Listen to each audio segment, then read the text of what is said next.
Hello there. Time for some more Zelda. Let's get to it.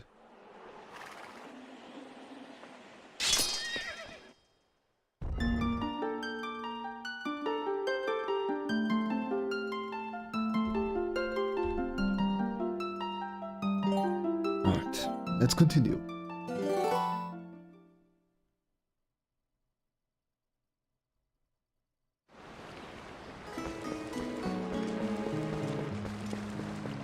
It's me, running around.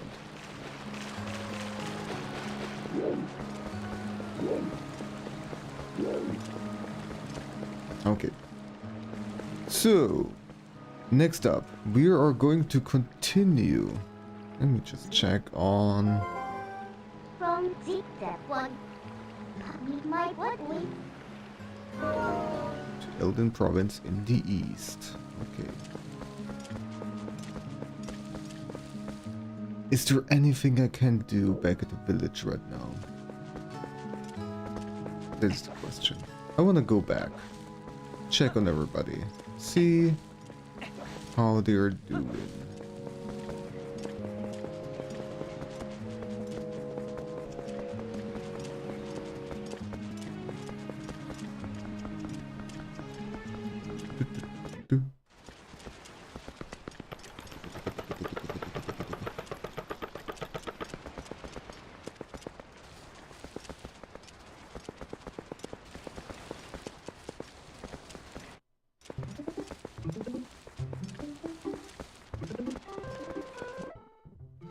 Another.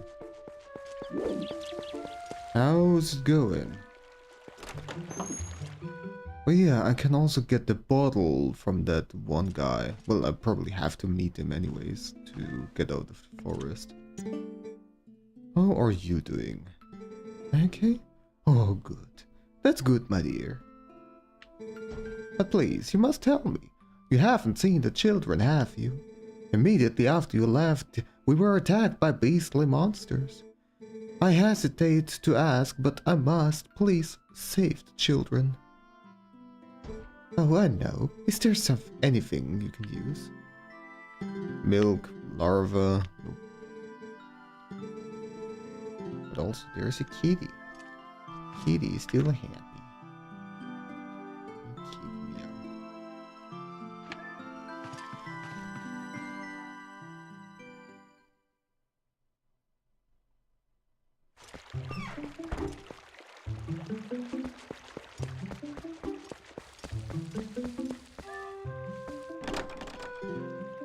There's even a house that we can go into. Fado. But know who that was. This is the house of the sword guy and his wife, if I remember correctly. Are they at home? Oh yeah. Mink! Oh, at last. A pleasant surprise. You are safe at least. Arachne Retro. Hello, hello. How's it going? How are you this fine morning?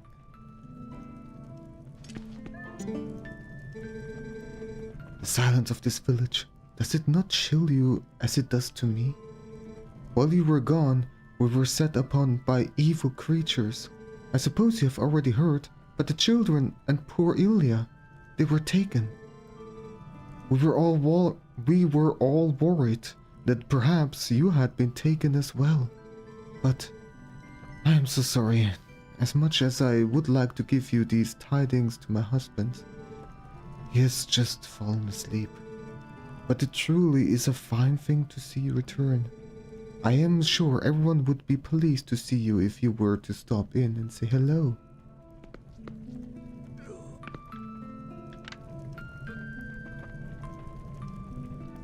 Oh dear.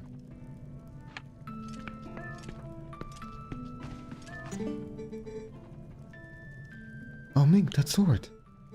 The evil creature stole it from Russell, but you got it back? How wonderful. I know it is safe in your hands, and you need it now, yes? Please, keep using it.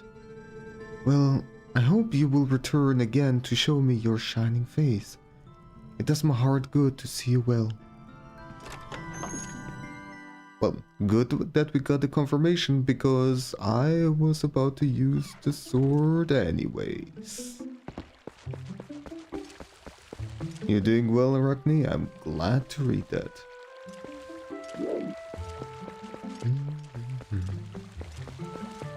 And I'm having a fine weekend too. Pretty alright, everything considered. I finally finished submitting the dreaded tax return form, whatever it is, thingy. So that is always a relief.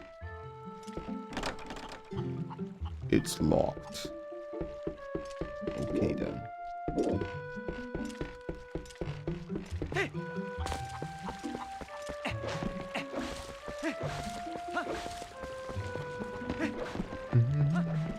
I just have to wait for their confirmation and see if I actually filled out everything right, which I'm never fully certain of because of this whole freaking law, taxation, blah blah stuff that is just way too complicated.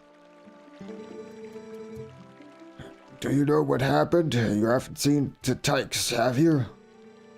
These monsters stormed in and carried them all off. Ilya, the little ones, all of them. Russell got hurt pretty bad too. The mayor's gone looking for the kids, but he's getting on in years, you know. I worked for him. Gotta search for the Tykes, please.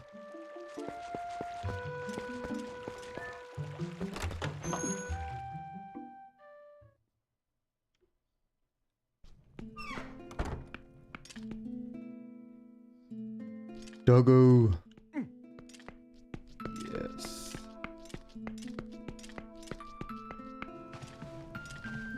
Look what I got here. Meg. The children were by the monsters. I'm sorry, but here, have a dog. This will cheer you up. Here, oh, well, the dog is following me. Well,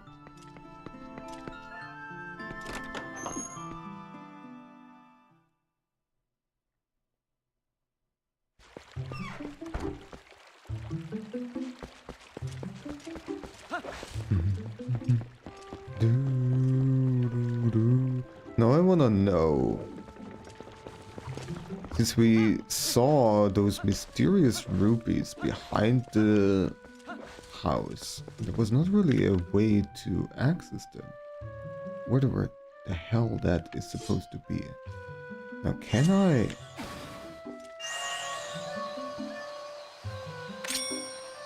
Let me log on. It doesn't quite reach it.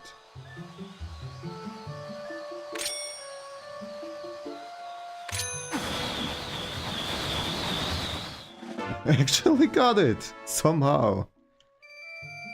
Now I have way too many rupees. Oh, I don't even know what my limit is for rupees.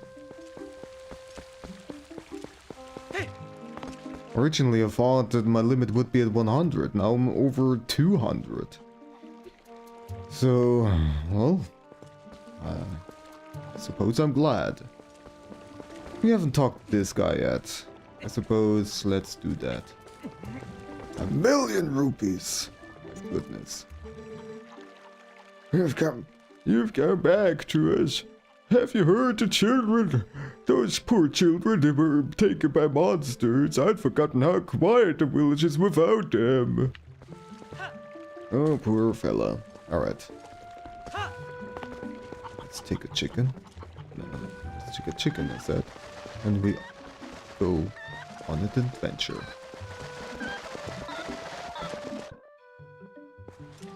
Oh, god damn it. Well, fine, then without the chicken I go.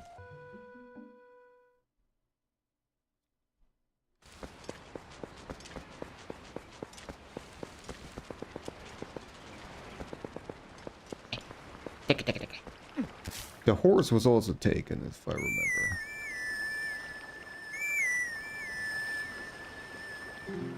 Nothing happened. Yes. Wait a second. Yeah, there is a work task. Now this time, I'm going to set a timer before I forget again. This one. There.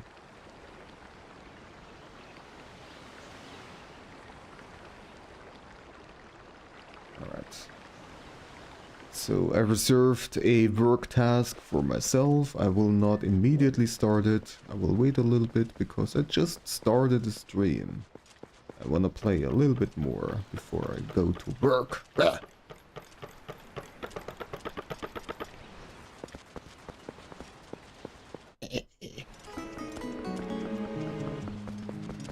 It's quite interesting to see that I cannot really speed up that much in this area because it's too large.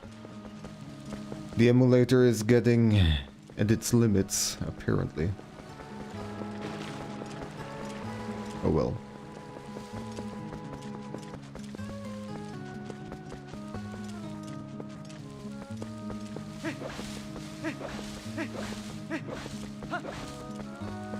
So, dude. Hey, my guy. My man. You need oil, guy? Right. Oil bottle, yes. Thanks a lot. Here you go.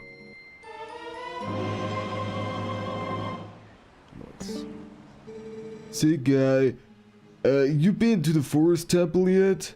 Isn't it great? I mean, sure, there have been a couple of monsters stirring things up lately, but still. And that's just the world we live in right now, know what I mean? Things are rough all over. Yeah, you know about it. You know all about it, don't ya? Mr. Tough Guy. Alright. You got a butler? In the butler? Now we have a two butler. Wonderful. Okay. There's something hidden over here. We keep going over here.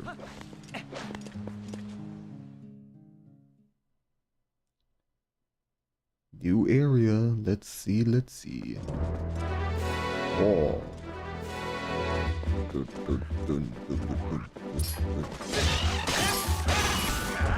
Oh, there was a little bit of lag. Hope it's not gonna be too big of an issue. Is it gonna show me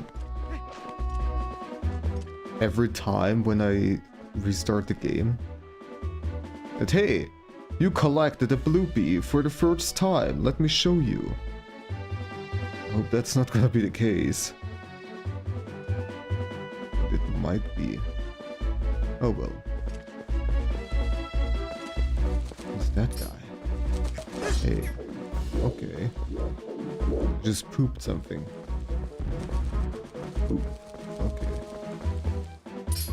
Oh. Don't care about this, huh?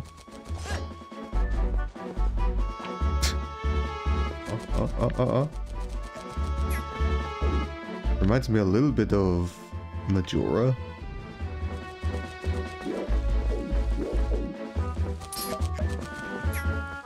Okay, very weird. Anyways.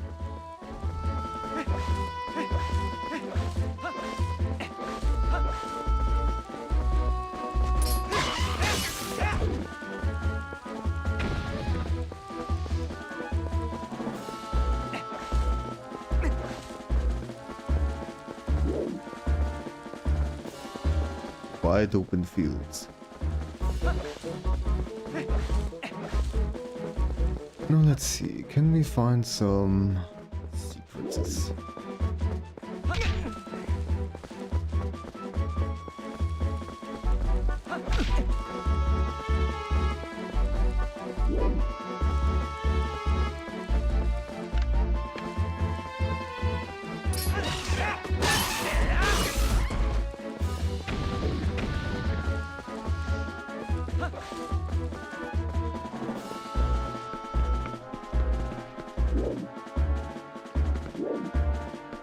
Perhaps something under the bridge?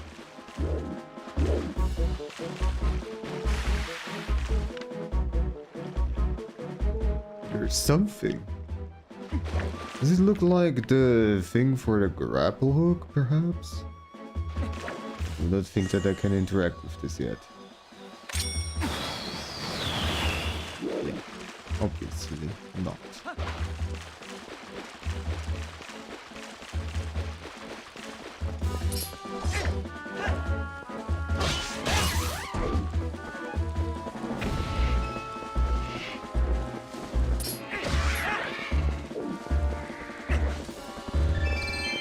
Oh.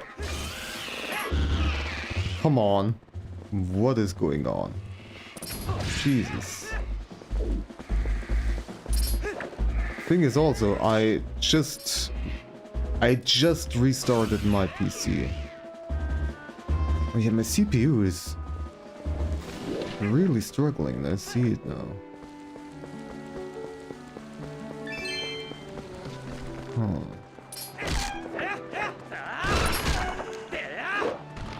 Maybe there are too many enemies in this area? Or maybe, actually, I did not remember to do one little thing. So that might have eaten away a lot of my CPU power just now. So first of all, my antivirus is doing some things in the background, which is oh so delightful. But that's not really what I want to do right now.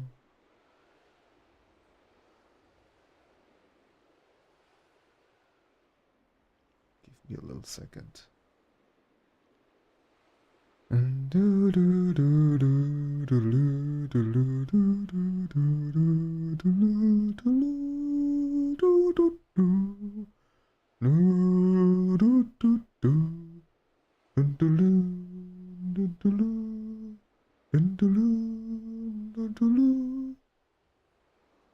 Okay, it doesn't seem to be here actually, so I don't know.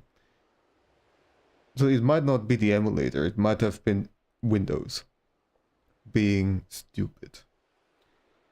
But anyways, it's about time for me to start the work task, so I will be back in about 15 minutes.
Hey there! In this video I'm going to talk about color spaces and color pickers. It's an important topic because if you're doing anything digital, you are using those color spaces. Even if you're actually a traditional artist and just do some photo editing to post your artworks. Or when you're printing something out, you're actually converting one color space to another, which can create some unwanted results if you are not careful. And those different color spaces have different pros and cons. It can be hard to decide which one to use, so I want this to be an informative guide for you. I'll do my best to explain all of those things with simple terms and lots of visualizations. To give you a quick overview, this is what we're going to talk about. Firstly, RGB. The standard way for digitally expressing colors and showing them on our screens. And therefore all of our graphics programs are based on this on a fundamental level. Then HSV and HSL, very widely spread types of color pickers that I also normally use. I'll explain the difference between the two and their pros and cons. After that I'll talk about a lesser known but very interesting color space called Scilab and HCL, which is based on Scilab. You might not be aware of this, but some graphics programs actually have this too in one form or another. It's useful because it groups colors based on how bright they actually appear to our human eyes. Then CMYK, which is only relevant if you're planning on printing something out. But if you do print something out on an at least semi-professional level, it is very important to understand this one. And last I'll shortly talk about Pantones. Perhaps you have heard of these before. I want to use this opportunity to clear some things up about those. And by the way, those icons that you just saw will often show up on screen when I say them out loud in this video. All those abbreviations can get confusing real quick. So I want to give you a visual aid to help you distinguish them and hopefully making it easier for you to understand what I'm trying to explain. Now, there are many other color spaces, however, those are basically the most common ones that you can encounter in graphics programs like Photoshop, Clip Studio Paint, GIMP, and so on. But before I talk about any of this, let me explain what color spaces and color pickers actually are. So a color space, as the name suggests, is a space inside of which you have a set of colors grouped in a particular way. A space always has specific coordinates so that you can move to any point within that space. For example, those coordinates could be red, green and blue. Specific amounts of those values will lead you to a specific point within the RGB color space, which is a specific color. You will see that those coordinates can be all sorts of other things, and some of them are easier and more intuitive to navigate than others. Now, a color picker is basically a tool for picking out a color from a color space based on those coordinates. You either have a set of sliders that let you control those coordinates, those variables, or you have one slider and a two-dimensional surface to click on. That surface represents two of those coordinates. Like for example, one slider for changing the hue, and then the horizontal direction of the surface changes the saturation, and the other one the value. I'll get to what those terms mean later in this video. So yeah, a color picker is sort of like a navigator that helps you find your way around in a given color space. These pickers can also come in different shapes. I will later explain the differences between them and which ones I would recommend. Alright, let's take a look at the first color space, RGB. There is quite a lot to say about this one, so buckle up. It is the most relevant color space for digital devices. Generally, I would recommend that you learn how RGB works, at least at a fundamental level.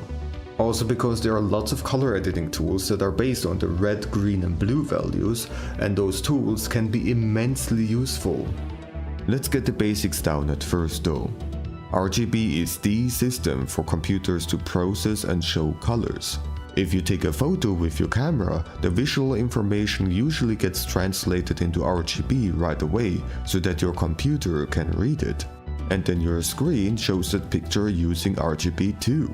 Every single pixel actually consists of red, green and blue lights. Combining those three colored lights in different amounts creates all the colors you can see on your screens. This is called additive color mixing, because by adding... Alright, I'm done, and hello, Ryzen. Congratulations for the first place. How are you doing? You were so hyped for your cyanotypes? Hell yeah. I am eager to see more of that stuff. Looks really cool. Really hacking cool. So, oops, I have this running. There we go. Okay. Let's take a quick look-see at the map-see to see what we can do here. Okay, so there is a thing. Something we can access.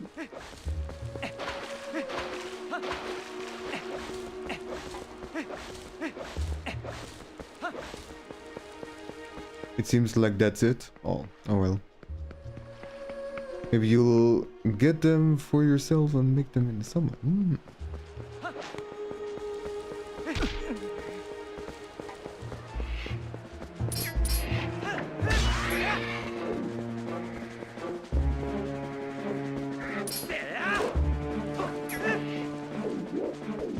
He's running away. How dare. Okay, so it's... I think this tree. Where the hard piece is supposed to be. If I'm understanding this correctly. Doopy-dee.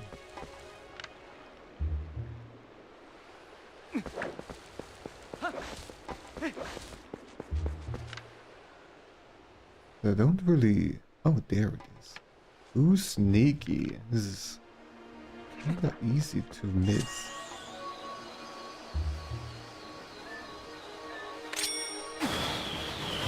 Yoink.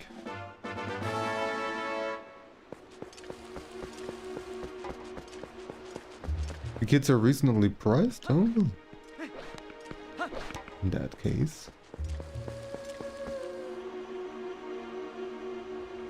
So, what else do we have here? This would be just a rupee. I am not sure if I can collect the bugs yet. Can I? Who is bothering me? You're already running away. Coward. I see the bug. The buggy wuggy.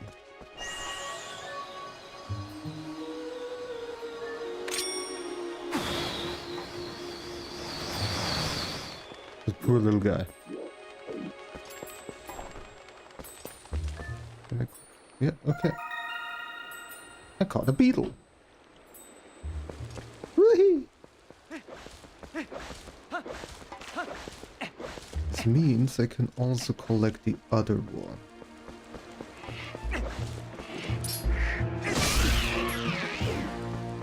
Here we go.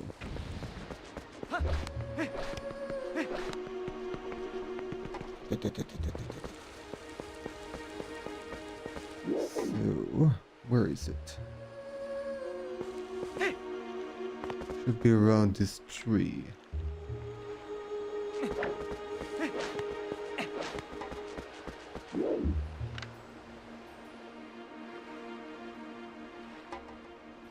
Or maybe not.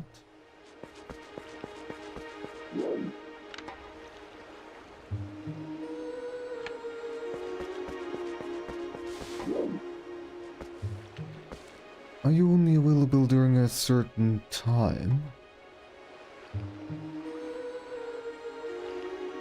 In the trunk. Just pick it up. It says.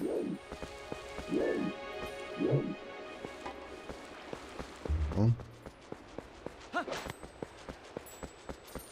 I can hear the... Ah, okay. It was this tree all along. Wonderful. Now, there is a grotto that only has interesting stuff. Oh, wait. Oh, big work task. But it's so much money.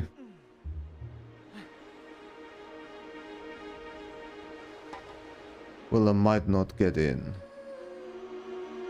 There's that too. Give me a second.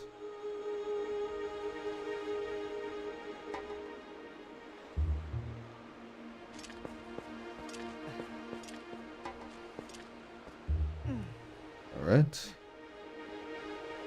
Still failing to get it?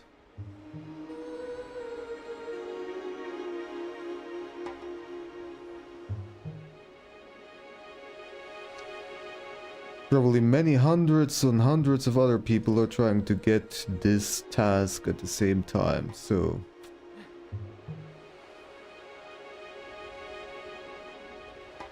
Okay, I will try it one more time and then I'm done.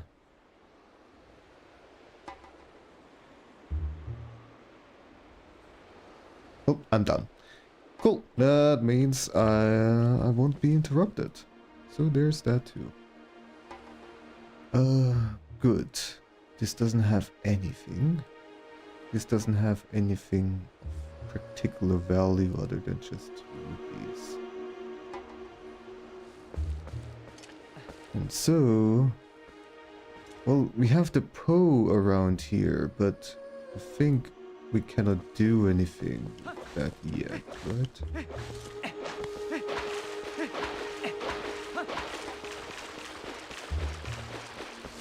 Back to adventuring, yes.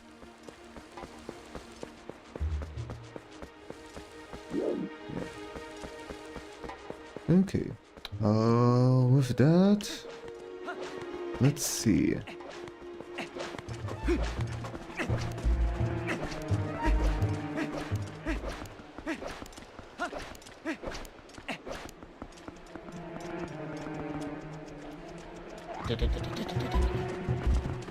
Okay, so conveniently blocked by a huge rock. Of course. Then let's see.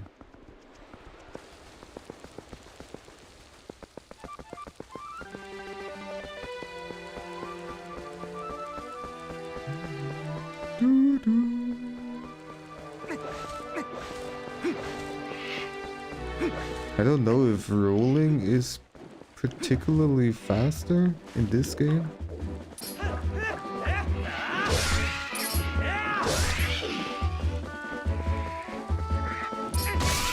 Is a jump slash not stronger than a normal slash?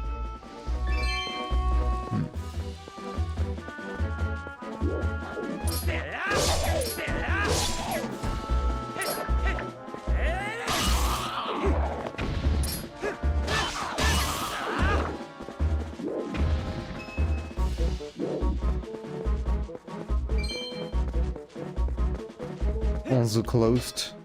Alright.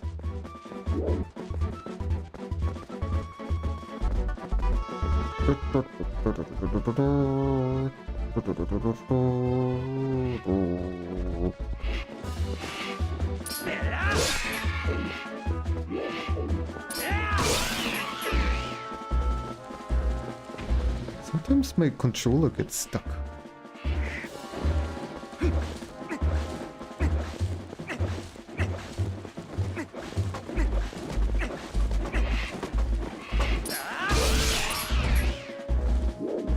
Quiet.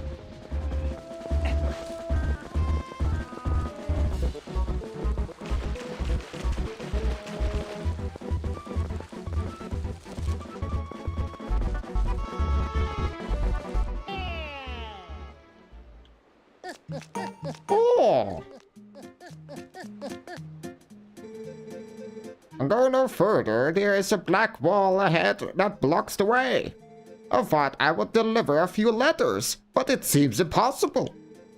I am the honorable and dependable letter carrier, known as to some as the postman. Now that I've introduced myself, please take this letter and read it at your leisure. To read the letter, please. You can do that to read any letters you receive. Do it whenever you see fit. Well, my business is concluded. Onward to mail.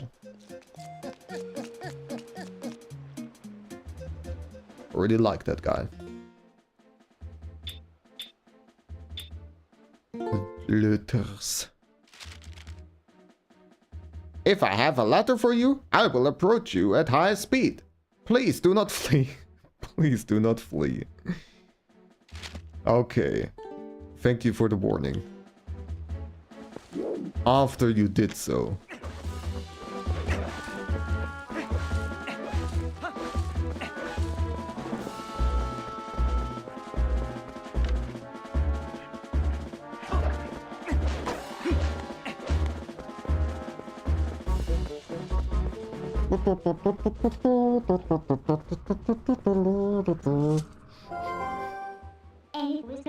Hey, it was much closer than I thought.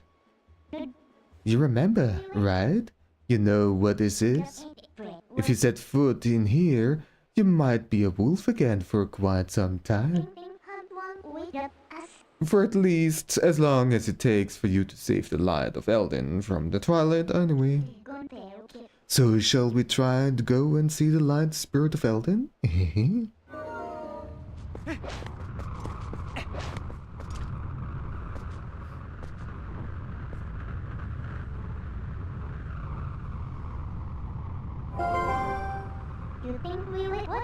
Want me to let you into the Twilight? Okay.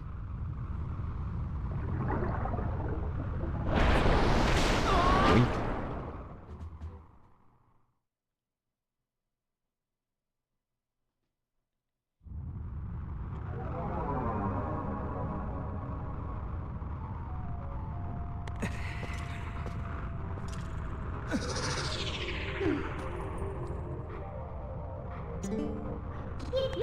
That's a good boy. Now you need to listen to what I say from now on.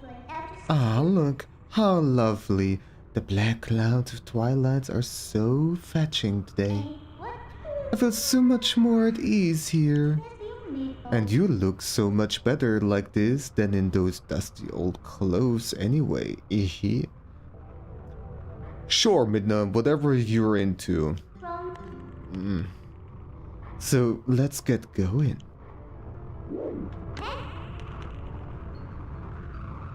Lovely weather we're having.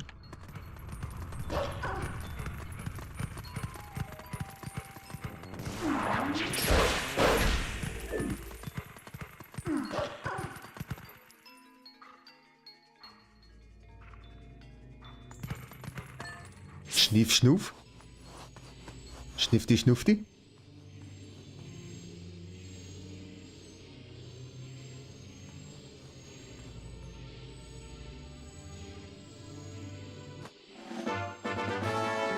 We learned the youth scent. See, isn't being a wolf more convenient? Now use act on your senses. You've begun to reawaken as a wolf, I think.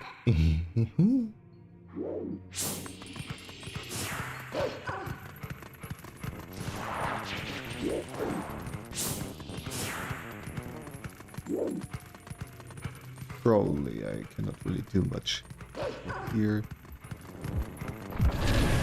Oh jeez. Which button was it?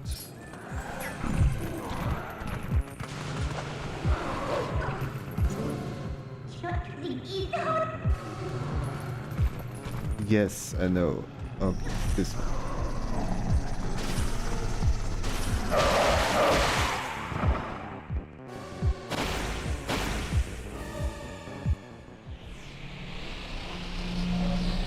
Got another work task. We'll set a timer. And then in a few minutes I will do some more work. What's this? That's strange. The bridge is gone. I wonder if this is the work of those shadow creatures. What a pain. Was Oh well, let's look for it. You, get your map out. a bridge The and yellow arrow marks where you are. You knew that, right? sleeping heat with Whenever you destroy those creatures from the darkness, a portal opens that looks like this. You hear me? It's called a portal. You'd better remember that. And in those woods we came through, yes, it's got to be around there. I'll use my power to take you to the location of the open portal. Pick where you want to go.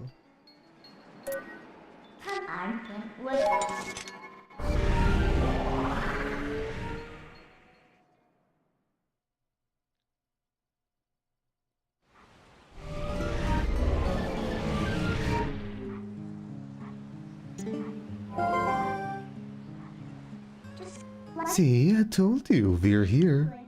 You know, most people can't leave the Twilight that easily. You'd better be grateful. It's your job to look for the bridge. Look hard. Yeah, I looked very hard. Wow, it's perfect, don't you think? What do you think? Should we take it? Good little obedient wolf.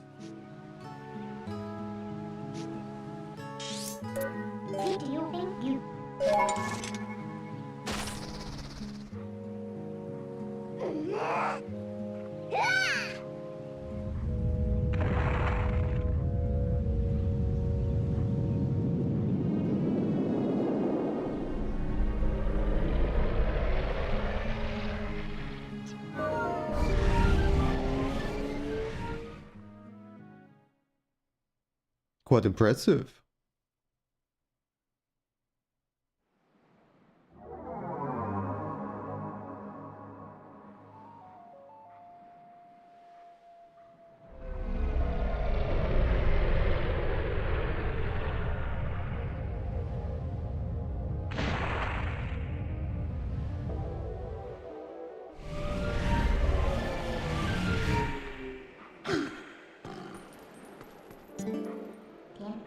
See, just as I thought. So, isn't the power of Twilight amazing? Call me if you need the power again. It should help you find what we're looking for. Don't you think? Bridge secured. Hell yeah. Alright, let's keep going.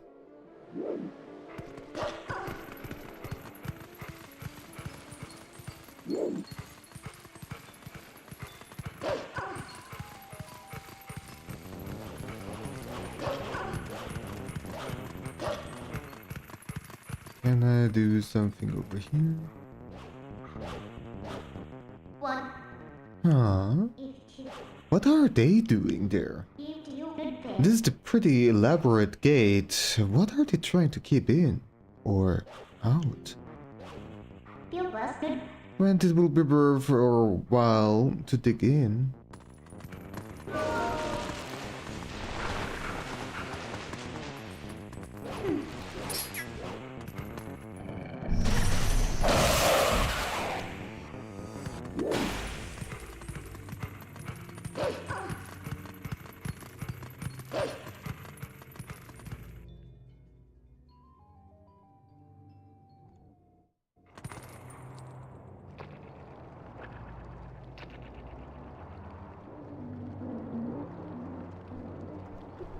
Carrito.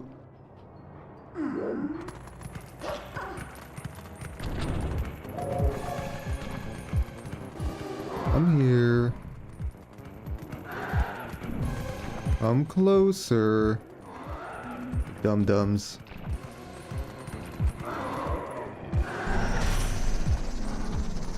Oh god. Not gonna work out. Oh well, that's right. I can't just do this, I can just kill one and then do the rest. That's much easier. Oh yeah. To the hero who has transformed into a blue-eyed beast in the realm of shadows in Twilight. This way. Alright.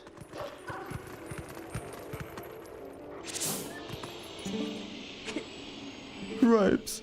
How the heck am I supposed to babysit someone else's little brats when I ought to be saving myself?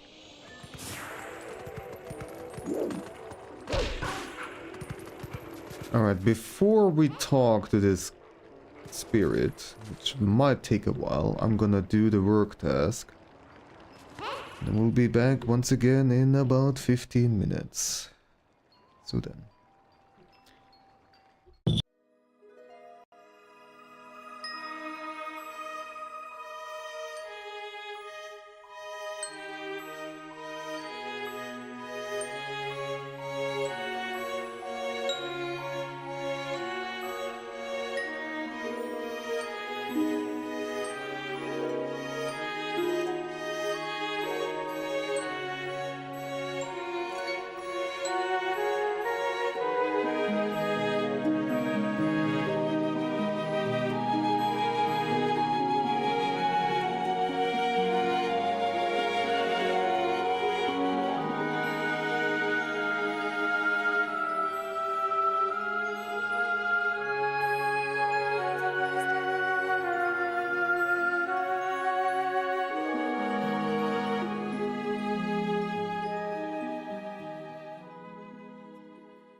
Alright. So you probably know that most artists use references. That means that they didn't come up with their idea completely by themselves, but their work is based on something else. There is still a relatively widespread discussion going on about whether or not that is okay. Now, you already saw how long this video is, so you probably guessed already that I won't answer this question with a simple yes or no. There are a lot of factors that come into play, and it really depends on the circumstances. For the most part, I will give examples in the area of visual arts, like drawing and painting, because that's what I do. However, a lot of the aspects that are going to be explained in this video also apply to other kind of creative works. At this point, I want to add a disclaimer that this topic is fairly subjective. Rather than treating this video as absolute fact, let it be just thought and discussion inducing. So I would like to give you a definition, my own definition, of what using references as an artist means. One of the main points that I want to get across, among several others, is that technically you always use references when making something, whether you realize it or not. To explain this, I'm going to use a scale, which I call the directness scale. By the way, I suck at naming things, but oh well. So basically, how directly you are using references. It will become clearer as I place examples on the scale. The scale goes from low to high. Let's start at the high end. That would be, for example, tracing references or making copies of it.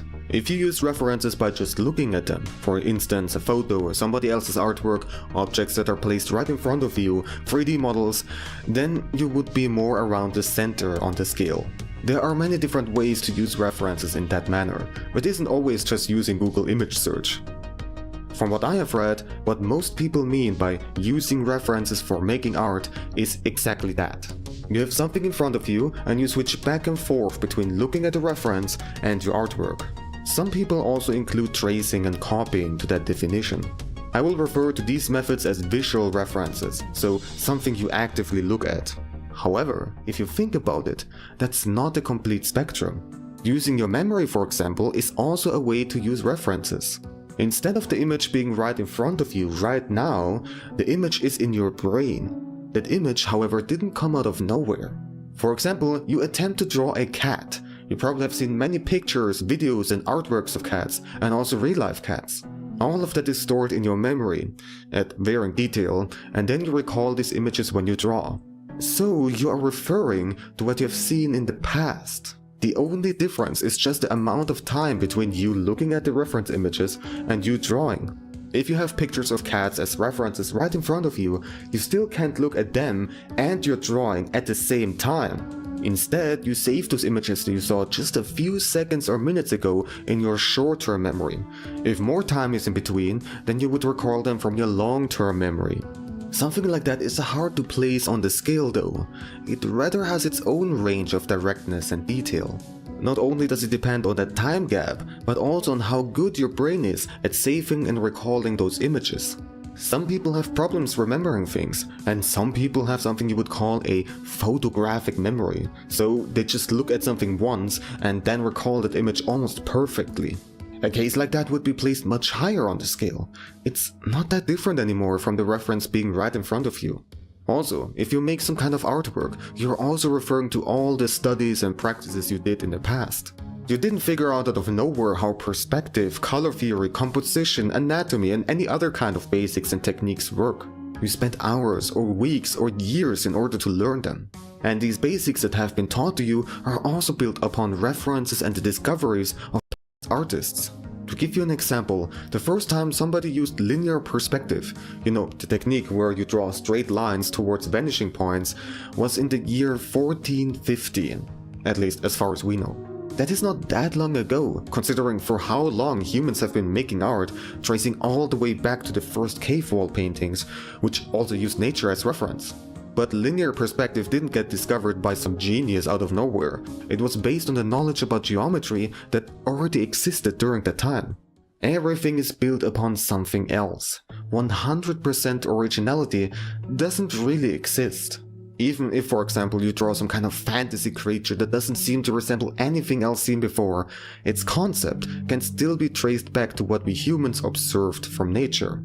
Fire-spitting dragons were based on reptiles flicking their tongue. Or another theory says that they were based on early discoveries of dinosaur fossils. Let's go even lower on our scale. We now get to the area of abstract art. Something that did not use any visual references that exist in the world, or at least would appear so. For example, you could have a bunch of shapes put together so that they vaguely resemble the shape of a cat. Technically, this art form could be placed anywhere on the scale. However, its directness could be reduced to the point where the artist does not use any references in front of them and tries to completely empty their mind. Whatever that means. Even if the artist did not use references of any kind consciously, it still happens subconsciously. The shapes that they paint on the canvas could still follow an image in their mind generated by memories and emotions. The colors they use could still follow their personal preferences or what they learned about color theory. I know, we're going more and more into a philosophical discussion now. I'm not going to drift off too far though. So yeah, everything we make is based on something else. We always use references whether we realize it or not. A picture that would use no references whatsoever and is 100% original would be noise. Just pure randomness. That is something we humans cannot really achieve. It's just not how our brains work. So only something like a computer could generate an image like that. Well, then you could also argue that the random number generators of computers aren't actually random, and then we ask the question if true randomness even exists or if everything is predictable, and we talk about quantum physics in the universe, and let's not go that far. Alright, let's also ask the question of why people use visual references. Well, that can be answered very quickly. It's easier. It saves time. Not everybody has a photographic memory. Using visual references is simply a tool for making art. Almost all the old masters used live models and objects, photos, other people's artworks and nature as references. It is incredibly useful for getting much better looking results and also for study purposes. However, whether or not it is okay, that it is safe to use visual references, especially nowadays, depends on many different factors. At first, I'd like to introduce another scale. This one is even clumsier named than the previous one. I call it the quantity and transformation scale. I need to explain this. What I mean is the number of references used, how large of a portion you used of them, and how much they were changed.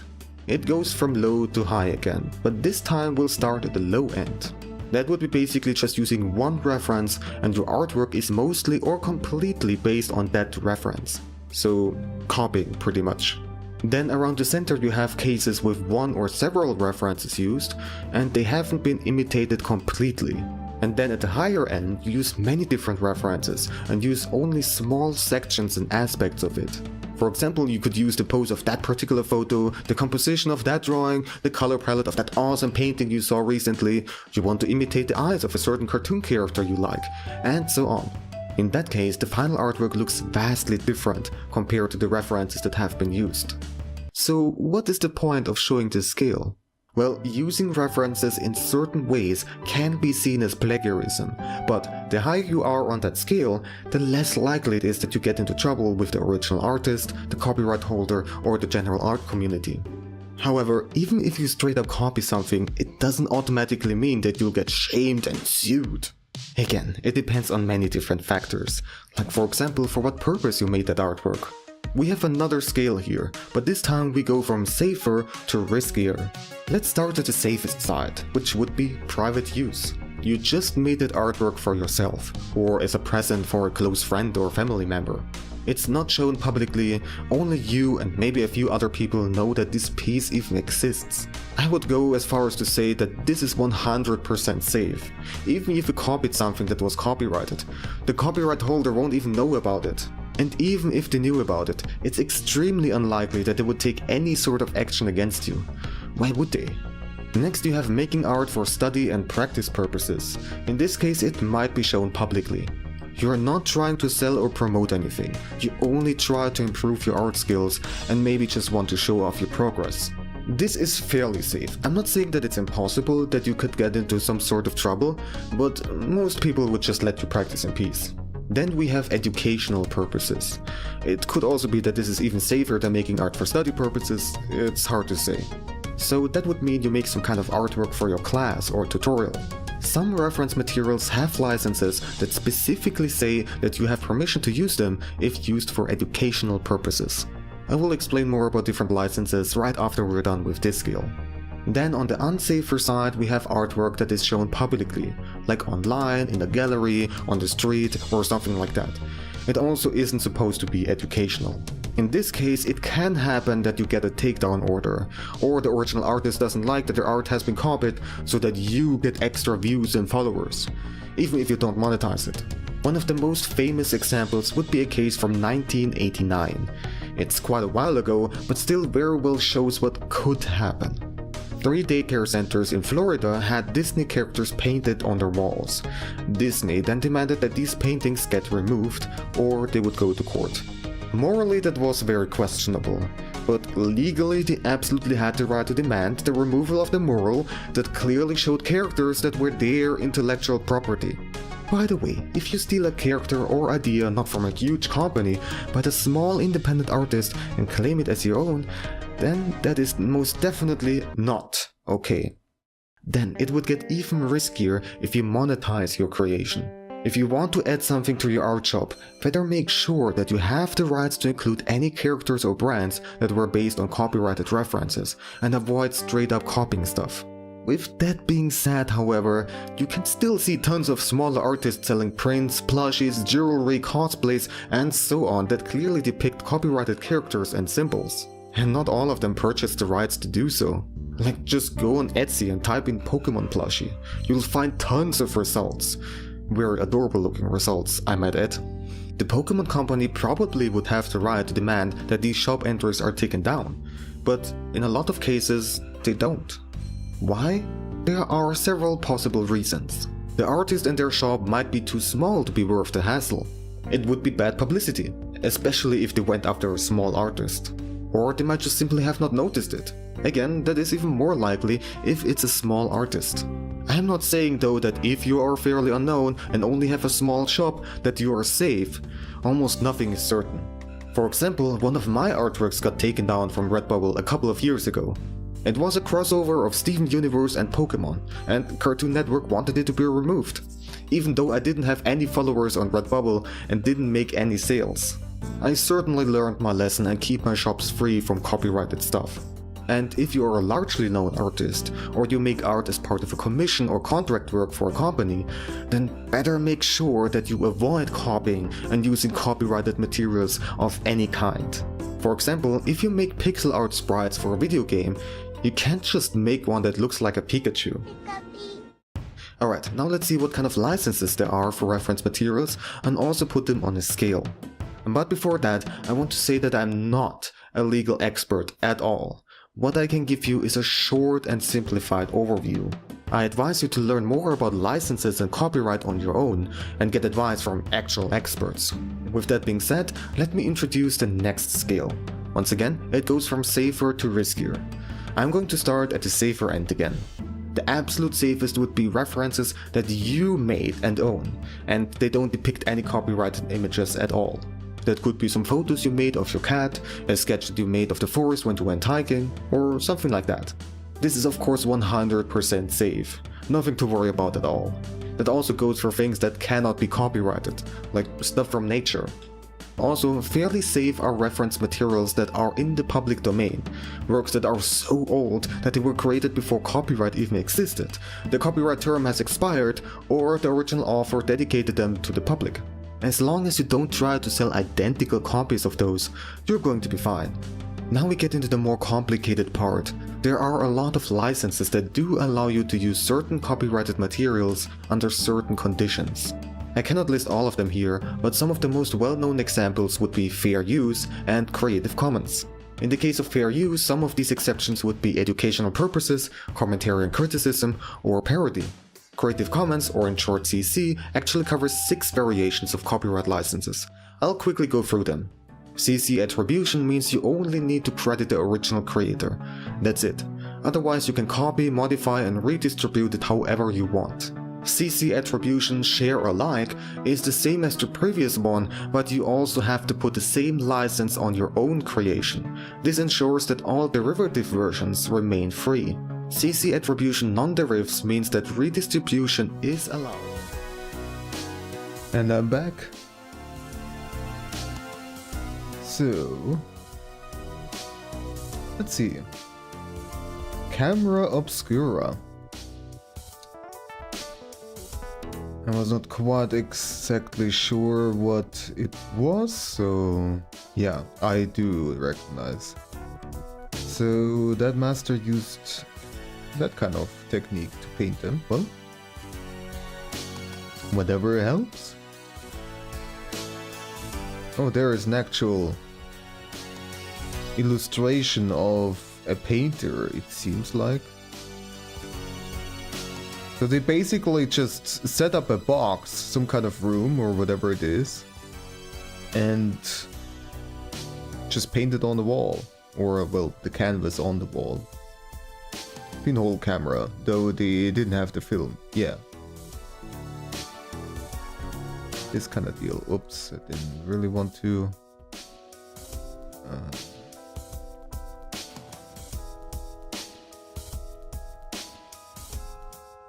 Image. There we go.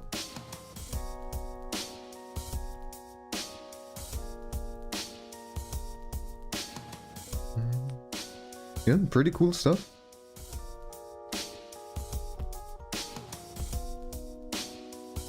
Probably the image quality on the wall is not gonna be super precise anyway, so it's probably I don't know how good the quality of that would be.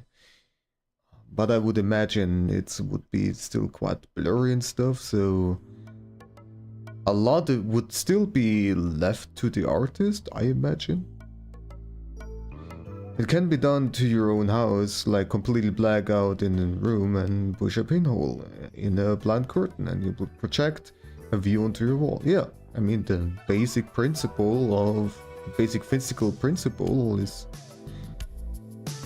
today just as true as it was back then. That's what cameras call aperture.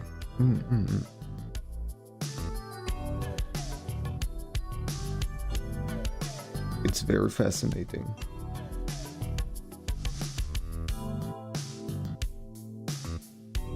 Alright.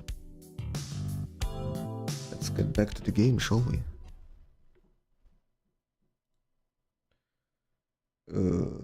Unpause. It's reasonably good, you say?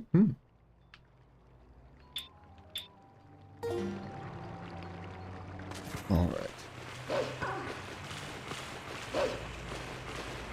Yo, dude. I am a spirit of light, hero chosen by the gods. Look for my light, gather the light stolen by the shadows into this.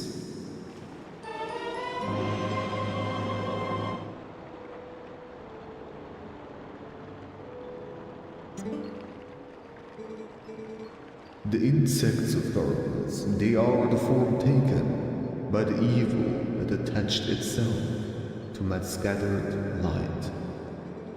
In this shadowy twilight, the shadow insects are invisible, much as the people from your light world are. With the last of my power, let me mark your map with the locations of the tears that have turned into shadow insects.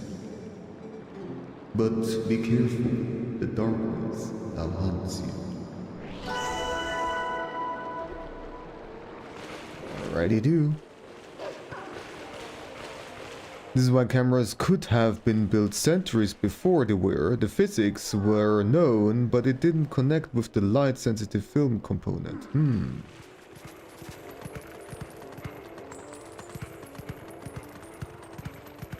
And just imagine if cameras existed so much earlier. Just from a historical standpoint, like history preservation. Yeah, what do you want to tell me? Ah, you can't climb up here. Alright. Give me a jumpy jump.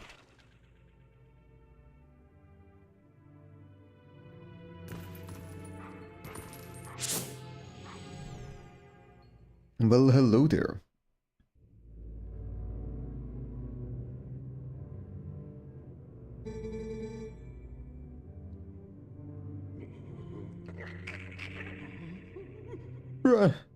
I don't see those black brutes anywhere. They've got to be hiding somewhere, waiting for the helpless little prey to come out, then they'll feast. We are safe as long as we remain here, child. Be at ease. Oh yeah, I wonder if the monsters out there agree with you. They sure didn't seem impressed by my bombs. How long do you think you can hold this sanctuary against a beast that's strong, eh? Once the attack, it's over. Remember the lady from the general store? Just one of those things attacked her and a whole gang from town went to save her. What happened? She was already gone, and there were 2 monsters waiting. You're connecting the dots? That means that if you get attacked by them, it will be... Barnes! Oh, that was Barnes talking, not the kid. Whoops.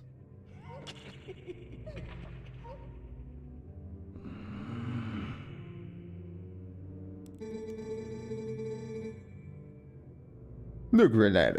Oh, I don't remember his voice now. Hold it. All I mean to say is that it's risky here too. Ain't you got some place where you can hide? There is the cellar. Oh, what? You got a cellar? What's the entrance? Where's the entrance, man? The entrance to the cellar is designed to open when all of the candles have been lit. Pretty cool design, yes. Very convenient.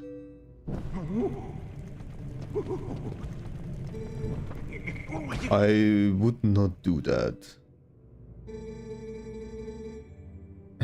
When father instructed me to secure the cellar, I saw insects like the beasts outside. Don't cry, Beth. It will be okay. He's coming to save us all.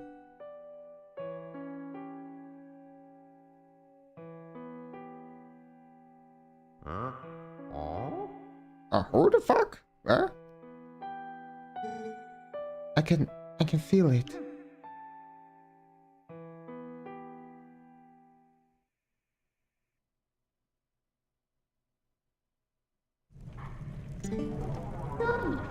These kids knew you'd come to save them. What a hero. How sad to be right in front of someone and not be noticed at all. You're chosen by the gods, and only that keeps you from turning into a spirit, or worse, into a dark monster when you enter Twilight. And no one knows what you have done. You may be doomed to toil into obscurity forever. You're the type to worry about everything, I can tell. But don't fret over Princess Zelda. She chose this state of affairs after all. Anyways, what's with having to light candles to get to the basement? Not very subtle, is it? So, what are you going to do? My lonely little hero. Where's the stick? Me pick up the stick. I'm a good boy. I'm a good boy. Oh, look at me. Oh. Okay. There, stick. I brought stick. Do you see? Do you see how the stick moved towards you? Can you feel me? Hello? As things are right now, it is likely safest for us to remain here. Okay, I will take my stick with me. There. You want a stick? Crap, seems like everyone's trying to pull a fast one on these days. Boy, I don't have a clue who this mink fella is, but I've gotta say, I ain't overly confident he's gonna come to save this village. Yeah, that mink guy, I wouldn't trust that guy either, honestly.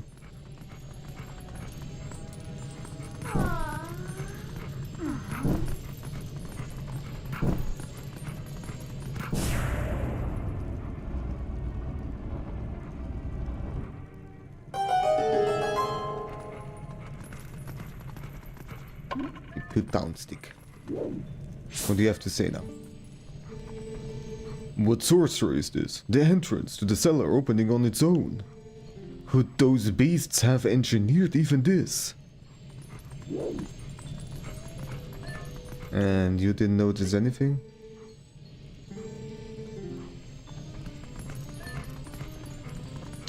Well, alright.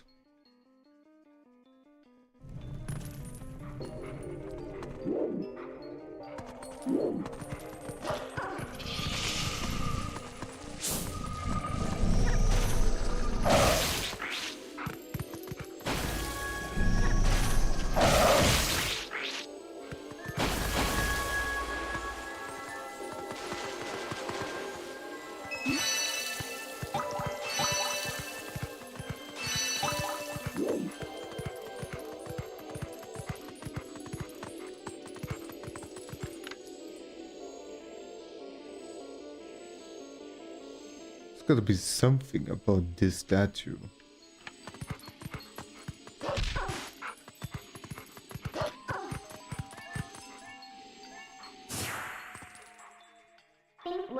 How about that?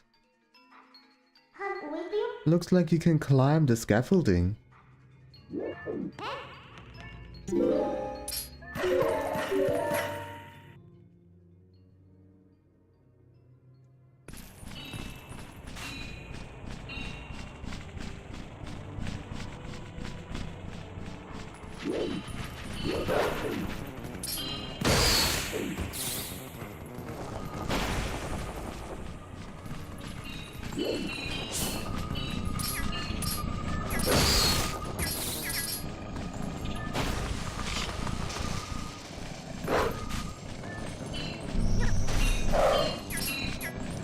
That didn't quite work out.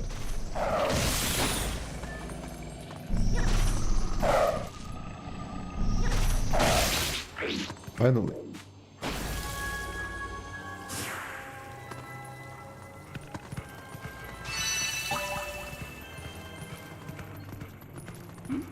So while we're in wool farm, we cannot really do anything in this area other than just collect the light, as far as I understand. So I don't really need to look around all that much, I just need to collect stuff and then we can do the exploration.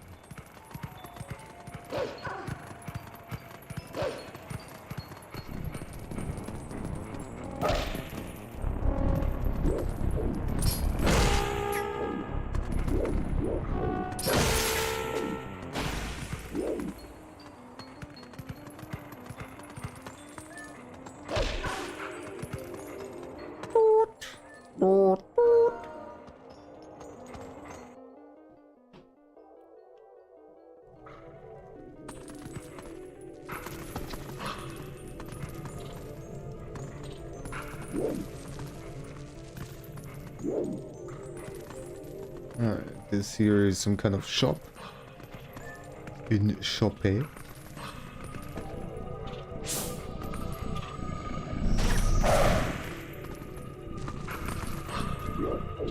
Apparently that did not quite work out.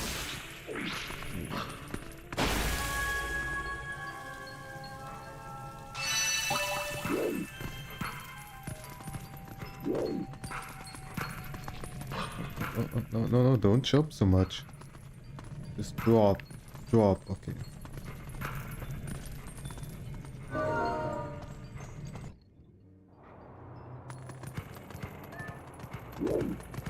And the next one.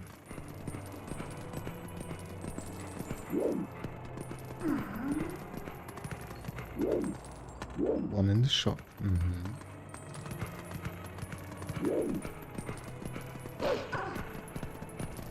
Alright. We might need to get in here from above.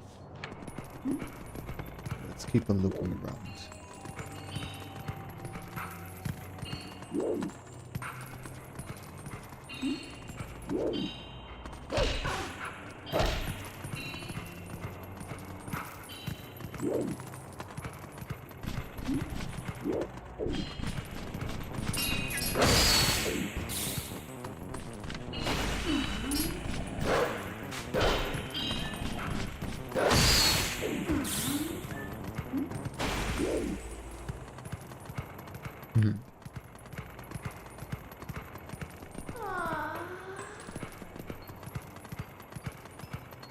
See anything around here? Any holes in here? No?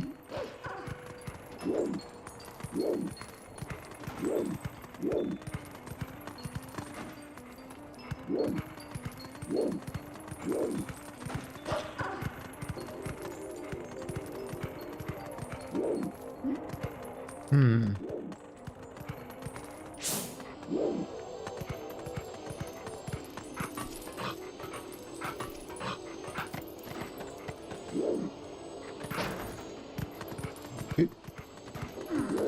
And want to do an attack?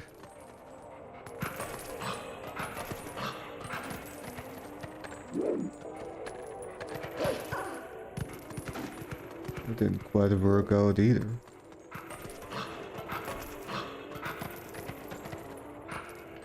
Don't fall down.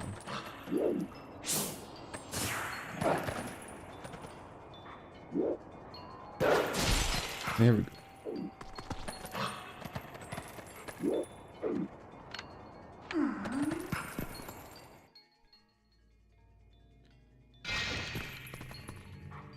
Apparently the window regenerated itself.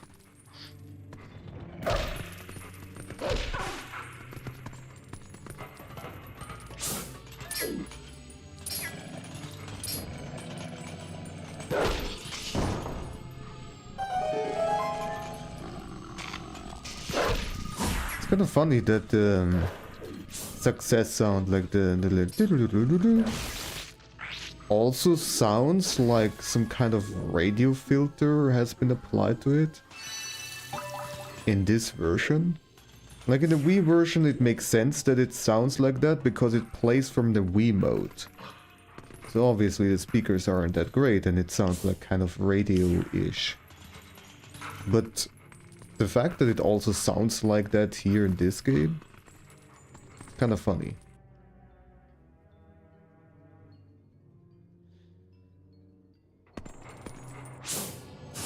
So now we are higher up.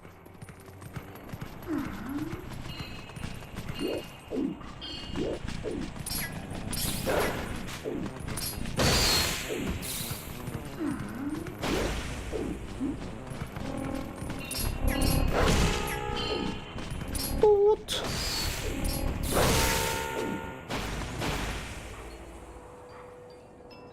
There's a difference between wolf and human sections. Oh.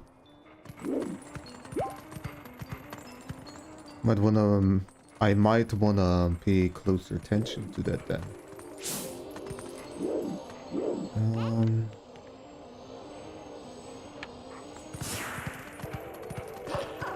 Can go further up and see this.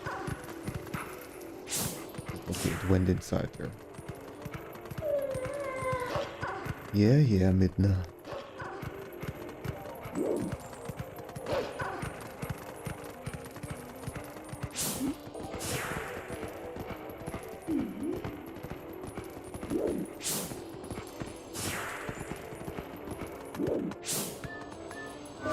Diggy diggy hole.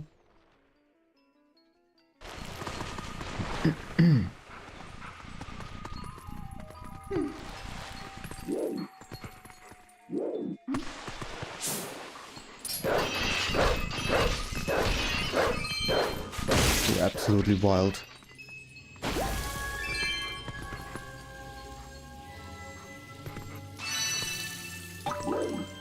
Right, and done.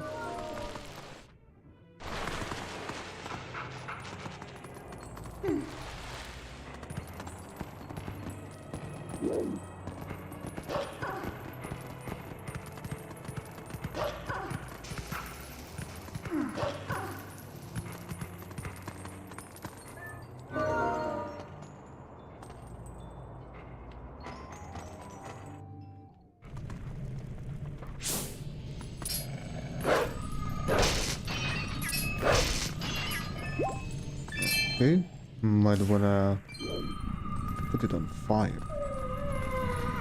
Hot fire.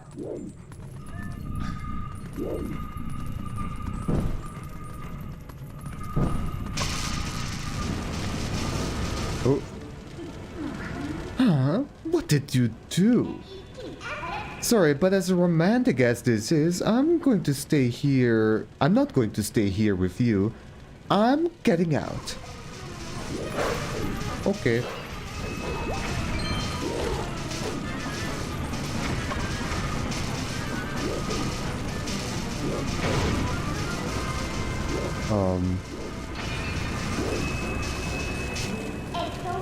Hey, if you don't hurry, if you don't hurry and get out, you will blah blah blah. I get it now.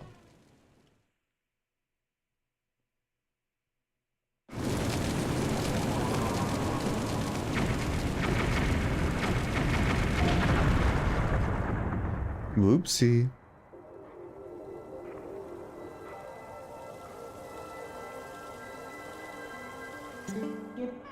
I don't suppose there's any nicer way to hunt these things, huh? Well, you had to sacrifice someone's house to find Tears of Light, but that's how the cookie crumbles, right?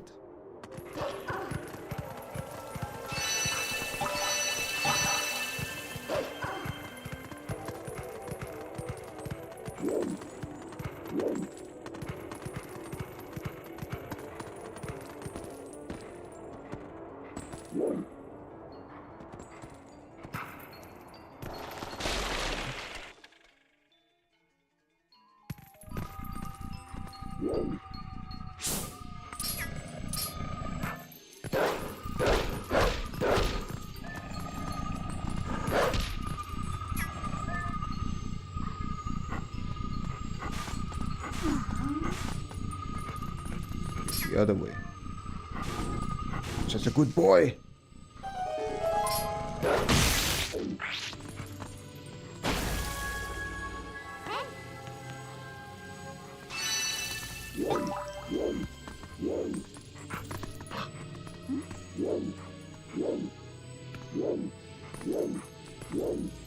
Alright, and now to get out of here again. If you're done with your errand, then let's get out of here.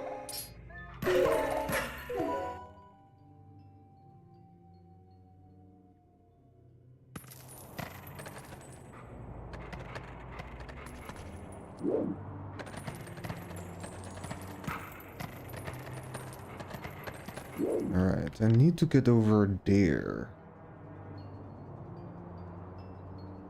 Alright, I already see.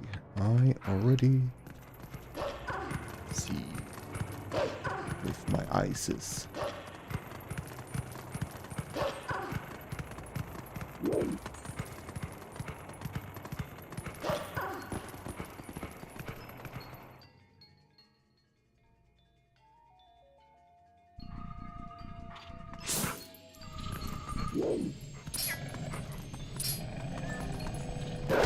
Again with the fire?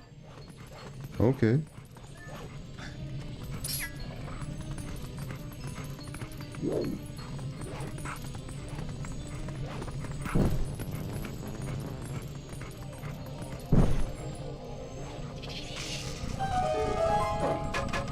Spit.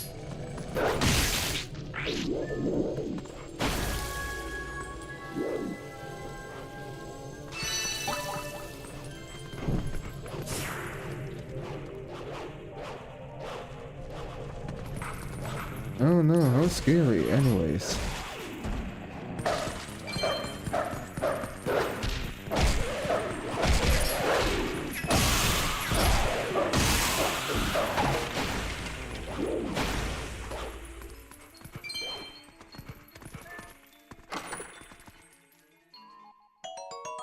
The fire's off the roof.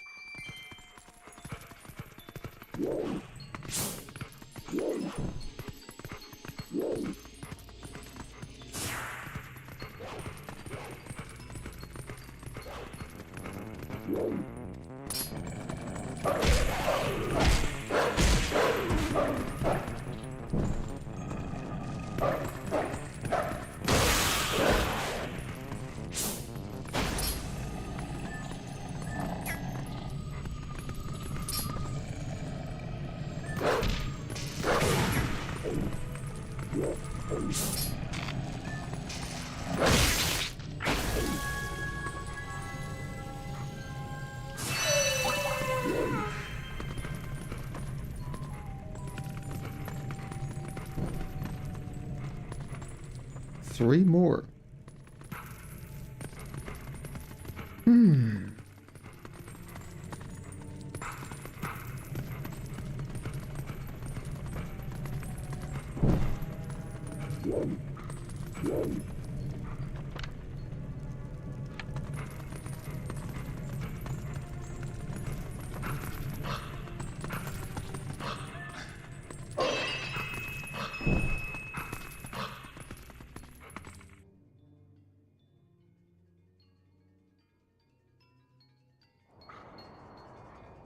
Okay.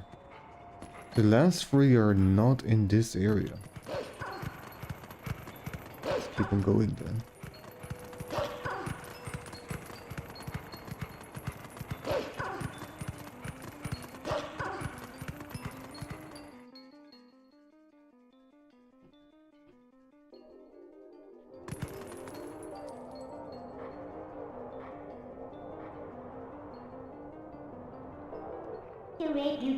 Looks like the path's impassable, but I can get you up if you want. If you want to go. Let me just make sure I keep track of the achievements here. Especially the missable ones again. So the next missable achievement. And what is this actually?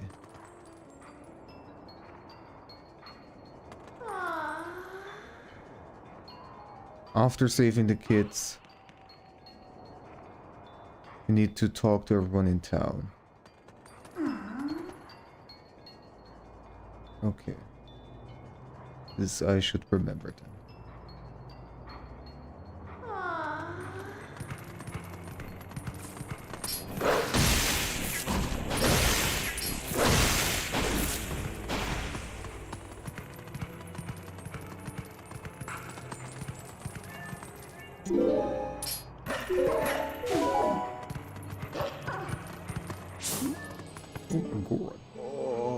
Oh, why don't you have to stand guard? The ladder is destroyed, so it's not like any humans will come up.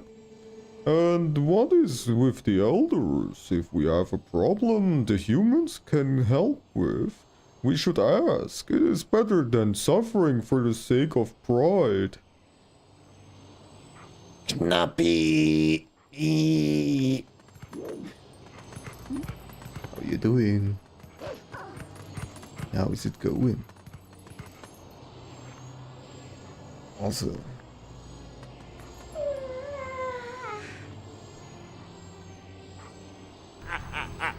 You have no power here. Naps 0R. The grave. you are le big and now you're le shouted. And since I'm already at it, Poison Rase, follow her too, please. Thank you for some good walkie times and doggo times. And Arachne for, well, you have guessed it, retro times.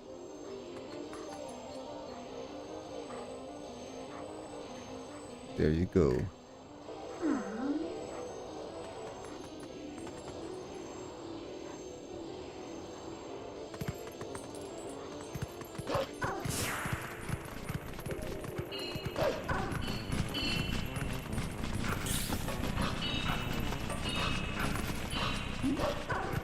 You're always welcome.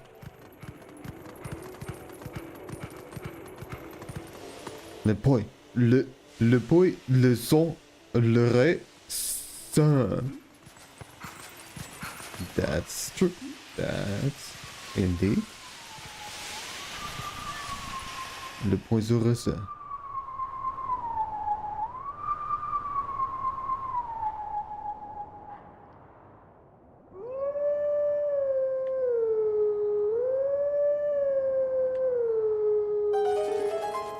Such a good boy.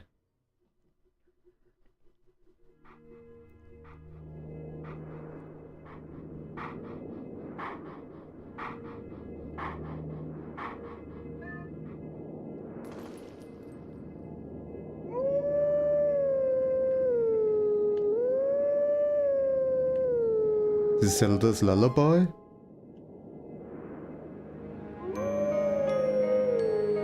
Yep.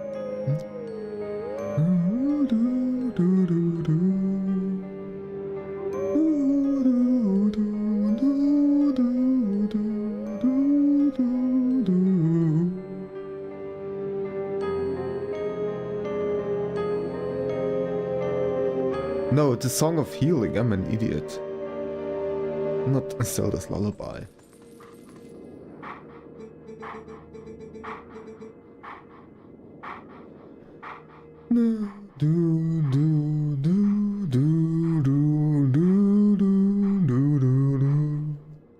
Also one of the best songs in Zelda history.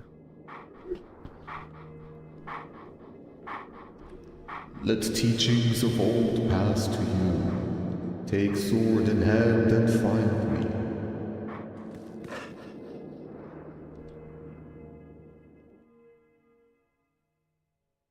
Le piton.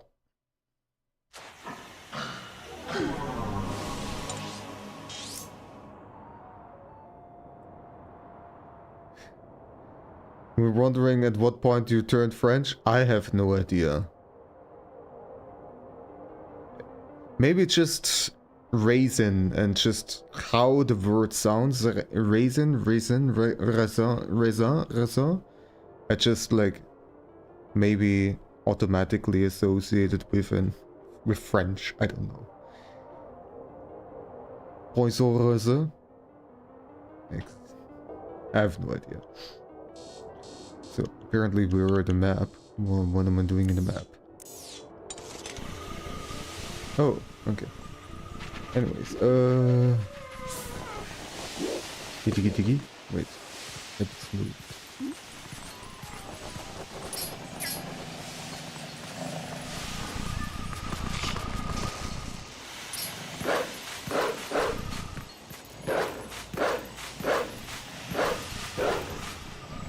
Okay, I will do it like this.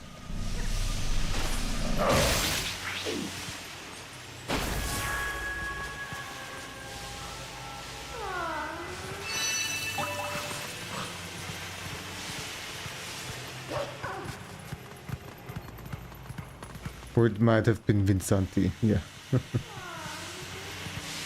Probably picked it up from somebody.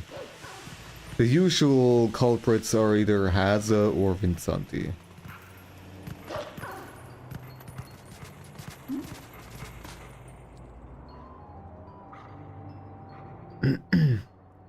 Death Mountain of Death.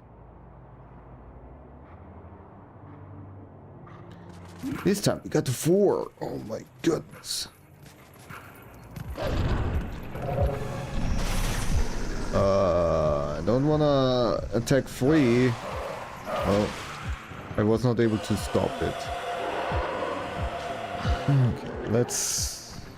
Wait, huh? Why is this guy locked off? Can I still get him? Is there an entrance somewhere else? Don't do that. Ah, it's a sneaky little entrance.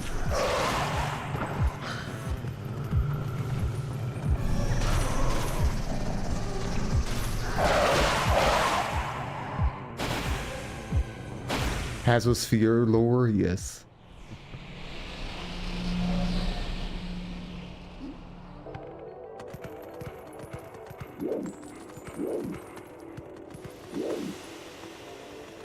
Okay. Now, how do we keep on going from here? Over there, can we jump across?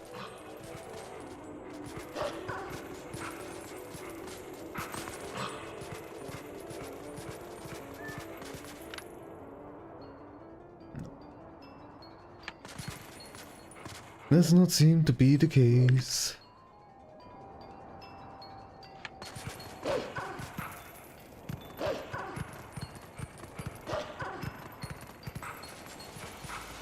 Uppies, yes, uppies. Here we go. I got the uppies.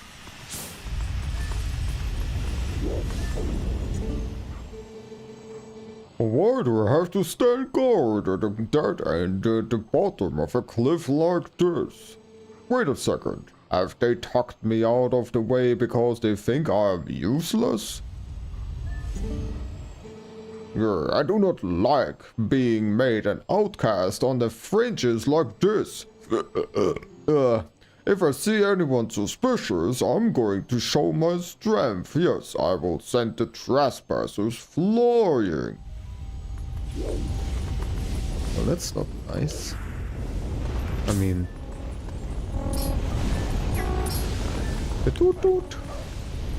The tooty toot! Ouch!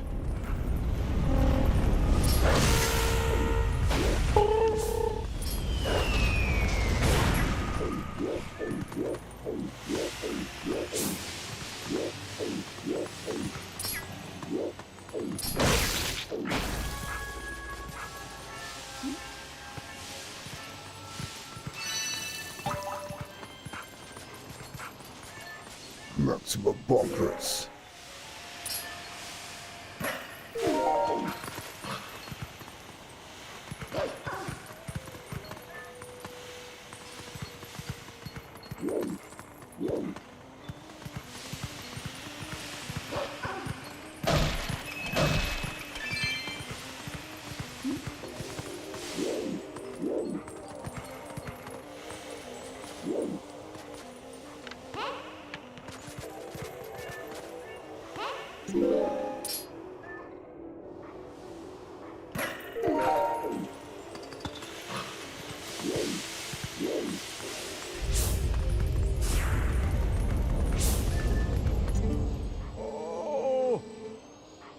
Oh, hot! Another fumarole!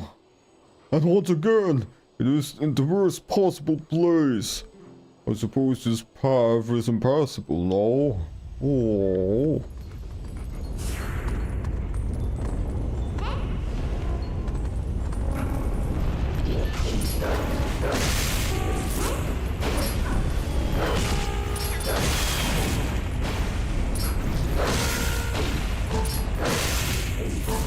Not the beefies.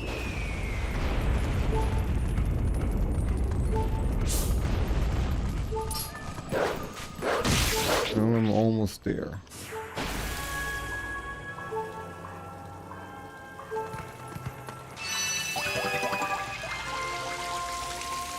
Did it!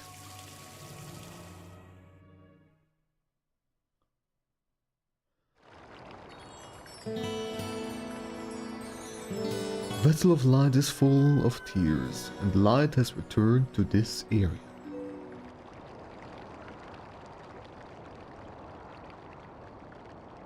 Want the radio too? Oh, I was just starting to have fun.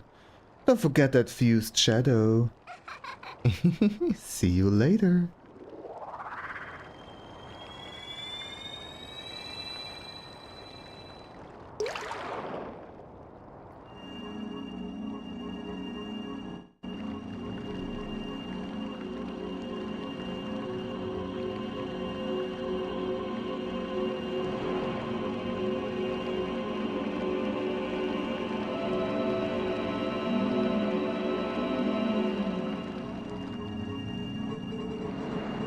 My name is Eldon. I am one with the light spirits of Iron. I am the spirit that guards these lands.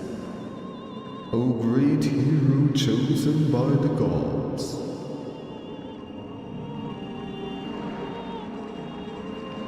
The dark power you seek lies in the sacred grounds of the proud mountain dwellers. But already those grounds have been defiled, draped in shadow and seeded with evil. You must go to those sacred grounds and cleanse them.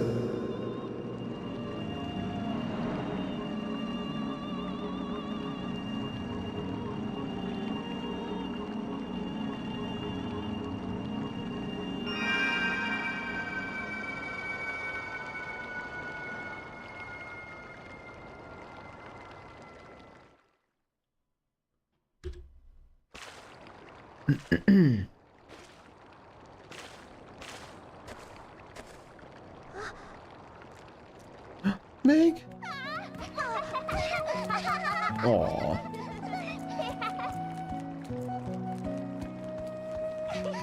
That baby's just get good. I told you Meg would save us.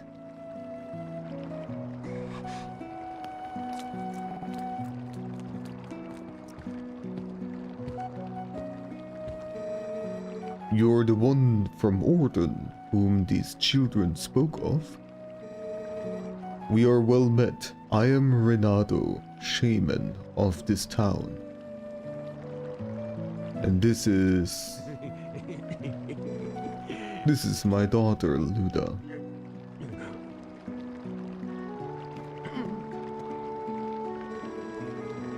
The beast took us and left us to die, but Mr. Renato found us. At first, I couldn't believe they had come from so distant a place as the Ordona province. Yeah, I don't remember much. All of a sudden, everyone was captured, and then, until now, it's been like a nightmare. Yeah, it was like a terrible dream, and we couldn't wake up. Nightmares are everywhere these days, it seems. This village has certainly seen its share of recent hardships. The dark beasts attacked, but even worse was the sudden and inexplicable change in the mountain-dwelling Goron tribe. They had long been our friends, but suddenly treated us as foes. Even now they refuse to permit us entry into their minds. It strains the limits of belief to think that such a gentle and proud tribe could change so suddenly. It makes me wonder if something in those minds is the cause of this change. In any case, you must take these children and flee this village before more nightmares descend. I, of course, cannot leave my village in such a time. There's no telling what may happen to us here. But it is my job to try to coax the Gorons back from their recent change of heart.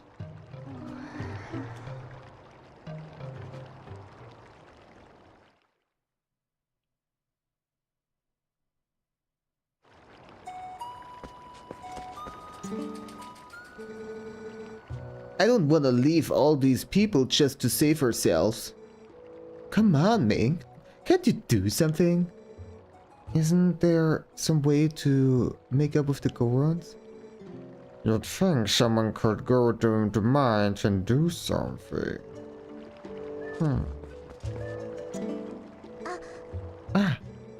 Trying to go near the mines is very dangerous. I will be very sad to be separated from Colin and the others, but I know they must go. Please, return them safely to their parents.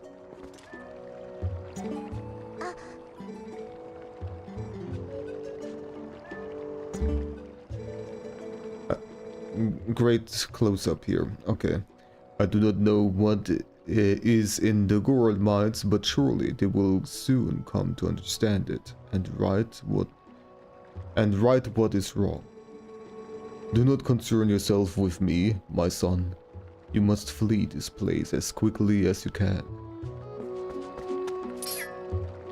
Okay, and this entails what? Are we just gonna go? Are you gonna come with me? Hello? No? Yes?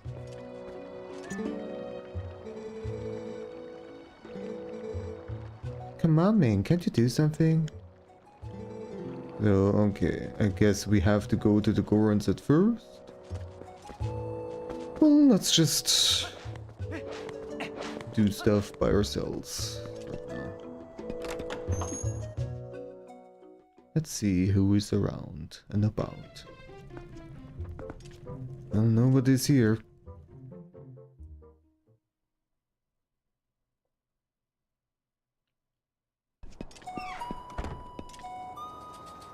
Yeah, wasn't there something like you being able to bring people back to Kakariko and they will become livelier as time goes on? So right now, and basically nobody's here other than the bombs guy.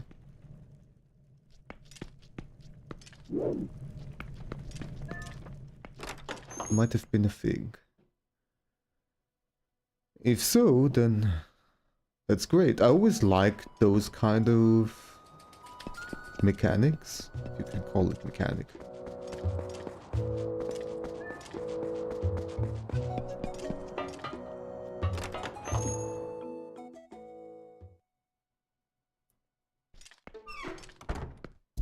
Alright. Well, your bombs are all blown up. Grabs, my storehouse, my powder, what happened? Them foul beasts, curse them all.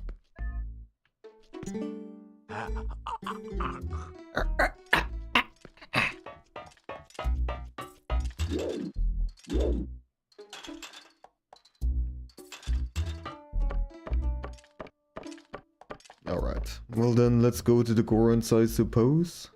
I soup and pose.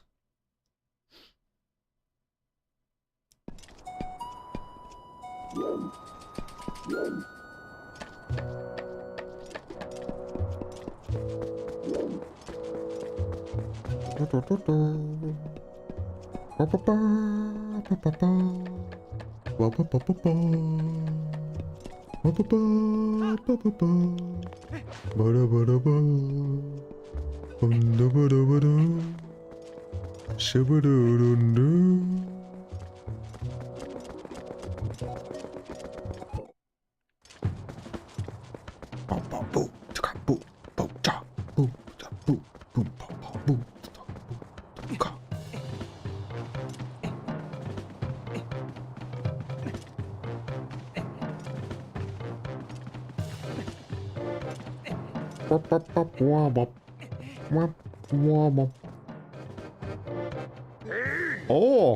humans allowed. These lands ahead belong to the Goron tribe. The elder said no humans may pass. Oh yeah, wasn't there... Let me quickly save. Also, it's a good point to save. Isn't there a missable achievement that requires me to stop all the Gorons without fail? Something like that.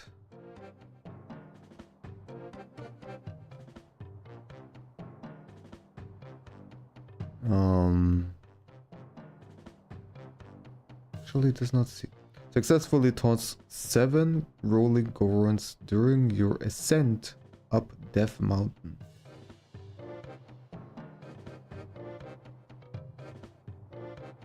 Okay. I don't know. Why is this stuff before that though? Okay, the order might not really be.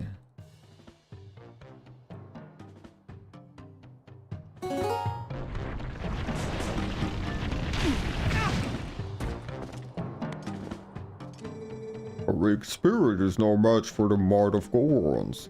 Do you understand me, human? Then away with you. Maybe we can't do this yet?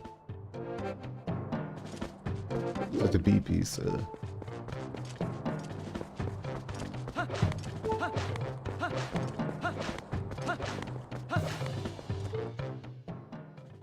I mean, I held A. I'm pretty sure... Yeah, okay. This is all scripted. Oh, how unfortunate you are. Yeah. How fortunate you... How unfortunate, yes. You are in one piece. I saw you heading up the mountain trail, so I was worried. Are you trying to reach the Gorons of Death Mountain? It is far too dangerous. They recognize only strength. A normal person could never persuade them. But I do know one person who was able to best them and earn their trust. His name is Bo. You may know him as the mayor of your hometown, Orden. Please go to him, and while you are there, please let him know that the children are safe. Of course, getting them back would be best, but we could not keep them safe from the monsters on the road without a horse and a cart. Please return to Orden and inform the parents that their children are free from harm. Give them my word. Okay. This is what we can do now. Can we warp? Sounds like a fused shadow. Oh yeah. So we cannot warp in this state, it would seem. Yeah. Okay.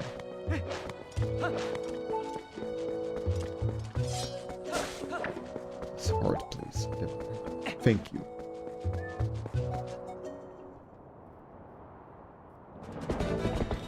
Horsey!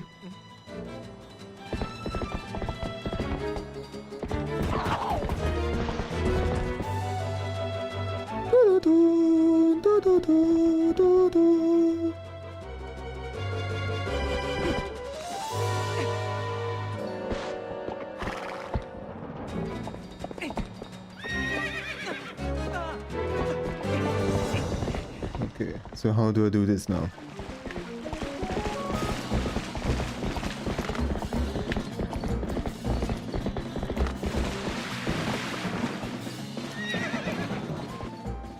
Okay. I did it. First try.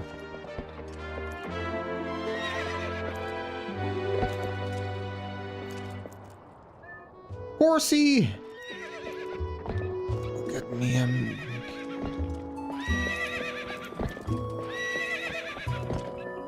Such a good horsey.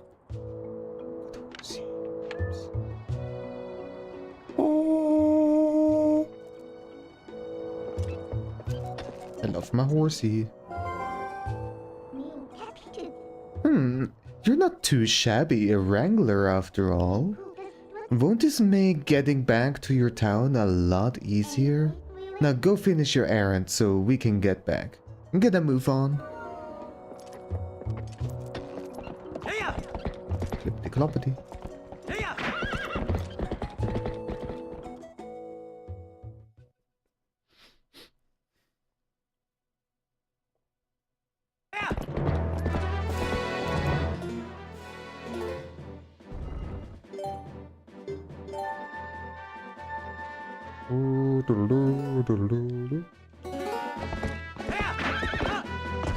But horsey! Mean what?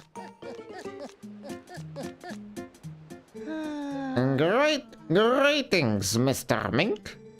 I have come to deliver a letter. It is a letter from Oko. Well, my business is concluded. Onward to mail.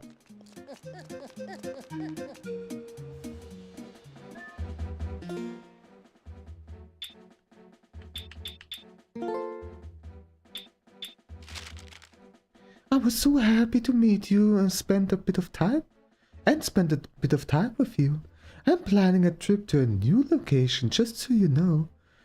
If you continue your journey, we might see each other again, so take care of yourself. P.S. I didn't have a chance to tell you this last time, but I have a son. I'll introduce you if you meet again. He's a good boy who can help you like an item, so be nice. He sure can run.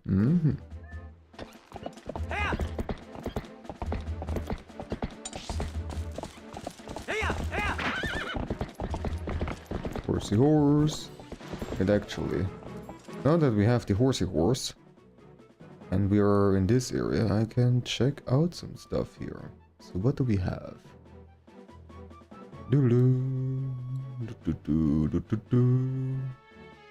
Is this available? Yes. And another heart piece even. Oh, but that one requires the claw shot, so never mind. And we have got some buggy wuggies. This one we cannot break. This is pretty useless. Lantern cave.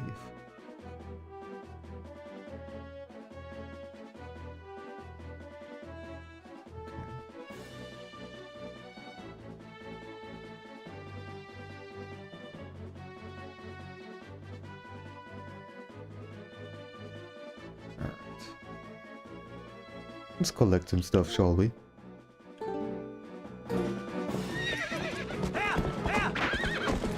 Oops.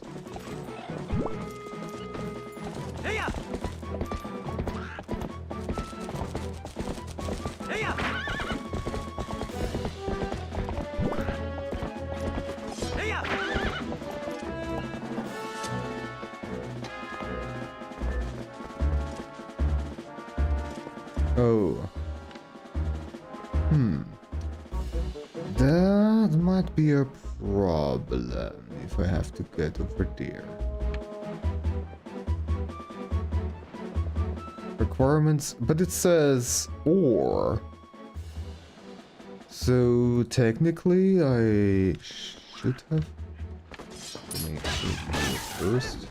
There should be. Oh yeah, here we go.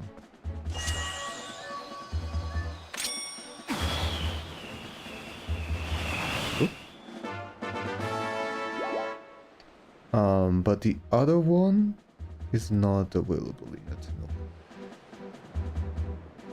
No. Okay. Let's go to the other side.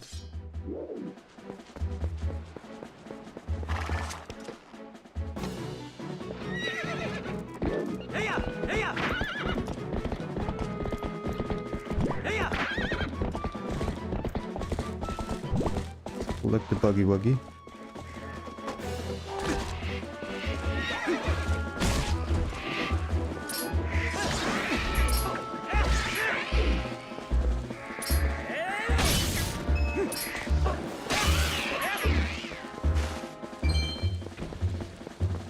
somewhere around here is supposed to be a bug.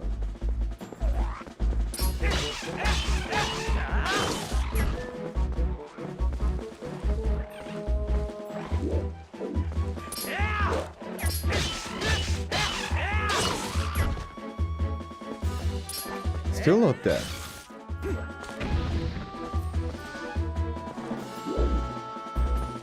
I hear the sounds. Is it coming from up here? Hmm.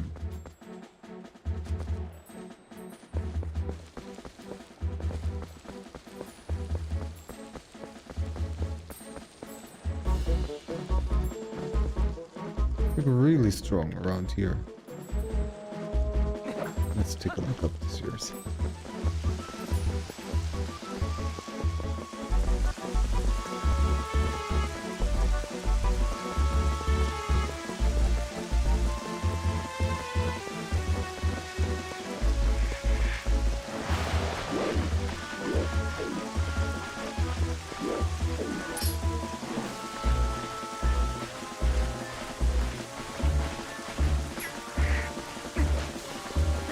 Doesn't seem like the bug is around here. I didn't hear any twinkly sounds either. So... Also it said that... Well, let me just check it out like this then. Just lying on the ground, it says. Okay. Just... Ah, there we go. Easy to miss. Okay, and then we go into the cave.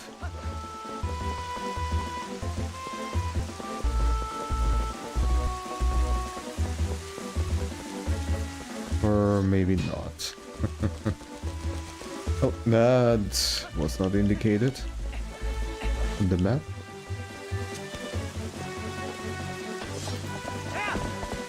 Let's quickly get the other buggy wuggy.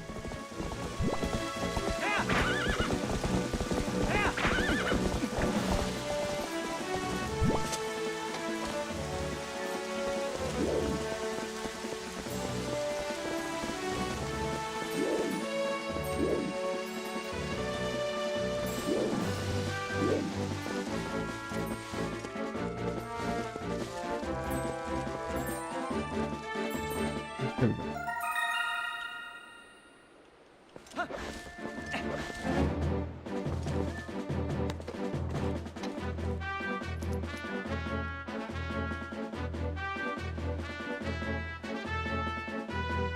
Okay, and that is all I can do for now around here.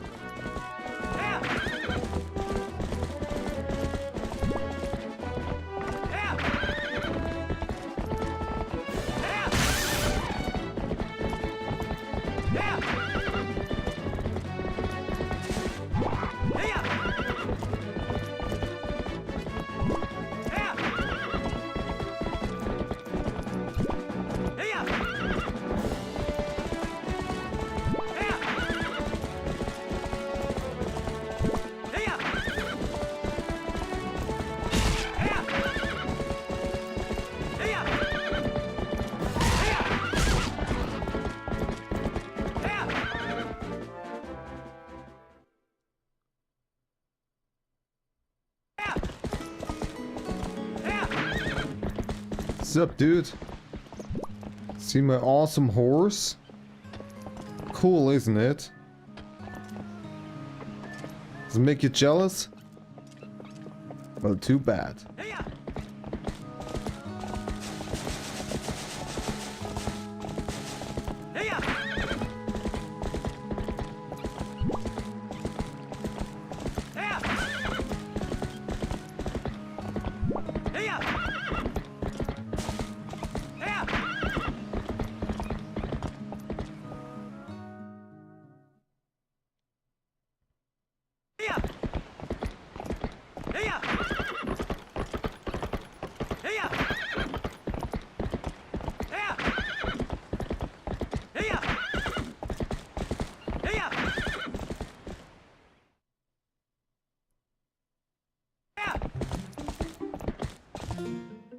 Okay, let's save at this point.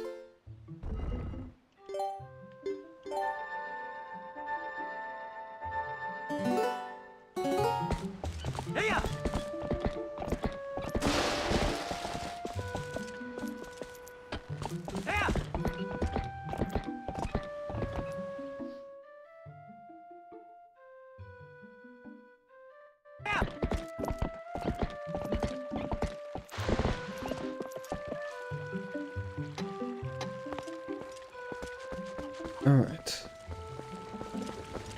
Now let's talk to everybody.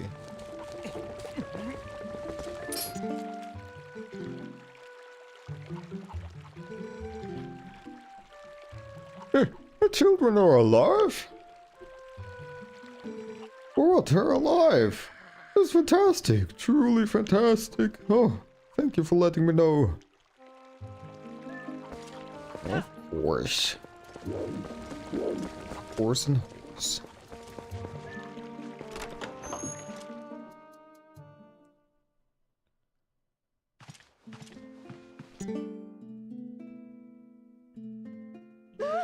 Oh, what's that? The children. Oh, oh. So they're in Kakariko Village. Oh, thank goodness they're still alive. I was worried sick. Phew. Finally, I can get back to work in peace. Nope, don't need anything. Alright, there's 7 people apparently.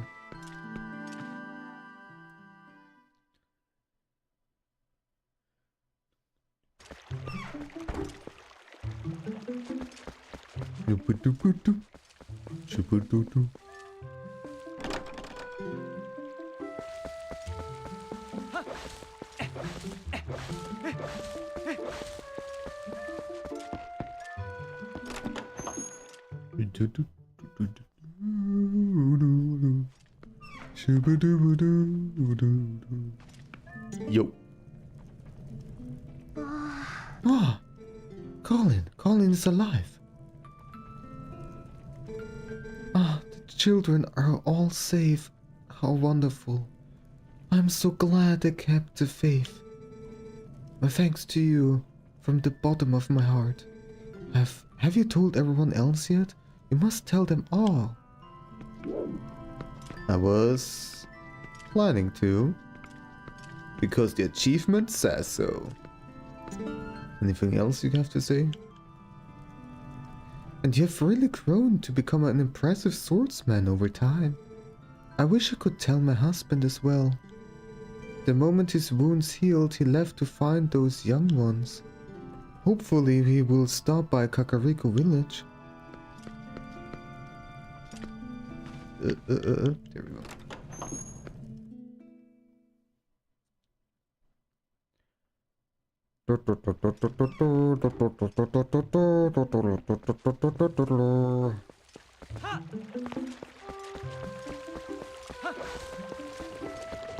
See what the 2 over here. Oh, what's the latest? You've gotten any clues about where the tanks might be? Oh, they're in Kakariko. My, that's a fine fix. We're gonna have to tell the mayor about that right away. Maybe not right away.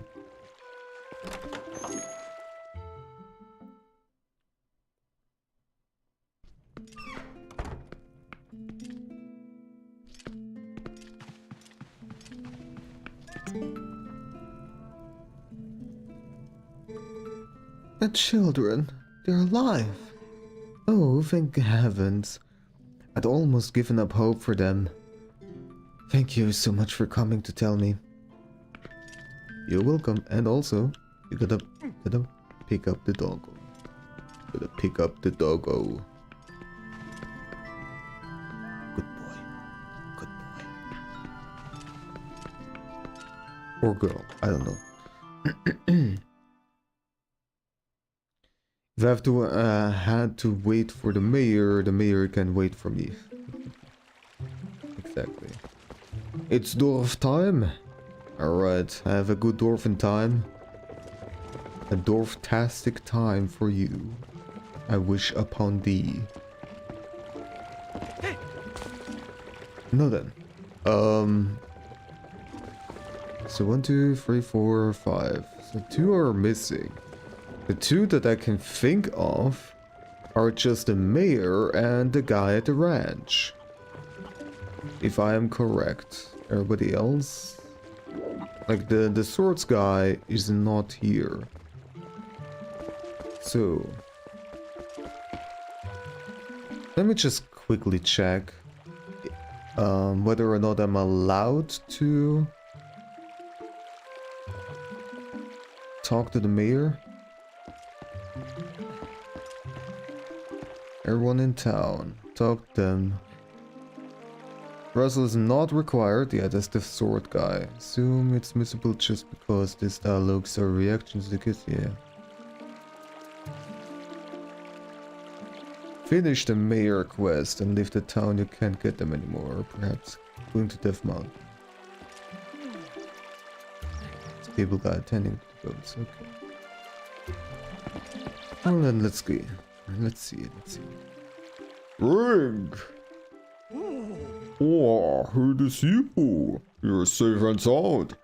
You're close. What happened to you, lad? Come on, quick, inside.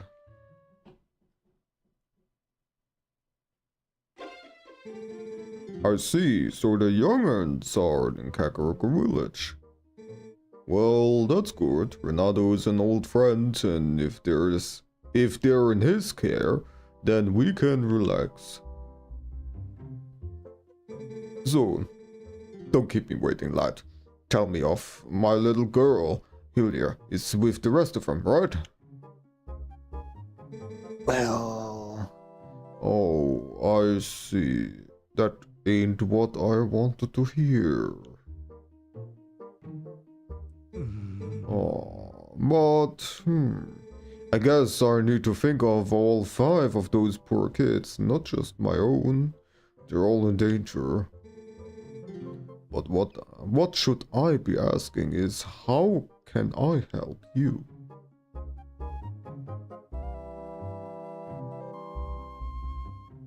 I nod and he knows everything. What's that now? The Gorons of Death Mountain? I see. So Renato told you that. Well, if it's true, I did defeat the Gorons in a contest of strength and earned their trust with the help of a little secret. I can teach you the secret, but can you promise me that you absolutely positively will not disclose it to anyone? No. I see. Well, you understand, I can't teach the secrets to a fellow who won't protect it. It's a crying shame. Okay, so I guess we're gonna wait with this until we talk to the guy at the stable. Just to be extra certain that we get the achievement.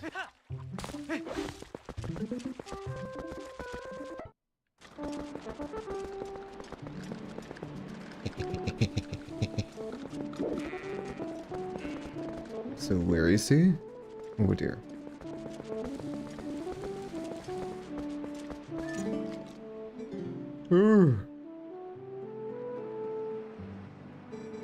No fooling, the tots are safe. And on top of that, they're all in the Kakariko village. Oh shucks, I don't need to worry about that now. You're incredible, bud. I can already see everybody's smiling faces.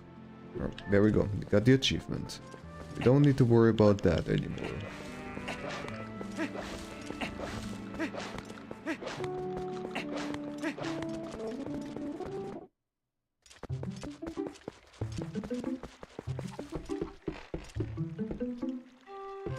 Okay.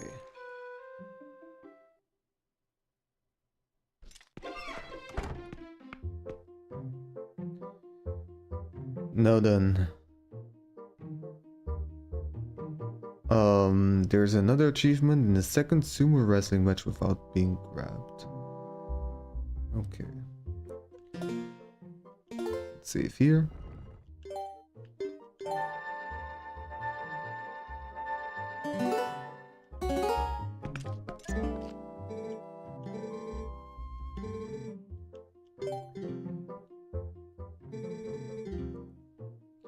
Good, alright then, absolutely no one.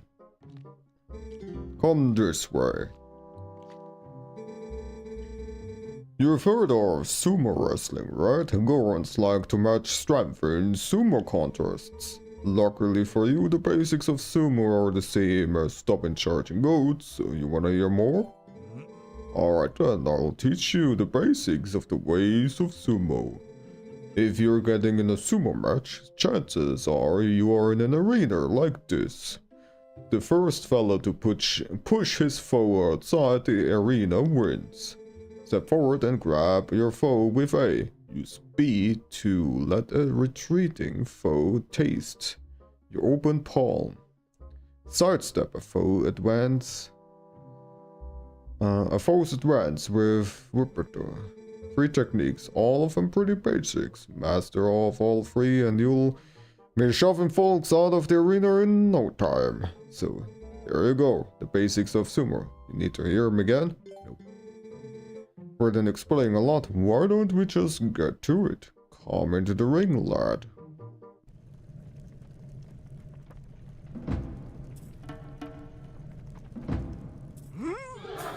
Whoa! Whoa!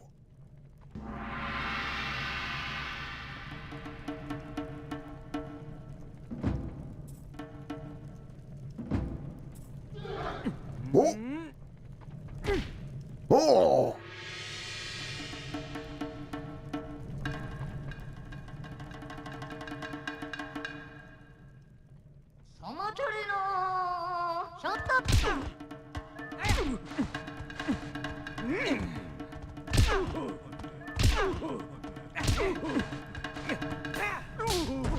I just spammed A bunch. Seems like it worked out. You seem to understand the basics. Alright, next time I won't go easy on you, lad. Fight me as if you were fighting one of the Gorons. Can't be beat. Nope.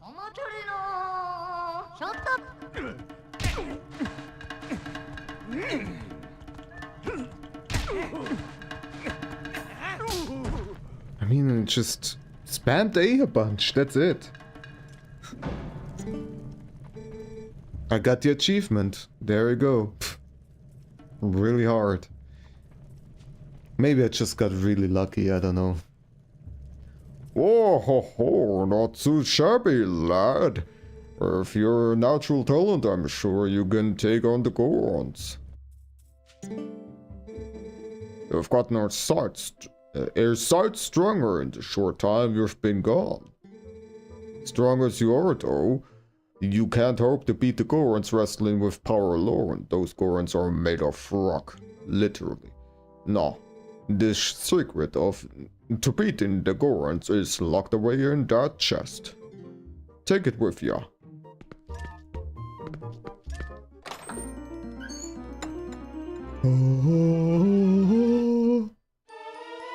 Iron boots. Time to cheat. Wear these and you'll become so heavy, not even a Goron will be able to move you.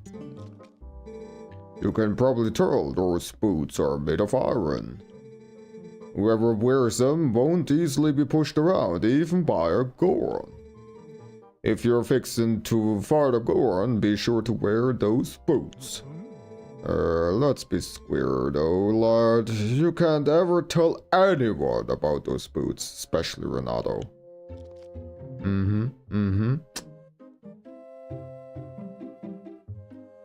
You'd make an esteemed member of the Moron village. Is that so? Okay, items. Over here. I can't use them right now. Okay.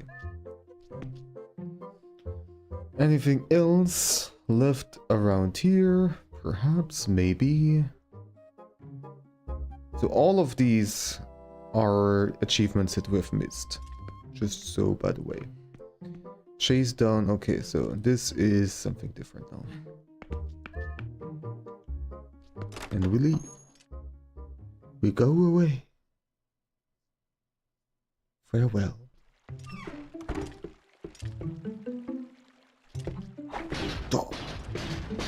Yeah. I'm the boss around here.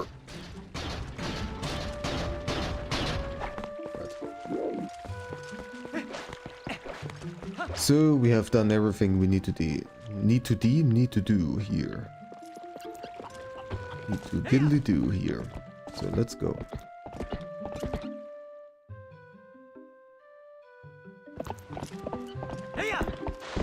Hello.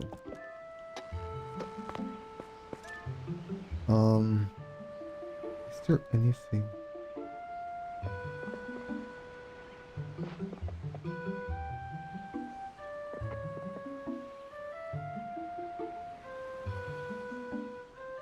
It's the wooden sword. Okay.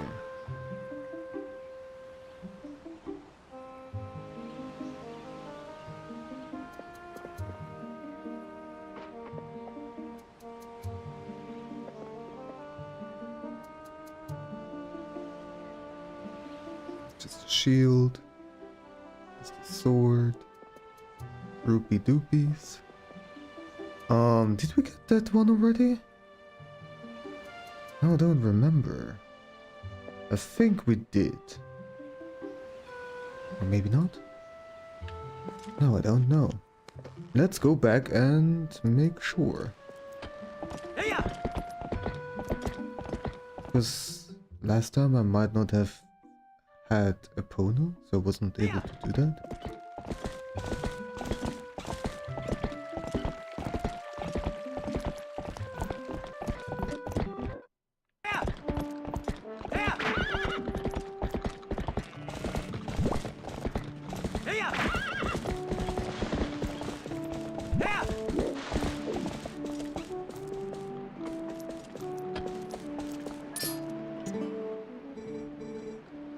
Well, her there. You brought a pony to her. Well, how's about that? Random goats up for the first time in a dog's age? I'm about to scamps, whoop-de-doo-loo. Let's go. Let's just go.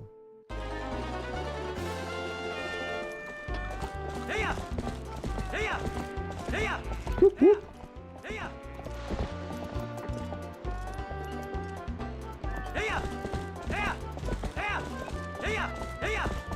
No, that's the wrong way, you little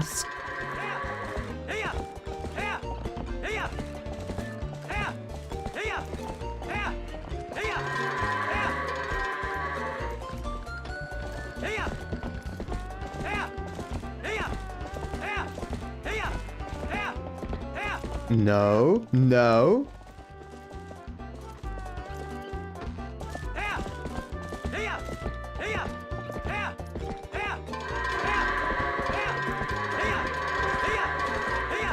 Goated!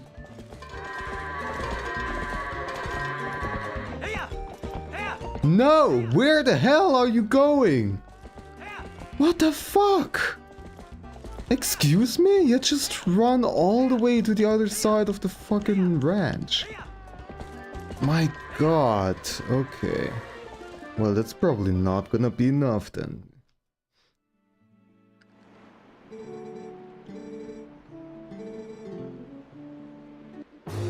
Oh, or it is. Well, never mind. You got a full heart. Okay. There's something over there. It's just a roople doople. Just a little roople doople.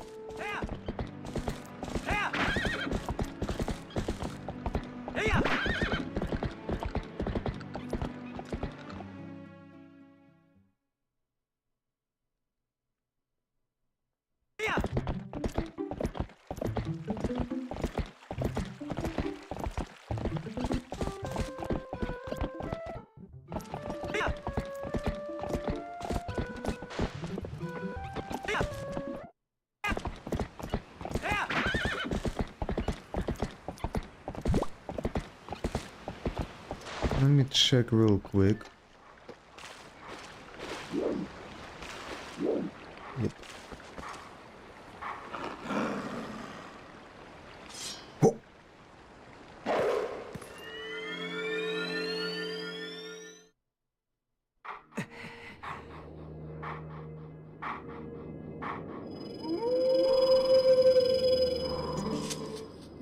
We meet again.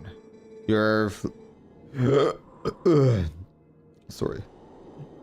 You have a little more of the look of a hero than you did before.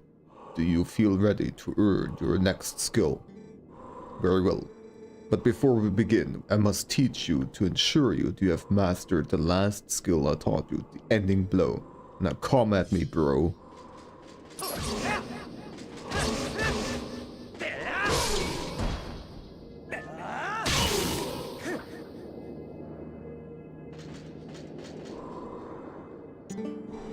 Excellent. It appears you are certainly capable of performing my lost art. Very well, my second skill is the shield attack. Let it be hewn into your mind. No matter how well-tempered their blade is, if a foe is clad in armor and bears a shield, the sword will do it no harm.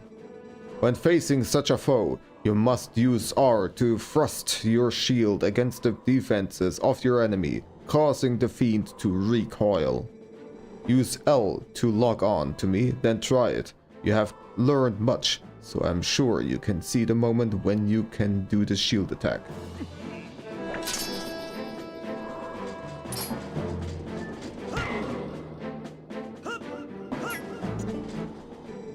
After you shield attack with R and send your foe reeling, attack with your sword immediately. Shing! Excellent. Open a hole in your enemy's defenses and use your sword to strike without hesitation. Shield attack, I have just taught you, can be used to repel an enemy's projectile attacks. Would you like to practice, then repel my magical attack with your shield.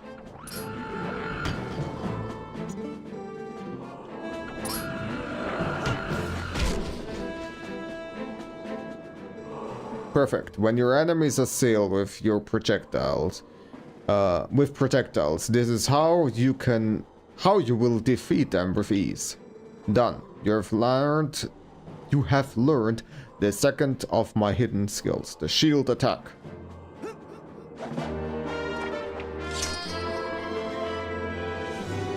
Nice.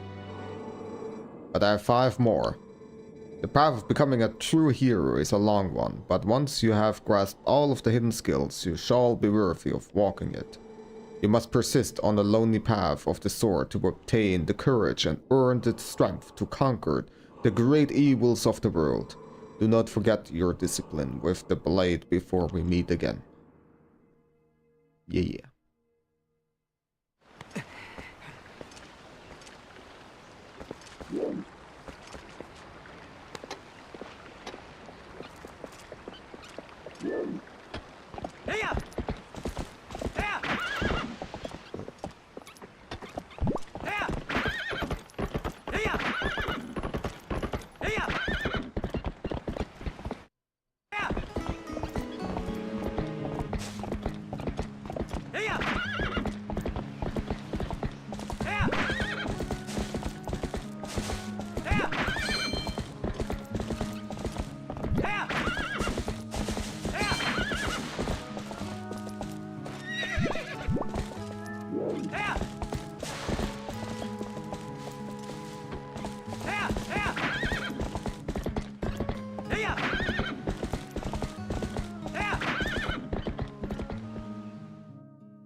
Now then,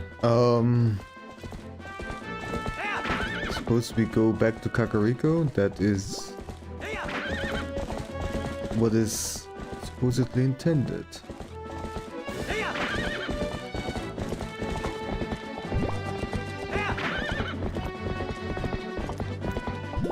Let me just save once again, real quick.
I'm so angry. Fuck that guy.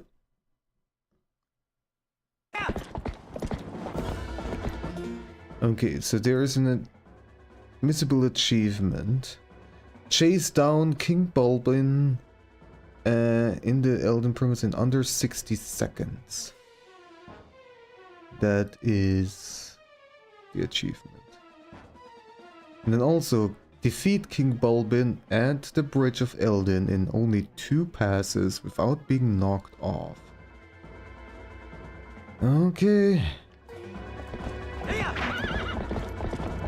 Doesn't sound quite that easy. Let's see how we will do.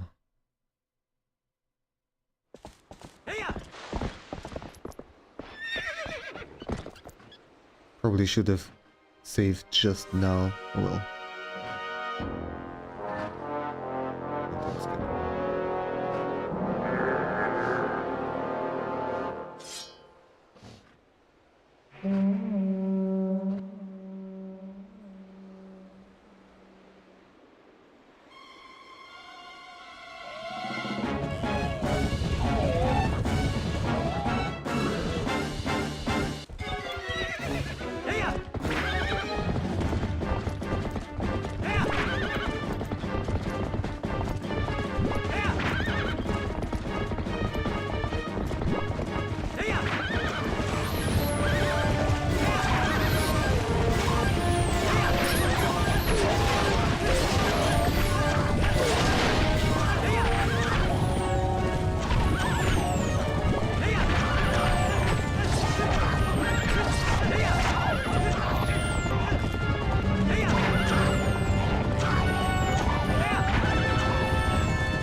Should have been under 1 minute, right? Yes? No?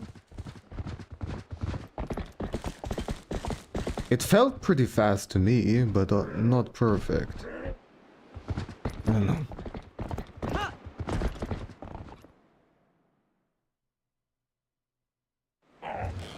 Not getting an achievement, so might have messed it up then. But we're still gonna try this round, and we can still restart later.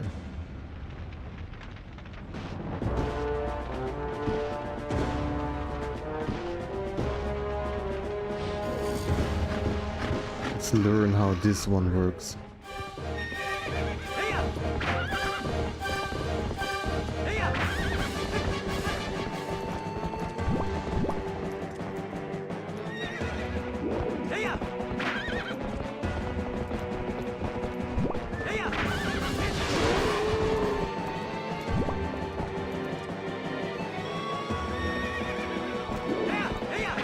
think it said in 2 passes, so... Okay. We'll just practice a little bit more. We might unlock together. I don't think so. Those 2 phases seem pretty separate from each other, so I think I just messed it up and didn't do it in 1 minute.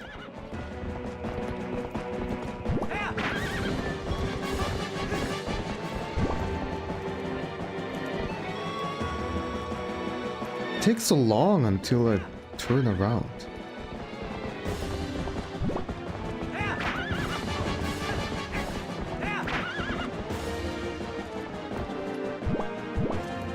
Probably it needs to load and like let the guy turn around and everything.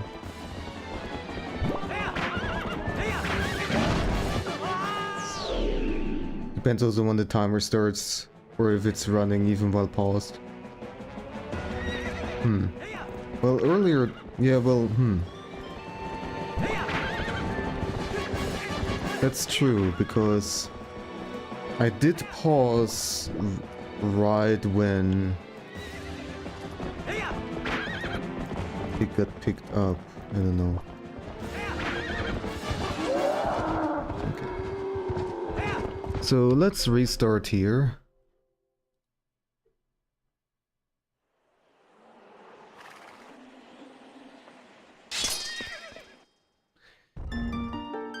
We've made a save pretty recently.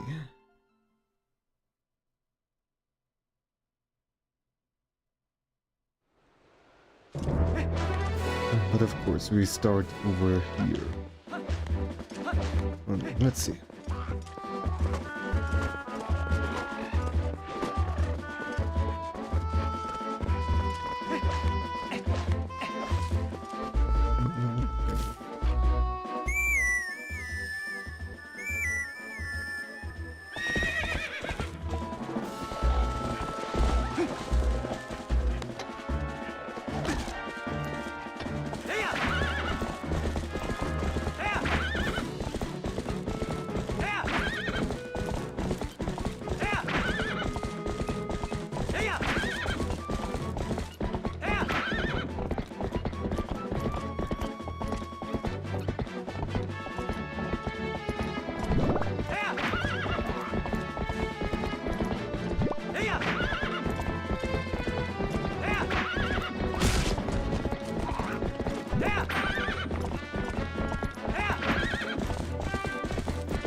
Let me save on my second file real quick.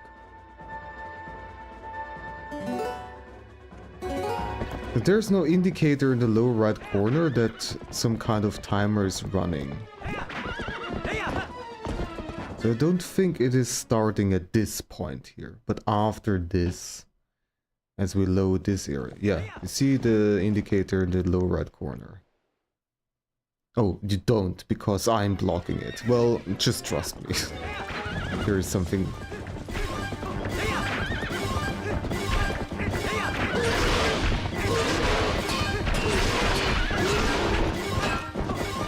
Too fast. Can it steer?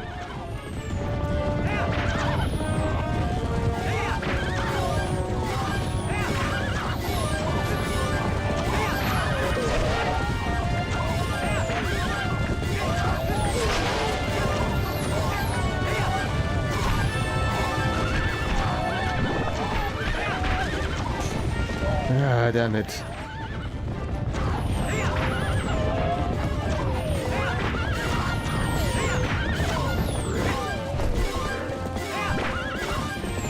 This is probably not gonna be it.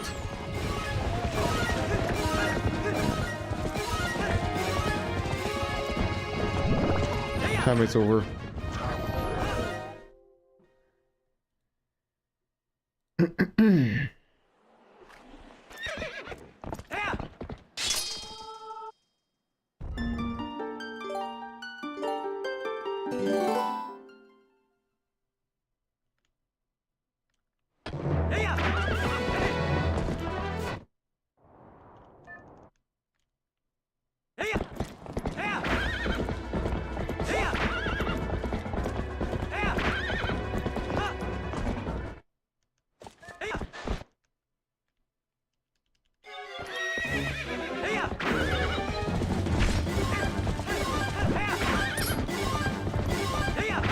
Probably a smart idea if I target him.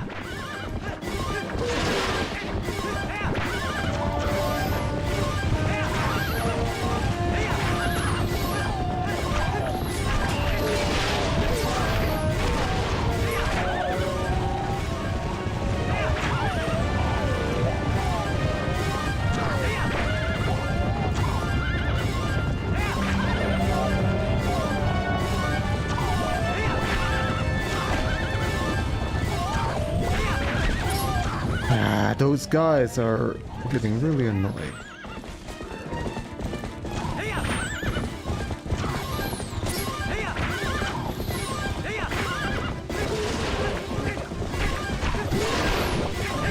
I need some iframes too, which is not great for me. Okay, we did it. This phase, done. We got the achievement. Now for the other one, I have to do this perfectly. I cannot fail even one round.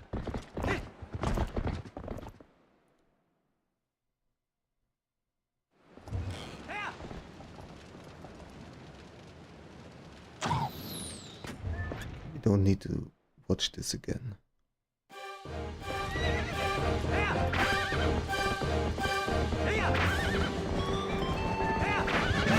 Okay, man, it's already over. I probably should have made a save there, and maybe I could have started from that phase, although probably not. Probably I have to do everything again.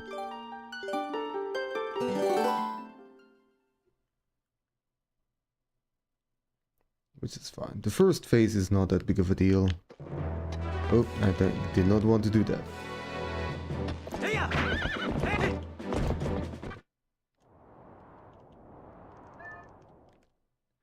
Now that I don't have the time limit, I can just take my time, chill.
Alright. Making it extra annoying for me, huh?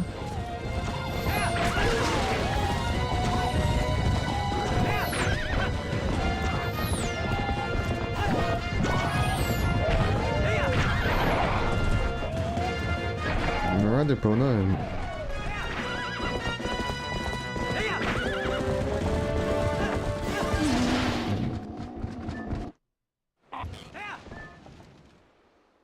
Okay, let's attempt to save at this point.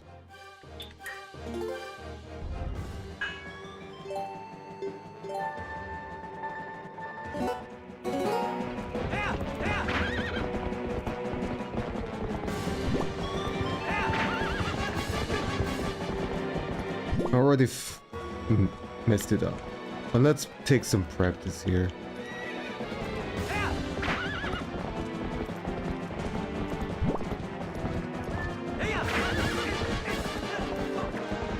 I have to time it perfectly. It's really not easy.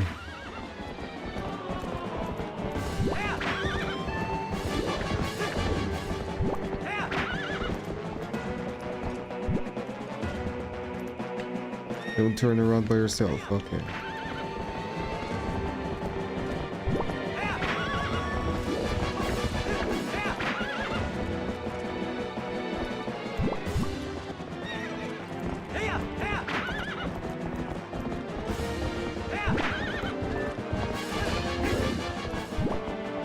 Okay. Let's try it differently. Instead of mashing. Okay. First of all, I should attack from the right because I hold my sword in the left. Smart idea. It wasn't quite it.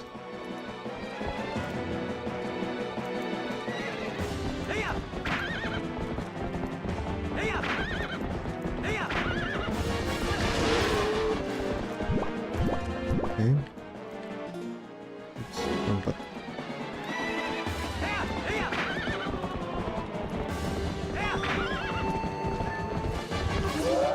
Okay. Try this again.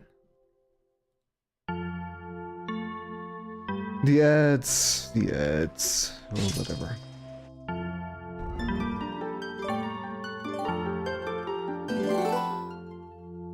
Let's see. And I have to start from the very beginning? Yeah, okay. I thought so.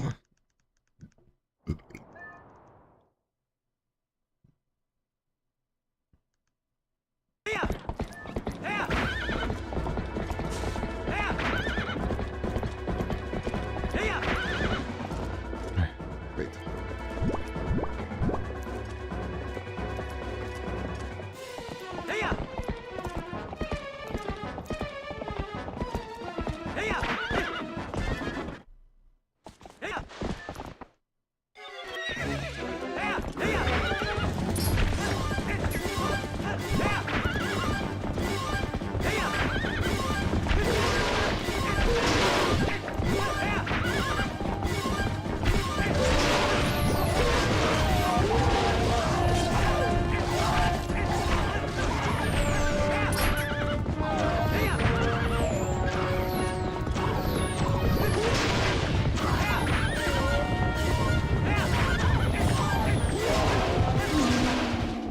Oh, that was quick actually. Might have been even faster than the time when I got the achievement. Alright.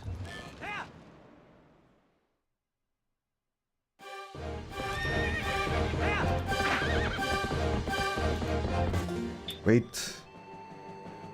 Work task comes in at a great time. Also, after the ad got played. Oh, okay, so we got the first round.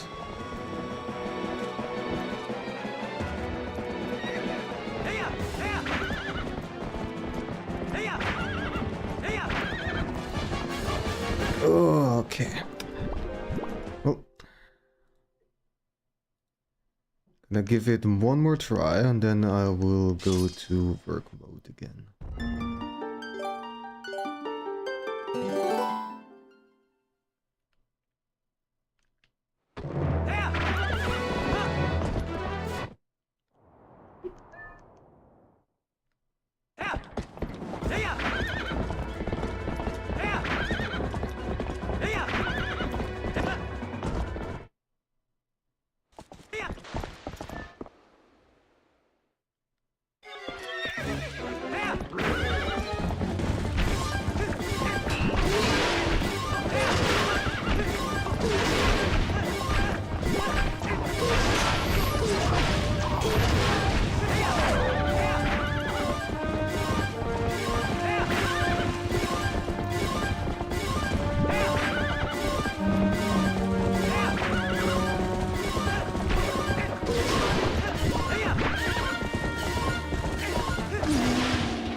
That was quick. That might have been the fastest so far. Alright. Second phase. Once again.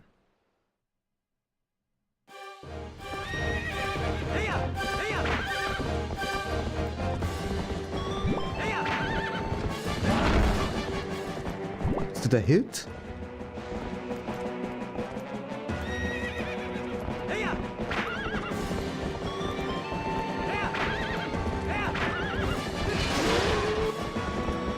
Okay, the first one was not a hit. Okay. Well, in that case, we're going to... Well, actually, it's enough time for another attempt. This goes pretty quick, all things considered.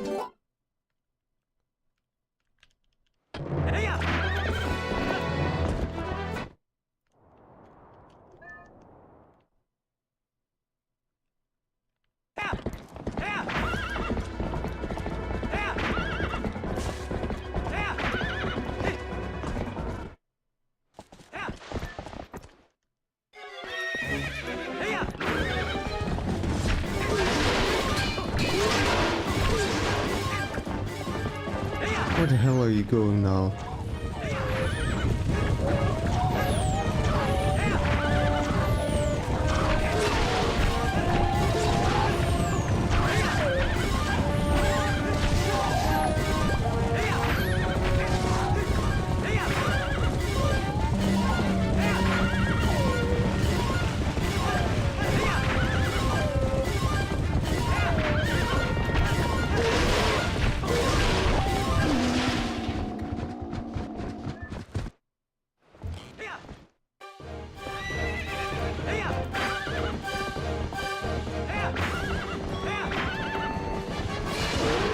Good one.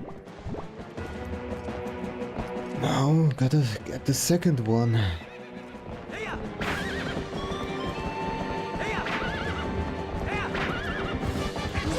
Okay, we got it. Epic shot. We did it.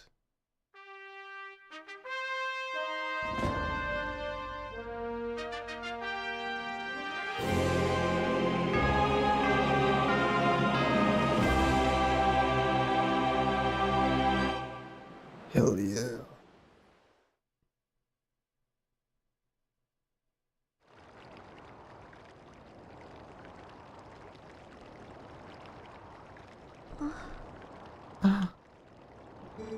Is everyone okay?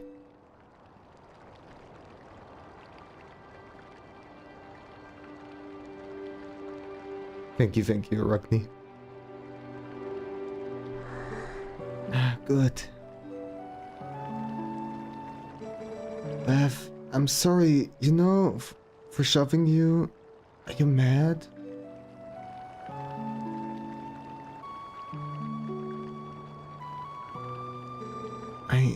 I think I finally understand. I understand what my dad meant when he told me I needed to be stronger, like you. He wasn't talking about strength, like lifting stuff. He was talking about being brave.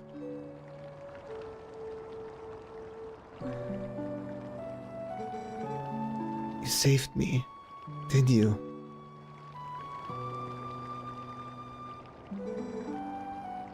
You can do anything.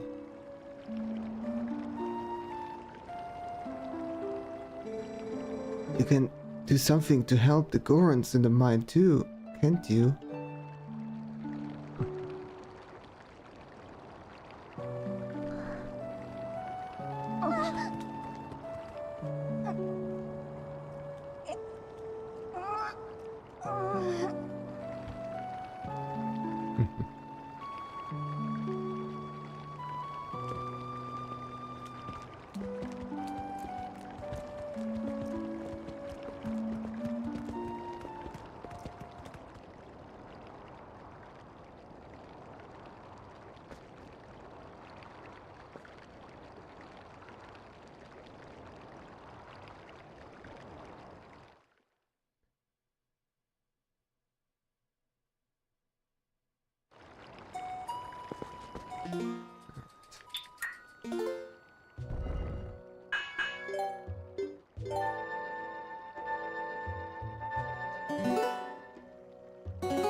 So work is calling, unfortunately, so I will be back in about 15 minutes once again. Not only are red foxes widely spread in our traditional and pop cultures, but also are really fascinating, adorable and beautiful animals in general. It is truly a joy to draw and paint them in all sorts of ways, and I want to share the joy with you through this drawing tutorial step by step.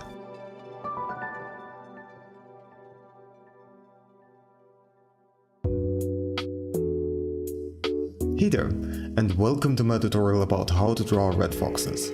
We're going to go for a deep dive, learning all sorts of things about their anatomy, interesting fox facts, useful drawing techniques, and so on. Even though I mostly use digital tools, this video is suited for both digital and traditional artists. It doesn't really matter what you use. Let me briefly give you an overview of what will await you. Firstly, we're going to construct a fox in a simple pose with basic shapes, while I'll explain their anatomy to you. Then we're gonna make them a lot more dynamic looking by doing a couple of gesture drawings. And for the last part I will bring out a bunch of artworks that I made during my fox studies and tell you all sorts of things about them. Alright, now let's get to the actual drawing part. Thank you. Okay, to keep it simple at first, we're gonna draw a standing pose from the side with the head slightly rotated towards us. Before I start though, let me clarify something right away.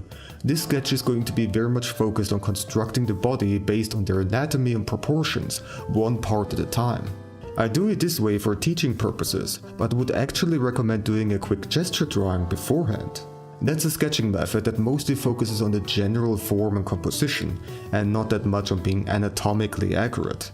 That stuff would come later. In the second part of this video I will demonstrate this by drawing more complex poses using gesture drawings.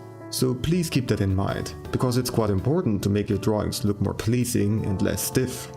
Alright, now let's actually draw something. Starting off with an oval as the base shape for the head. It is about twice as long as it is high. It doesn't need to be perfect, gotta keep perspective in mind though. Why an oval shape? Because if we take a look at the skull, you can see that it can be approximated much better with an oval than with a circle, for example. You can also notice that I drew it at an angle and not perfectly horizontal. The reason is that when foxes look straight forward, then that's simply the angle the skull is orientated. Otherwise their long snout would interfere too much with their field of vision. It's already kind of difficult for them to see things right in front and underneath the nose. So let's draw the center lines of this oval shape. They are basically cutting the shape in halves along all 3 dimensions. The intersections are gonna be especially helpful. Also, here are some drawings I made that are perfectly from the side and front for comparison. I'm gonna leave them up while we are working on the head. So the front intersection helps us find the position of the nose, with which I personally like to start with. For that purpose we draw a rounded triangle. Additionally, on top of it we add sort of a bridge. Mind that it is not flat either, but slightly arched. The nose is quite dark, so if you're looking at it from far enough away, then you don't really see any details. But in case you do want or need to add them, like if you're drawing a close-up portrait, here's how to draw the nostrils. Follow the edge of the bridge shape, giving it a slight curvature, then hook around, curving all the way back to the edge. Those are supposed to be the nostrils. The bottom of the nose would then form this sort of arrow shape. Keep in mind that the front of the nose is not flat, but has a slight curvature too. Therefore, if you look at the nose partially from the side, the nostril that is further at the back gets less visible. With a relatively complex shape like this, it is however an especially good idea to use references. My tutorial, or any tutorial for that matter, cannot make references completely obsolete. Okay, now we're going to shape the face a bit. Here is where the upper intersection comes in handy. Draw a line that lies perfectly flat on top of the head, pointing forward. And then draw a parallel line from the middle top of the nose. The upper side of the snout and the top of the head are parallel. This is a good indicator to check if your snout is angled correctly. Now we need to create a connection between those 2 lines. Around the halfway point between the 2 intersections we corner upwards, and then curve around to converge with the line on the top of the head. And then slightly behind where we drew that corner, we draw a perpendicular line to indicate where the eyes are going to be located. These lines are just guidelines and won't be visible in the final result, but it is really helpful for illustrating and better understanding the shape of the head. There are a couple of those guidelines you can draw. Here are some common ones that I found by simply tracing some facial shapes in various photos. These are not perfect, I do have to mention. Some of those lines I drew just by sort of guessing, and these are different individual red foxes in different seasons. Nevertheless, this helped me a ton at understanding the shape of their head and figuring out additional guidelines that I can draw during the sketching phase. I posted the sheet on my other pages too, if you want to use it, but again, this is not a perfect guide. Please keep that in mind. Alright, back to the drawing. Now let's draw some lines that connect the nose corners with the inner eye corners. Those lines are almost parallel to the line we drew for the top of the snout, but they diverge a little bit. Also, keep in mind that this part of the snout is not flat either. Because it has some roundness to it, the line that is further at the back is closer to the middle line here, since we look at it from the side. Now let's draw the eyes. For that purpose, we need to understand that the inner eye corner is actually pointing forwards along these lines that we drew. It then corners around to the upper lid. The curvature of this line is very important for the expression of this fox. Give it an upwards curve to make it look attentive, excited, or alerted. Keep it flatter to make it relaxed or even tired looking. You can also decide the height of the outer eye corner. Raise it up higher for a quite sharp look, or lower for some softer looking eyes. Then you can draw the lower eyelid by also cornering around from the inner eye corner and creating a round curve that connects with the outer eye corner. We also draw a circular curve to indicate the eyeball. While the inner eye corner and the eyelids, especially the lower eyelid, are going to be dark. The basic shape of the eyes can vary quite significantly. They don't have all the exact same face, just like us humans. Or like cats and dogs if you want a closer comparison. Drawing the same on the other side. However, because of this angle, the eye is partially hidden behind the nose bridge. Also, keep in mind that the face is not flat either. Now the pupils. All red foxes have vertical slits as pupils that get wider the darker the surroundings are. Just like with cats. It's a widespread trait among stealth hunters, enabling them to efficiently focus on their prey under both very dark and very bright conditions. That's why wolves, for example, don't have slit-shaped pupils. They are not stealth, but pack hunters. Or cheetahs. They are cats too, but they more so rely on their enormous running speed. Our fox is going to look straight forward, so I placed the pupils relatively in the middle. We need to keep in mind though that the pupil is not just right on the surface of the spherical eyeball, but it lies a bit deeper inside and creates a much flatter surface together with the iris. Getting the placement right might not be the easiest. That's why it's especially a good idea to check the sketch by flipping the canvas. Or if you're working with traditional media, you can do so by looking at it through a mirror or taking a photo and flipping it afterwards. By the way, foxes are of course also able to move their eyes. When they are looking straight forward, then their iris covers the entire exposed eye. However, if they are looking to the side, then you are able to see the wide parts of the eyes. Okay, now let's jump to the front of the snout to work on the mouth. We draw a very short line here in the middle and then another short line perpendicular to it. Then we are curving downwards a little bit and go around the cheeks. Now we need to find the mouth corners. One way to do so is by drawing some outward curves down from the middle of the eyes and then connect with the upper lips at the front. On the other side we curve upwards and then draw in the direction of the inner eye corner. Important to note is that the snout is wider than the nose itself, so at angles that aren't too much from the side you can see that the nose is not quite touching the edge. Of course we need a lower jaw too. At this particular angle we can illustrate it with a simple small curve. Don't draw it quite at the edge though, let the upper lip reach over it a little. Then we continue the line under the eye a bit downwards and connect it with the chin to complete the lower jaw. From higher view angles the lower jaw would not be visible though. Drawing an open mouth is quite the extra challenge. The shapes vary a lot depending on the expression and angle, so let's take a look at it separately. First of all, the jaw mostly just moves up and down by rotating on a hinge that is located further back, behind and under the eyes. Take a look at this image where the fox has the mouth wide open. It's almost a 90 degrees angle, so they can open their jaws quite a lot. Makes sense if they need to bite something that is a bit on the larger side than just a mouse, for example. However, red foxes are actually quite small. On average, they are only 35 to 50 centimeters tall at the shoulder, so even the larger prey isn't all that large. The largest animals hunted by a red fox on record, as far as I was able to find, were just some lambs. But that was also by a very unusually large fox. Foxes would never attack humans unprovoked. We are way too large. Although keep your babies and pets of similar or smaller sizes away from them. It's extremely rare for wild foxes to attack those, but the chances are not quite zero.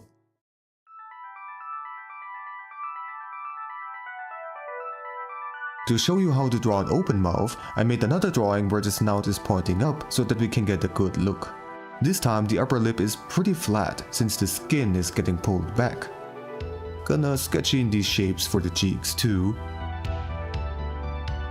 And then we're gonna connect with the mouth corners by drawing the guidelines from the middle of the eye downwards again. Important to note is that the mouth widens further inwards. The width is not constant. Then we draw the lower jaw. I find it easier to start with the front part, and since this fox has its mouth wide open, it's going quite far down. It has to be a round shape and is rather narrow. Now the thing is, it is separated into two parts, the actual jaw with its rows of teeth, and the muscles and skin at the side. The jaw part actually has a mostly constant width. The mouth gets wider because of the muscles and skin that are connected with the jaws. Let's add the teeth now. There are 4 types of teeth. The first ones that build a slightly curved row at the very front are the incisors. Unlike us humans, they have 6 instead of 4 for both the upper and lower jaw, and they are not quite standing up vertically but are angled outwards. And they are relatively small and flat. Their purpose is to cut food into bite-sized chunks. Then we got the big canines. At first we draw the round base, and then curve towards the tip of the teeth. They are pointy, long, and are bent outwards so that they can efficiently hold and kill their prey. They are also used for tearing through tougher pieces of meat. Mind that the canines are behind the incisors and not just next to them. And further behind we got the premolars and molars. The lower jaw has 7 of them on each side, and the upper jaw 6.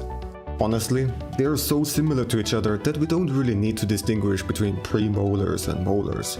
Both of them are mainly used for chewing, even real tough stuff like bones.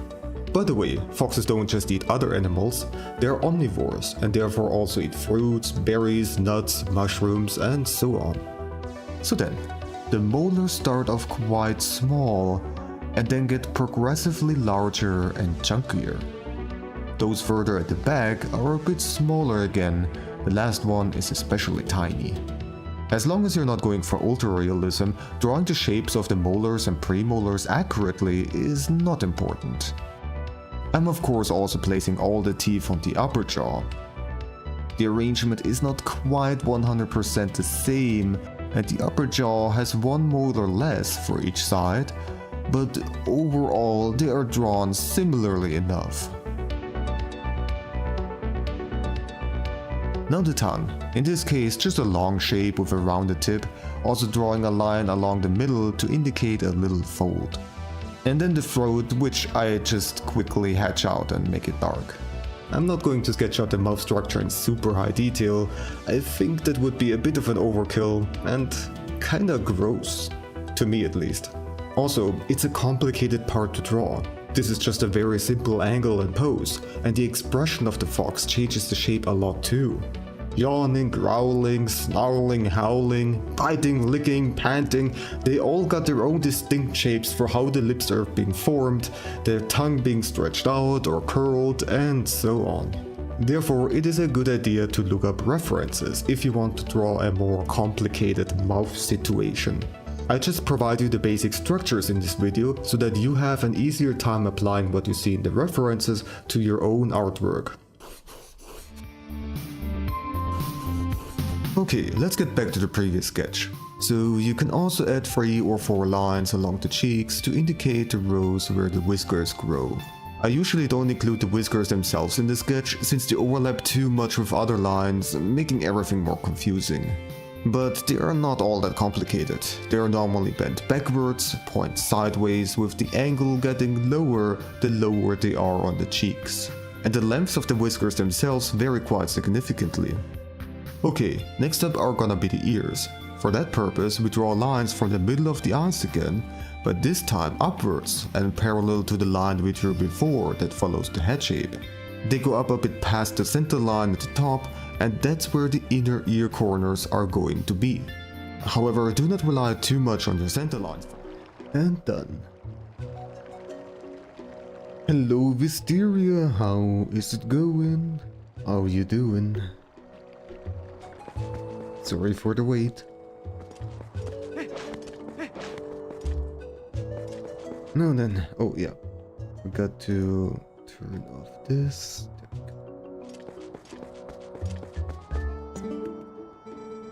I can't believe Colin. I mean, that was really brave thing for him to do, huh? Especially since he's such a weakling. Is he gonna be alright? Right? And Mallow, he hasn't even come by to say get well soon. What's he thinking? He said he was gonna get started, and he hasn't come out of the closed up shop since. Could you talk some sense into that kid? Closed up shop. Oh. Oh my god.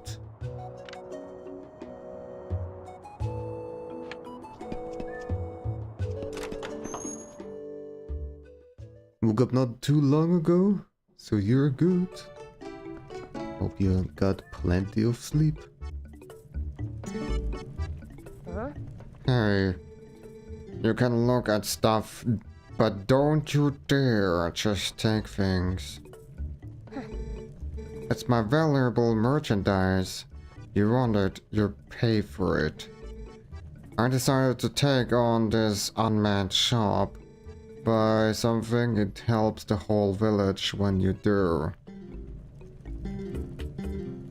200, just barely not enough. Limited supply. Maybe I can't become a hero, but I figure I can help people out with heroic business deals. You'd better work hard too. Let me just quickly get some Rupel Dooples, just 3 of them.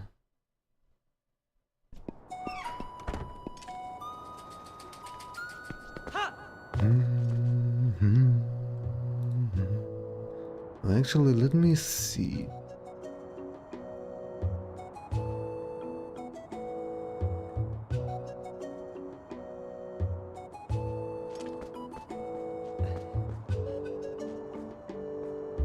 Okay, we cannot get this here. Nope. This one requires the bomb. With ore. Huh? Okay. Let me see real quick.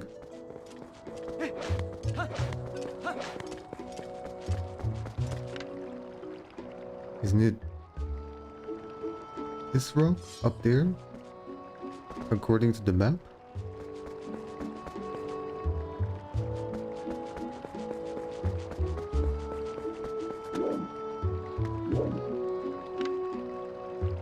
I'm gonna need a bomb, right? Use the bomb arrows to and use the boomerang or the claw shot to obtain the heart piece.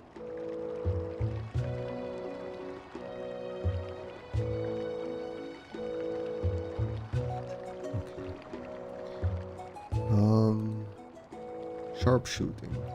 Not quite done yet. Yeah, everything needs the bomb. Well, this is not too surprising, I suppose. Do do do do do. Oh, it heals me. Nice.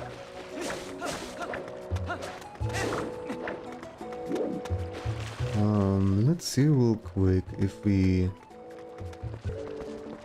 access this area.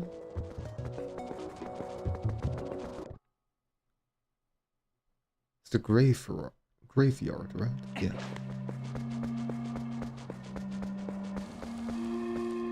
What time? So from grave robbing.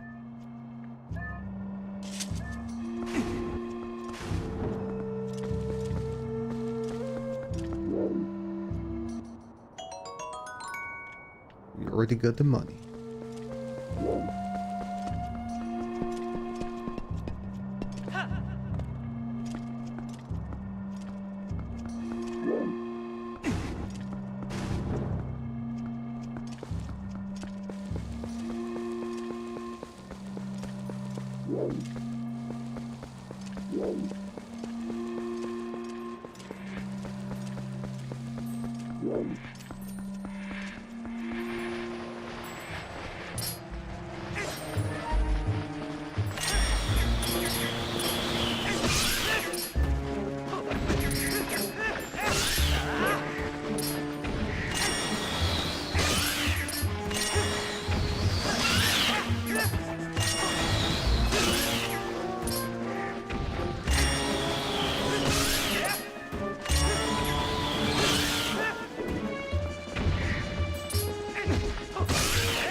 Because we restarted the game, I get all the freaking pickup notifications again. Oh, great.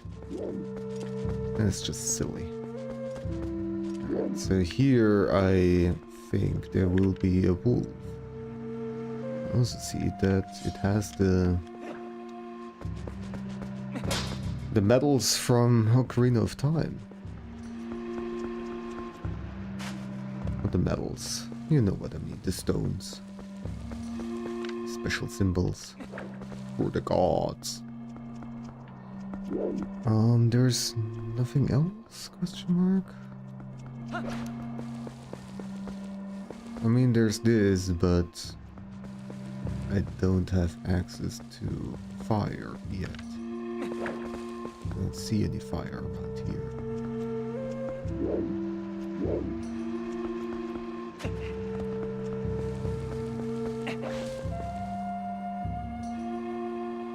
Oh, I do, actually.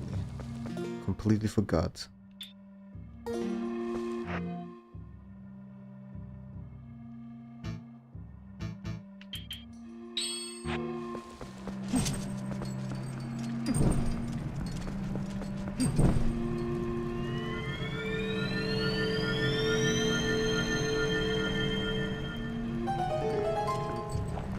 Cheer.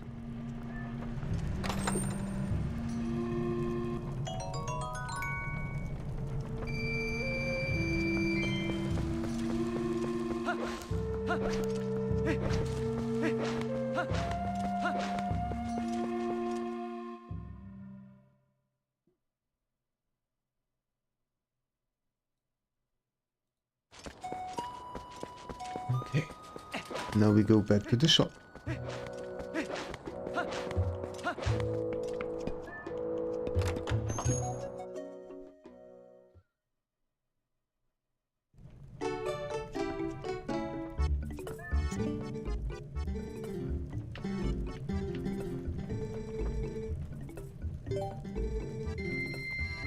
I see, I suppose I can part with it.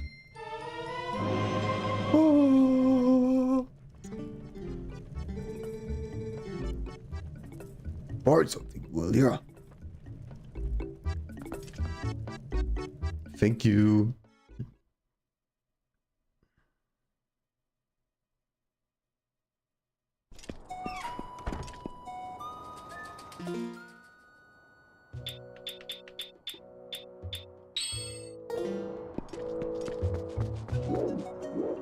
Check shield. Check it out. Cool, right? That crazy Mallow, he went into the shop and now he's up to something in there. Said he need... Yeah. Yeah, we already know. But there's nothing new going on in here, right? Nope. It's a big nopey dopey.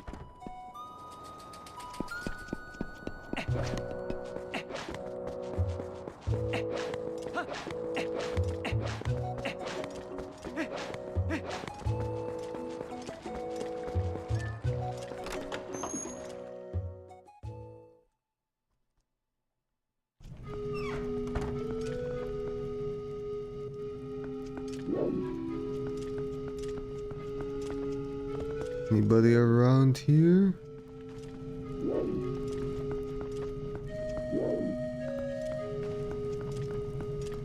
No, nobody go down there. There was this statue that was quite interesting looking. Oh, you know what? I probably need the rod. Like you can control stuff with a certain rod, I think. I'm not super good with my memory for this game. We'll see, we'll see.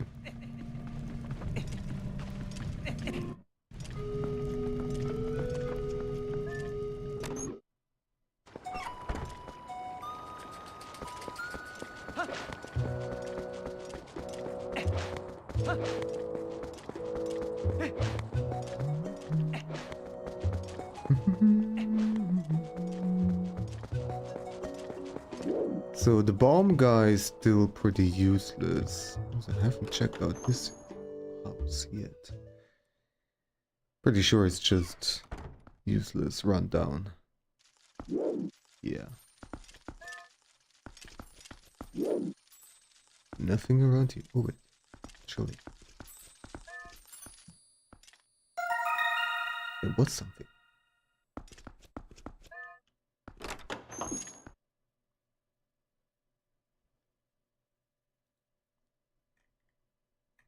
Oops.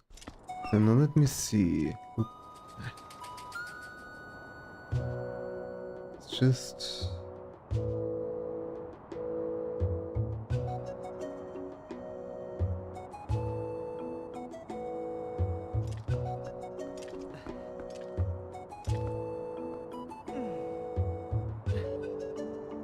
Nothing important around here.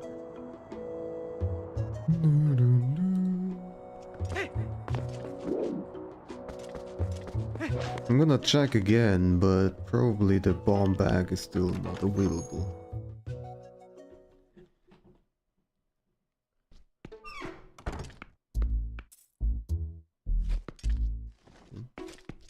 Crazy.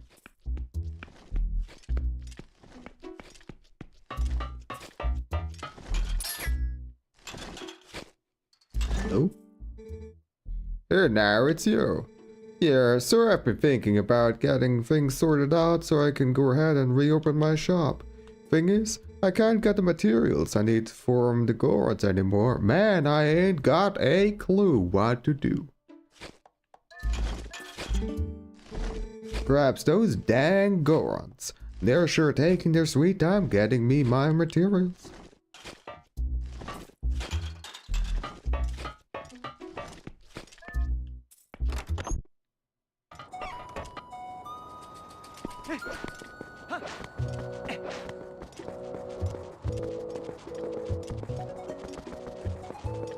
Alright, now then, let's go to the mountain, shall we? I'm gonna check real quick again, but yeah, the next stuff that's up will be the Goron stuff.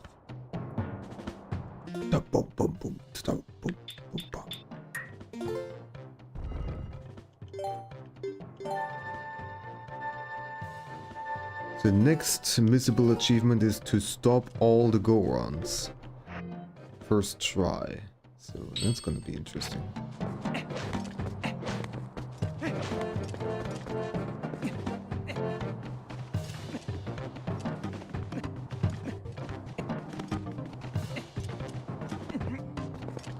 Climbing shore is slow.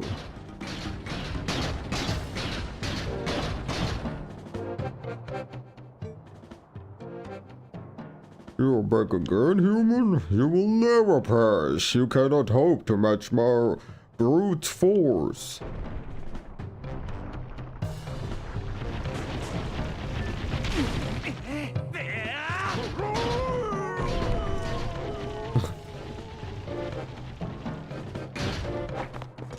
That sound was great.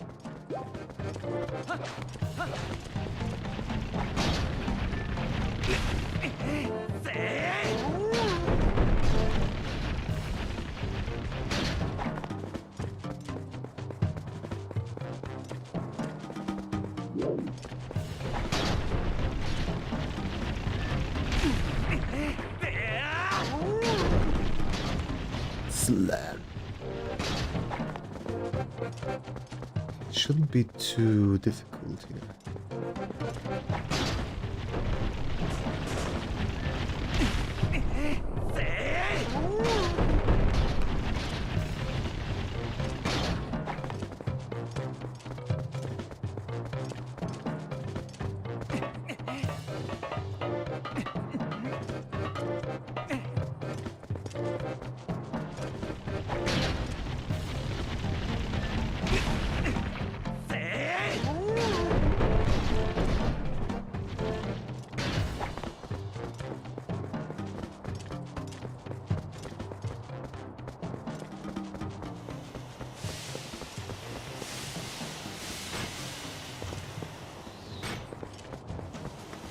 It wasn't quite 7 Gorons yet.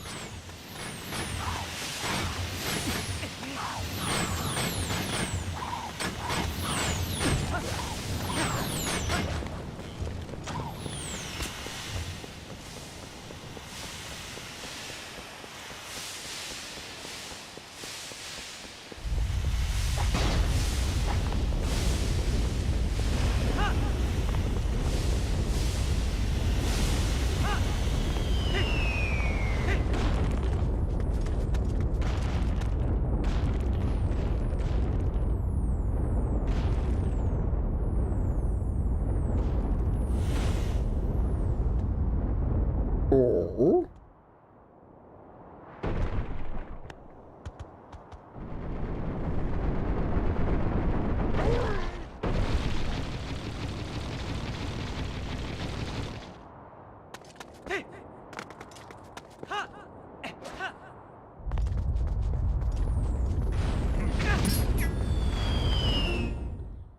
Let me check real quick. Was there anything else? Toss all 7. Yeah, okay. There wasn't anything else added to it.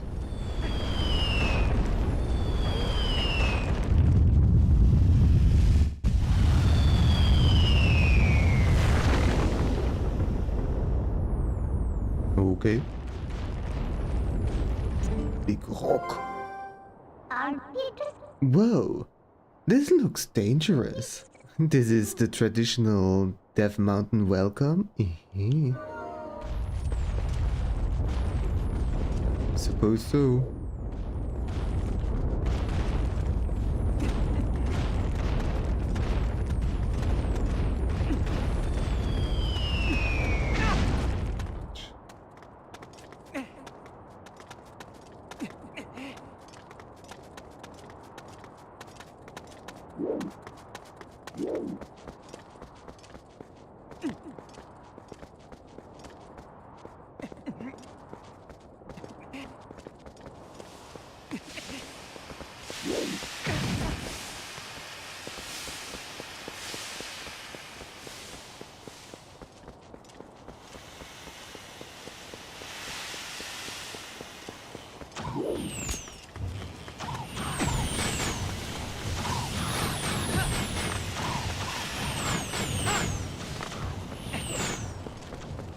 Wait.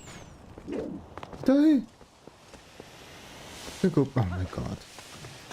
It's very steamy welcome.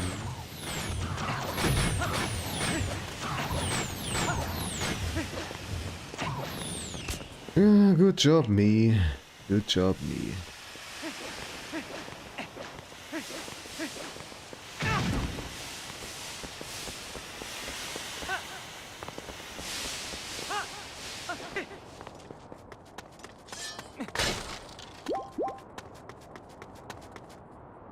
Okay, so this way.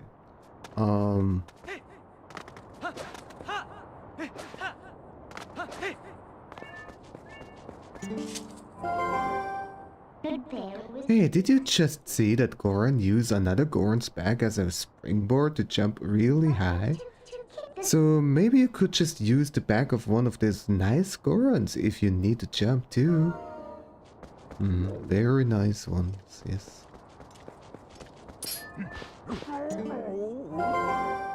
how big you need. Gonna build one.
Okay.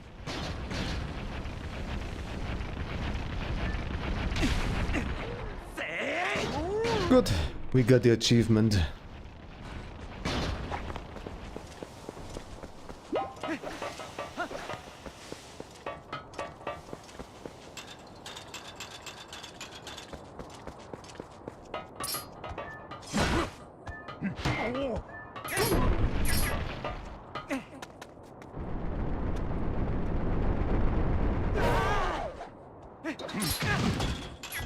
This is rude.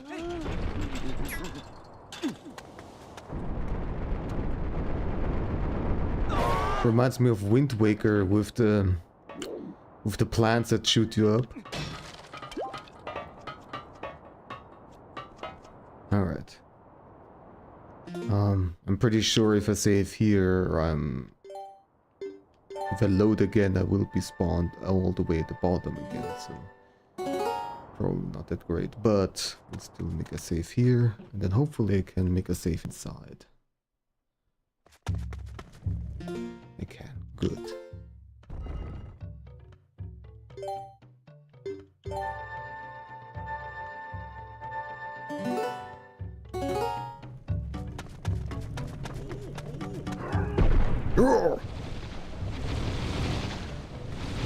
Hey. Get off.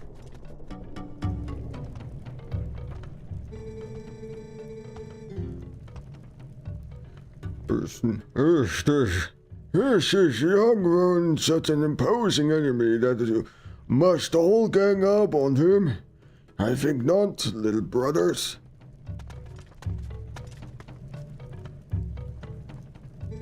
I am Goran Elder, little human. I'm called Gor Koron. Because of certain circumstances, I must lead the Goran tribe in place of Darbus, our tribal patriarch. Tell me, little human, do you come from the village below? You have done well to come this far. You are strong for a human. However, the mines beyond here are sacred to our tribe. Outsiders are not allowed unless...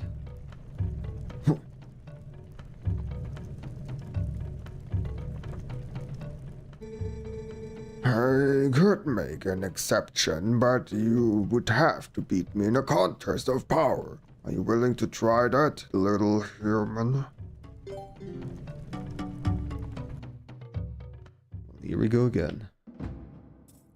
Just to make extra sure, what does the achievement say? Defeat him without being grabbed. Okay, so if it's gonna be as simple as the last time, then don't have to worry too much.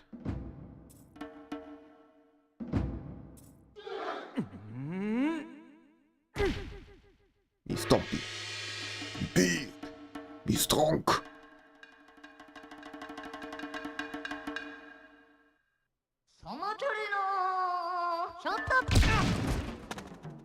Wow, okay.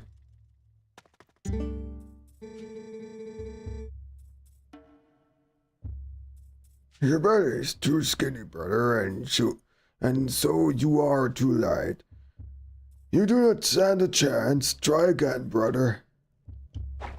So I have to come in here with the boots on, I assume. Do you want to try again? You think you're tough, do you? Well, let's find out. So I can keep on retrying. I just cannot win while also having been grabbed.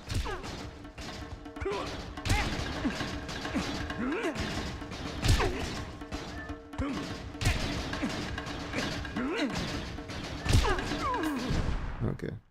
You just spam A. That's all you need to do.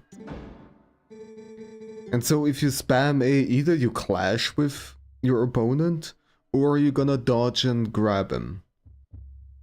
That's the two outcomes there seem to be. So it's either neutral or positive. And of course you're gonna win. Find rage when to see how well you can use them. You've seen it, I would bet. The mountain erupting without pause. When the mountain became to rage, all four of us elders and Darbers, our patriarch, went inside to investigate its anger. We have a treasure that was entrusted to us by the spirits, and we must protect it. Do you understand? But the moment Darbus reached out and touched the treasure, everything went wrong. He collapsed and before our very eyes transformed into an unspeakable monster.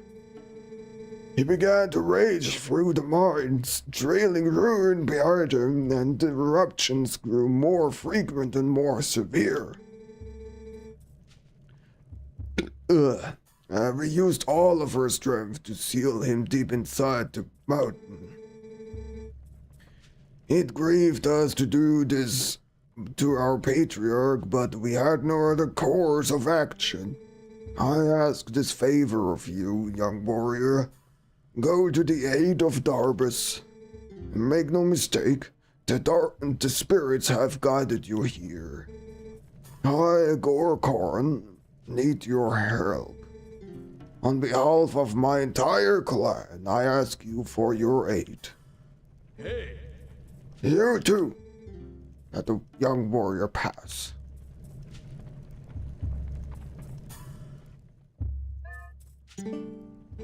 Drink a little bit.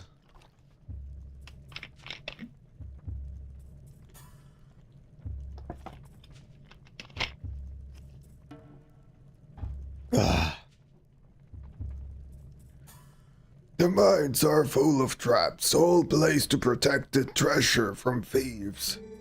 And worse than traps, since the eruptions began, foul creatures of all shapes have settled into every corner of the mines. Getting to the Patriarch's location will not be easy. I would prepare your blade, young warrior.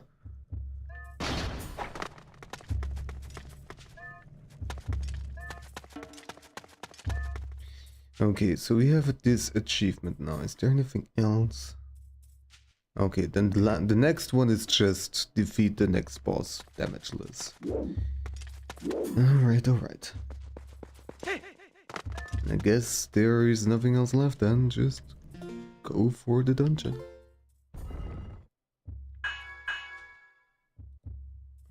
Just to make extra sure. Let's reload everything. So it's updated. There it is. Alright.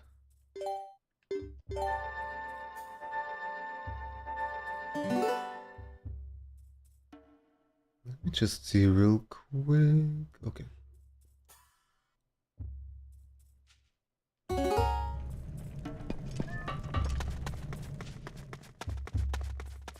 In we go.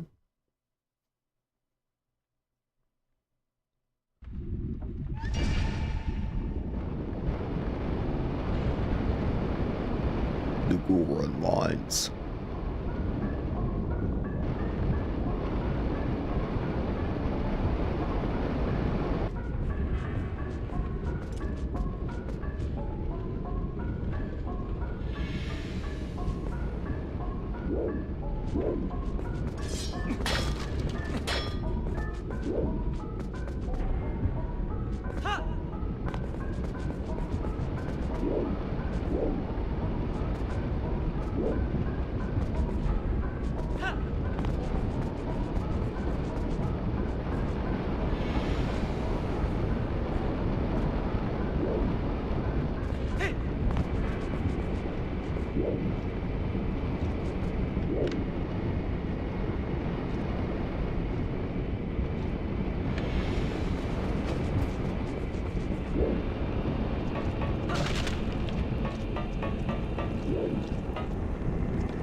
Okay, what do I do from here? It's just a way back. I cannot make this jump over there.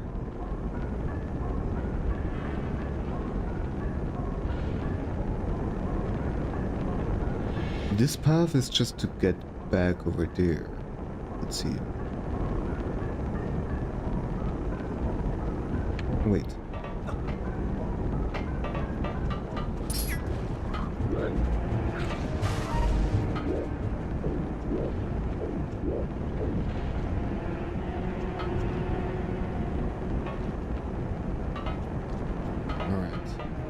I think I see what I need to do.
So let me just quickly check. Let me open the map for the dungeon. Alright. Don't wanna miss anything right now in this room, because coming back seems like a pain, but we already have all the treasure chests.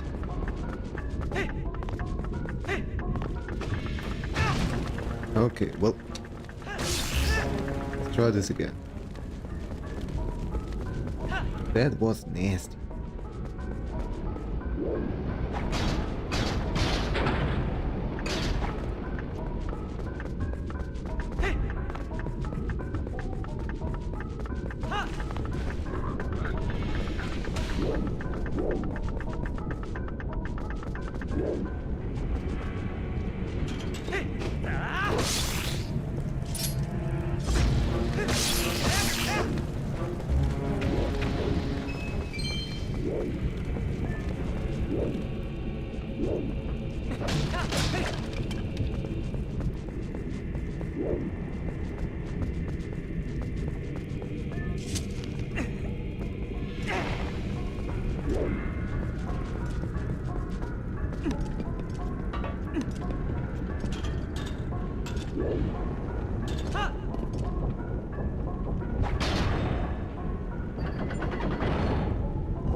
Yeah, this game had all that magnetism stuff.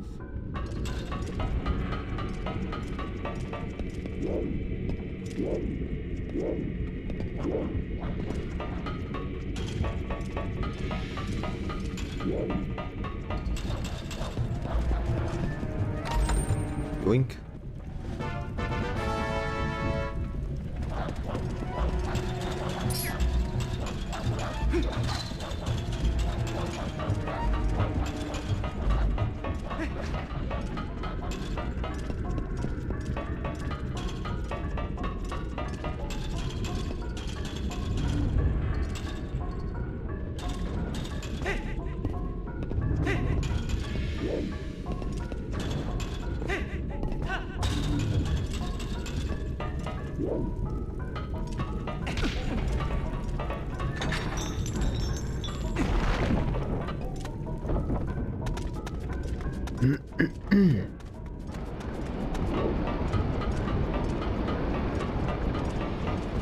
I can't wait to bomb the dongo. Though I don't have any bombs yet.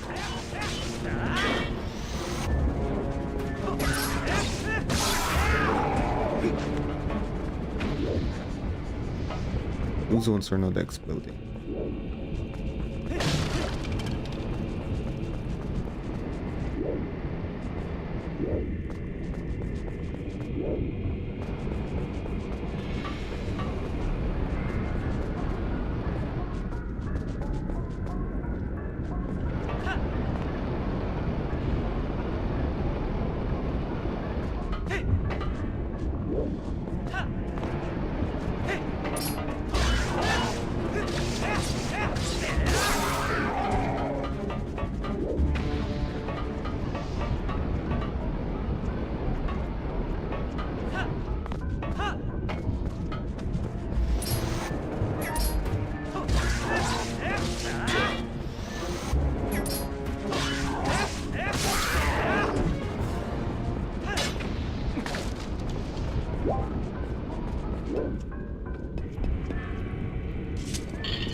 everything goes back together. Okay. This means I'm gonna have to... Where exactly?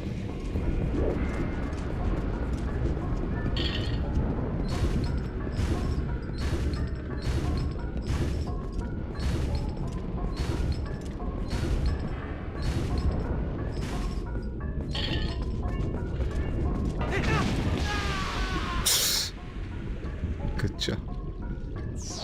Ah. Not very well timed, was it?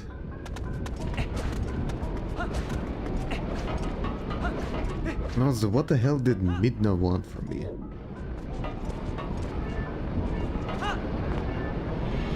Yes, what do you want? My Ah, great. Looks like our path is blocked again. Could you be a bit more timely? Figure out the timing for when those... Yeah.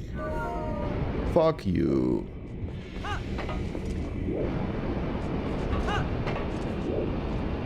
So this is where I'm gonna need to hop off.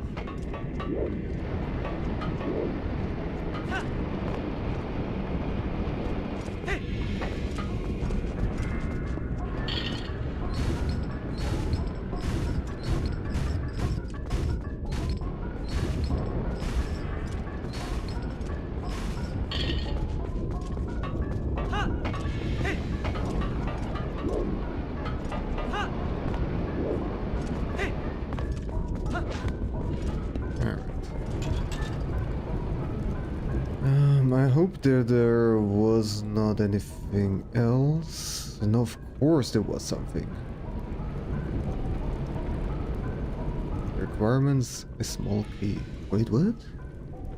I need a small key for... Probably just to get in here, right?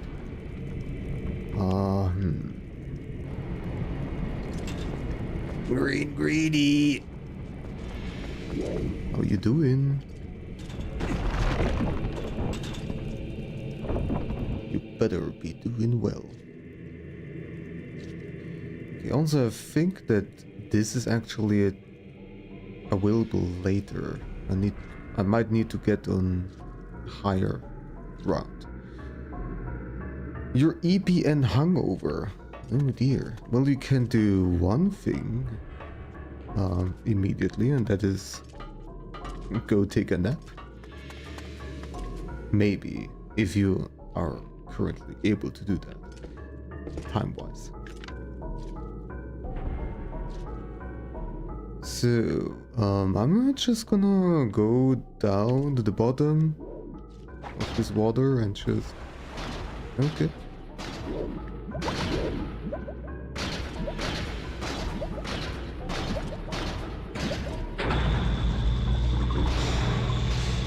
There it is. First time when we do the magnet thingy.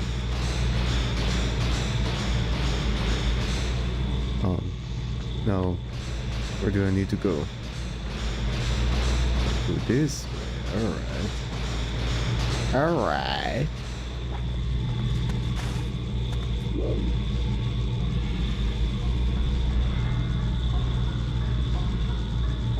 And then up here is quite a bunch of stuff. Let's see. See Millie. What happens if I use this?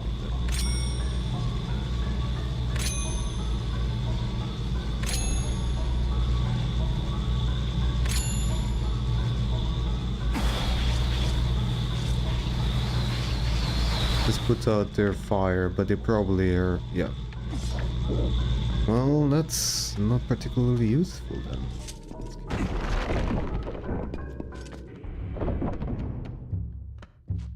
Well, who do we have here? It's pretty cozy in here.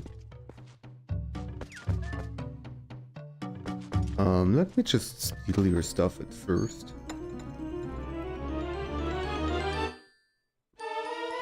A map.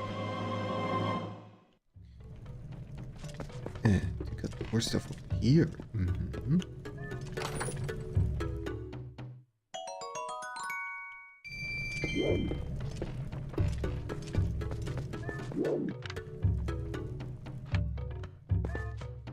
Let's talk. I've heard I felt depression, but was surprised to find a young human. Word has it come to me of you, and if Gorgoran has faith in you, then your heart must be true. I am one of the 4 Goran elders. Agoramato is my name. At least that's what I think it was. You're heroic, young human. Please, you must lend this tribe your power. The key shard. You need all 3 shards to return the big key to its original shape. And that is one of the key shards that, when merged together, form the key to the room where Darubus is being held. He is a patriarch. The key is split into 3 pieces. Each of us elders keep the piece. You must hurry to the other elders. Blame Spongy, we didn't get home until 4 AM. Oh dear. No, you've been awake since 8. Oh dear, oh dear. This is one Zelda game you never got around to playing. Oh, well, if you need to go because you want to avoid spoilers, then I can understand. Like maybe you want to play Twilight Princess without getting spoiled.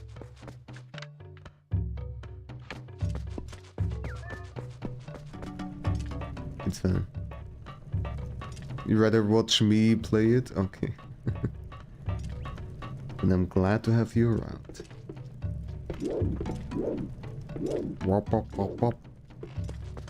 Wom wom. Oh boy. Who do we have here? Who do we have here?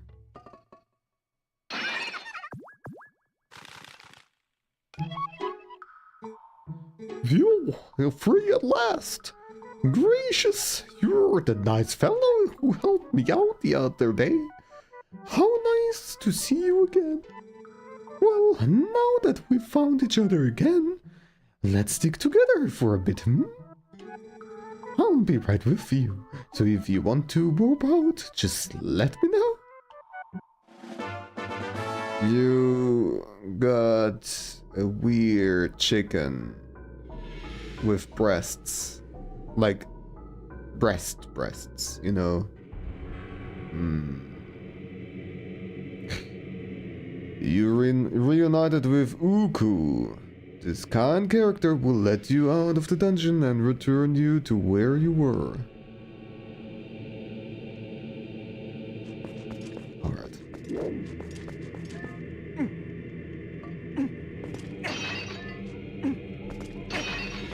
No hearts. Pain. Be that way.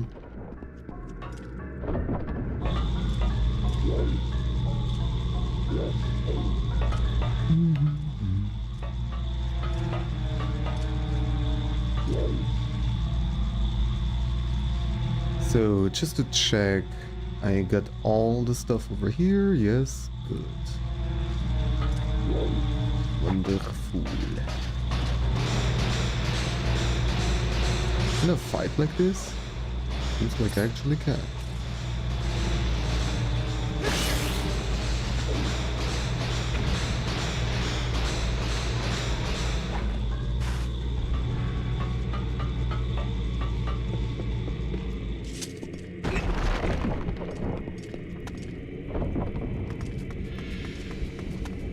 So, somewhere over there is supposed to be a heart piece.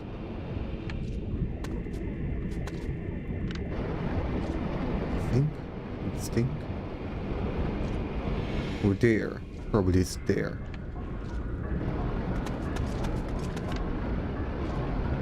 Yeah, okay.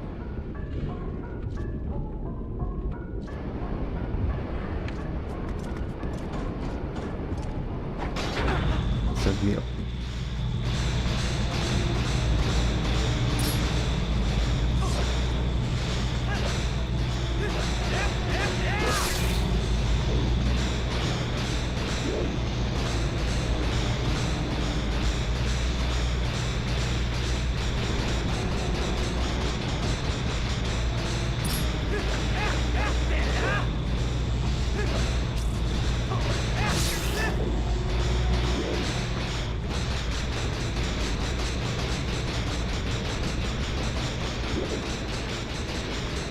Good thing that I have fast forward, because my god, this is slow.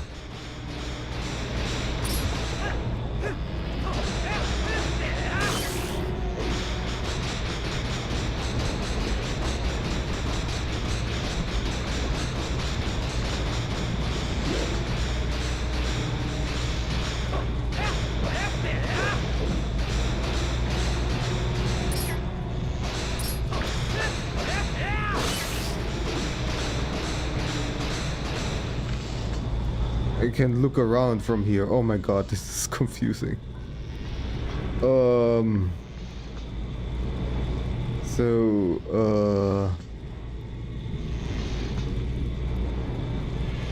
There doesn't seem to be a chest. So that is interesting. Let me go back.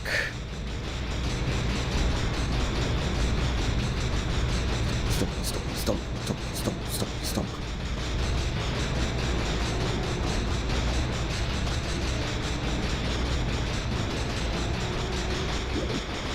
That must be so exhausting for Link. Poor guy.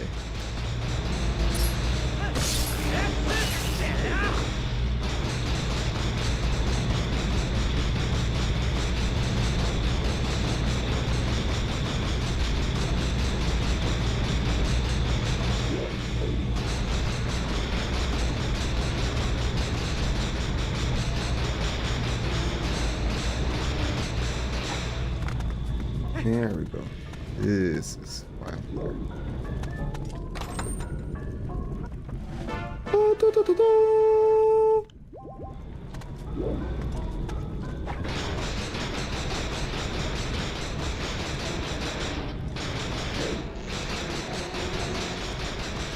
And now all the way back we go.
What will this do? Let's see.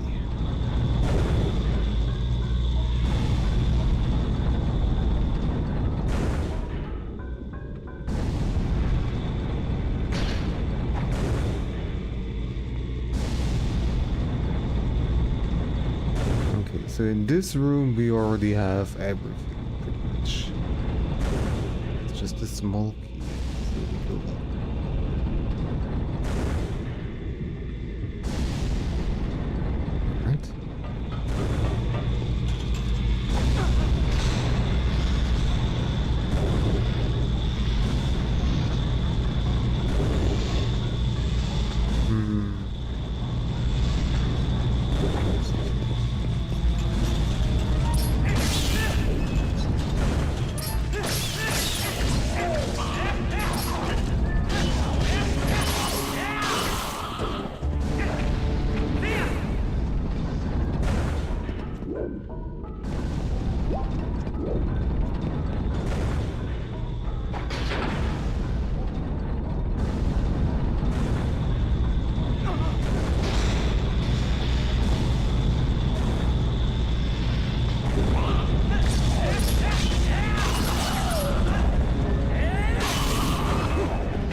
Okay, from here I cannot reach that chest. Okay, this will be later.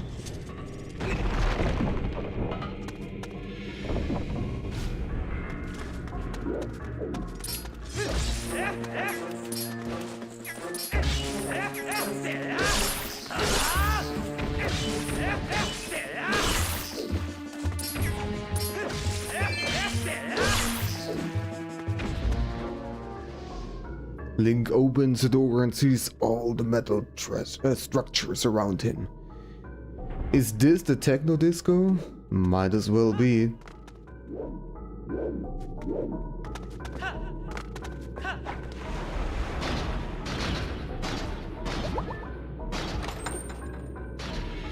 Pressure.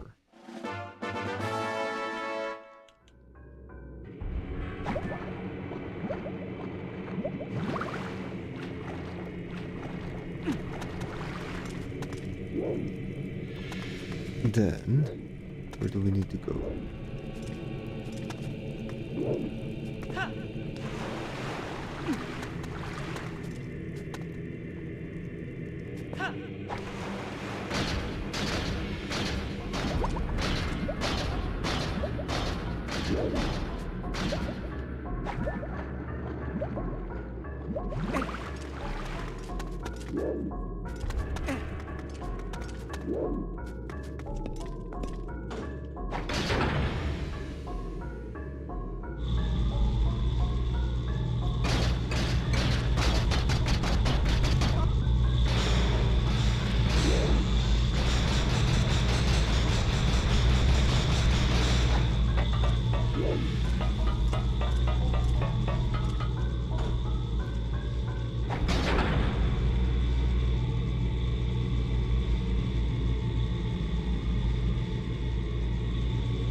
I see.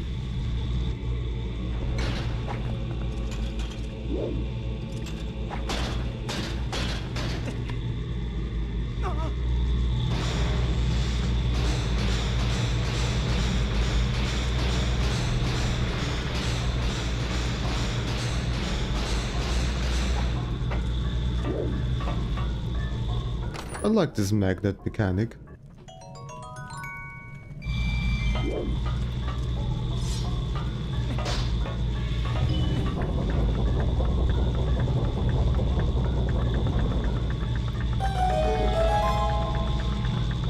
It's great that the timer is running during the cutscene.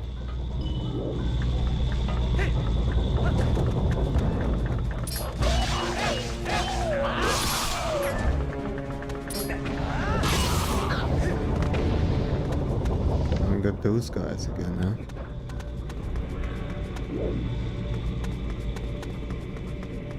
What does this do?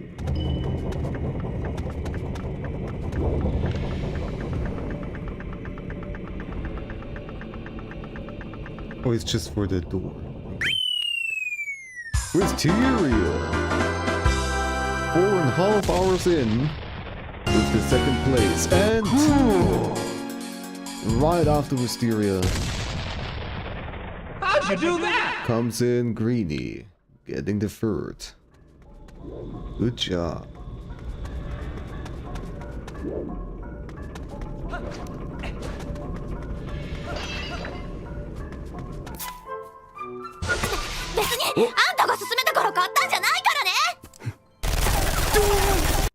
I'll rip that guy.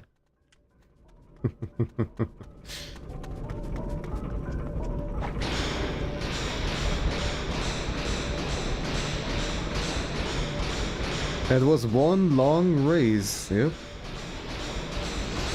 But you persevered and got second place after all. Congratulations. You like all the weird mechanical items you get in the game? Yeah. I do remember quite liking the items of this game. But also I've forgotten quite a lot. Yeah. Now, I think we have all the treasure in this room, so we can just keep on going and flowing.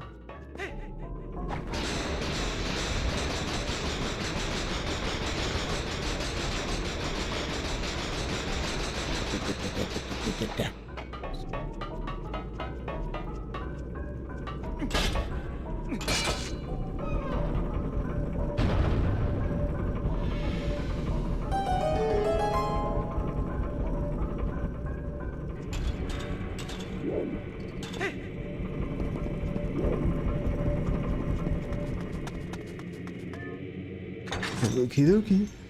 Let's keep on going.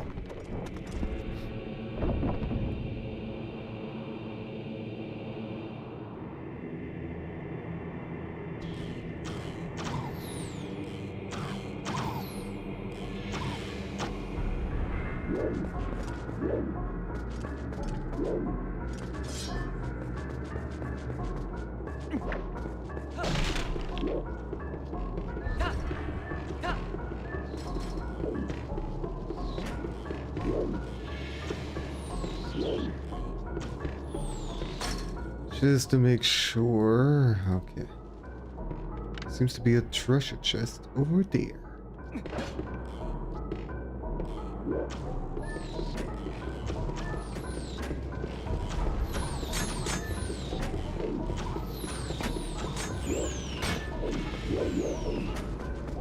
It's just sitting around right over there. Even had a key.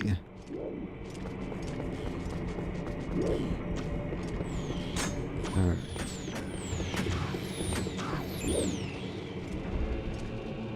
Where is he? Oh. Is there something in the water? Not in the water, but down there.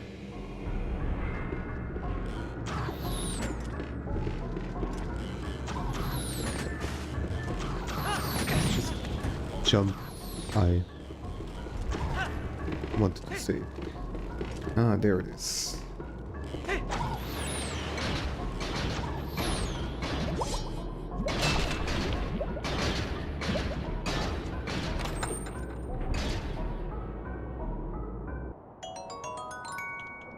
A ploopy.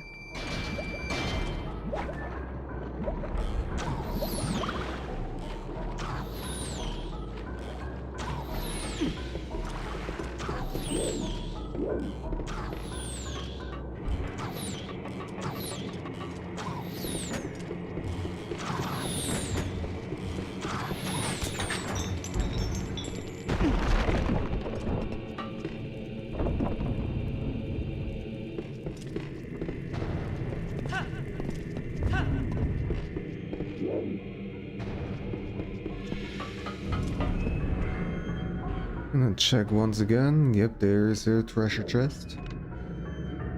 Treasure chest. Now how would you get over there? Through the magnet thing.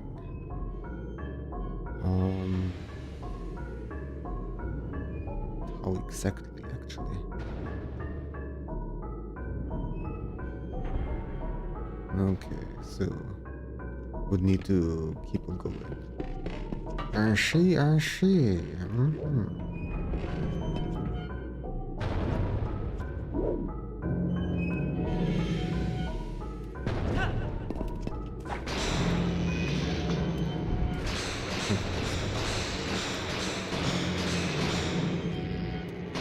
Controls keep on changing around though. Oh, whoops. I'm not magnetized while that was stupid of me.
There's some more work that came in.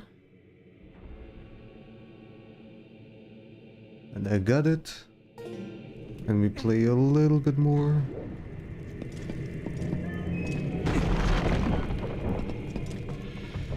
Yeah, actually, before I talk to this guy, I will do my work stuff. Let's also save just to be, well, safe. Alright. We'll be back in about 15 minutes again.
Hey there!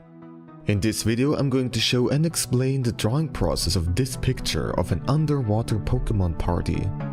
I made this as a special drawing for my tutorial video about underwater bubbles. If you're interested in learning how to draw these, then you can watch that video later too. Alright then, let us start. At first I sketched out the rocks of the coral reef. The position and shape of these will determine later where the Pokemon and corals will be placed and also the general composition. I chose a vertical format for this picture so that I can show all the depth layers from the water surface to the bottom of the coral reef. I sketched out these rocks in kind of a sharply segmented way. Later during the rendering, these edges will be more softened and texturized. Next up we have the sketch for the heart bubble with the star of the party. Now I'm not talking about the Pokemon Staryu, but of a musician called Christy Cates. Later in this video I will tell you more about her. For now we focus on the sketching process. Her pose was just simply supposed to look like she's floating. I kept the style very cartoonish, so she fits in better with the Pokemon around her. Also, I almost made a mistake and made her left-handed. Good that I checked beforehand and found out that her camera on stream is inverted. Moving on to the Pokemon, of which there are a lot. Of course, I used plenty of references for this drawing. Luckily, most Pokemon are drawn with very simple shapes, so sketching them out in different poses wasn't all that hard. All of these flat pop surfaces of the rocks are now getting occupied.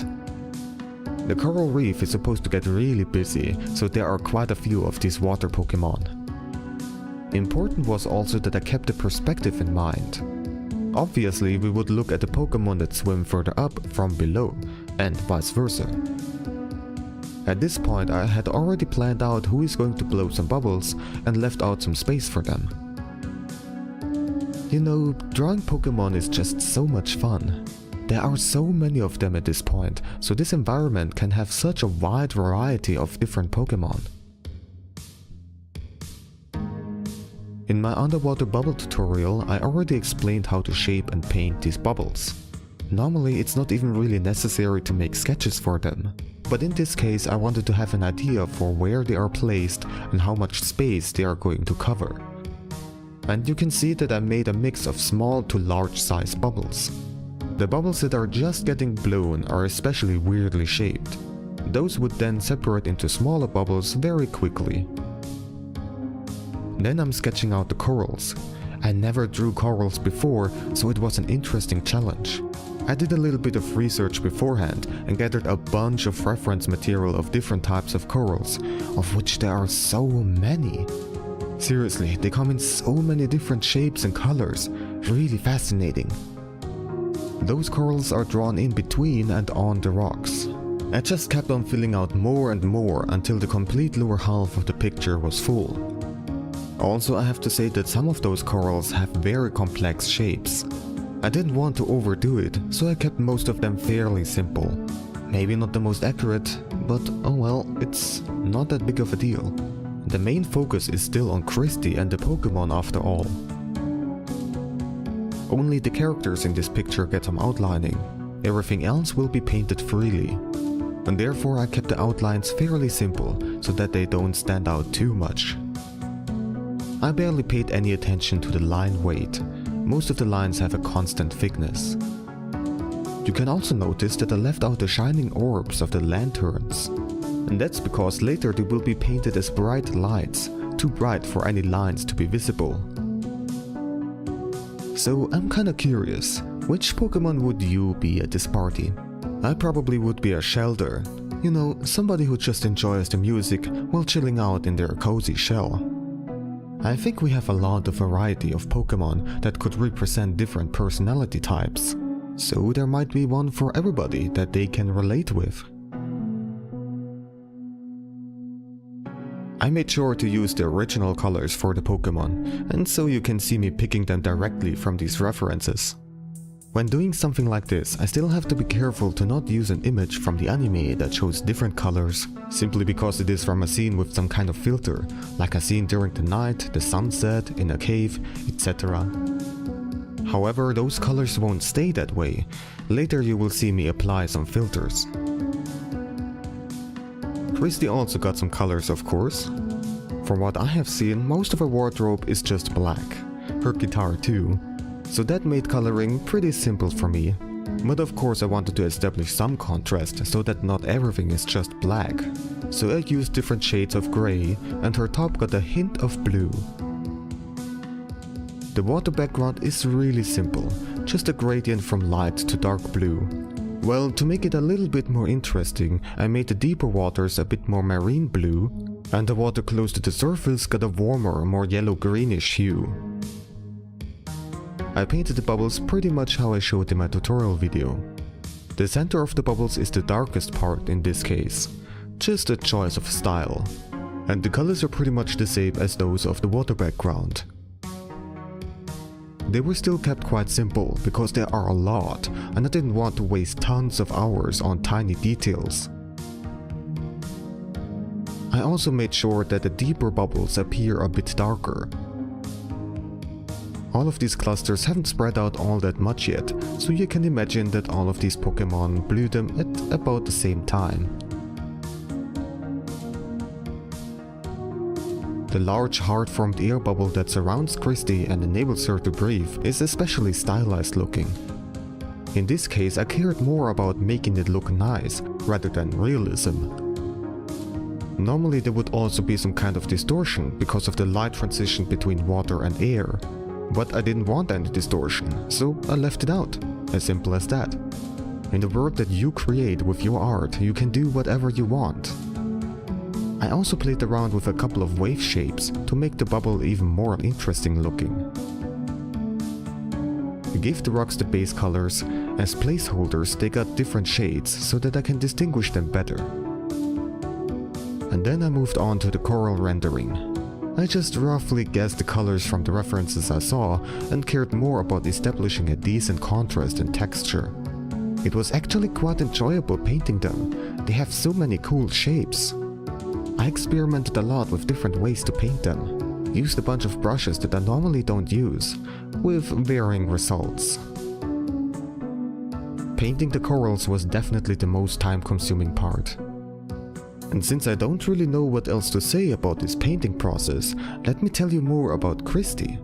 As I already told you, she's a musician. To be more precise, she streams on Twitch several times a week.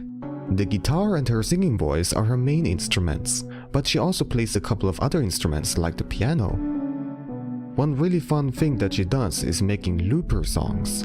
She records herself singing a melody or playing an instrument, and then the song loops around with that new recording. She repeats that process and keeps on adding more and more tracks to the loop, always changing the instrument.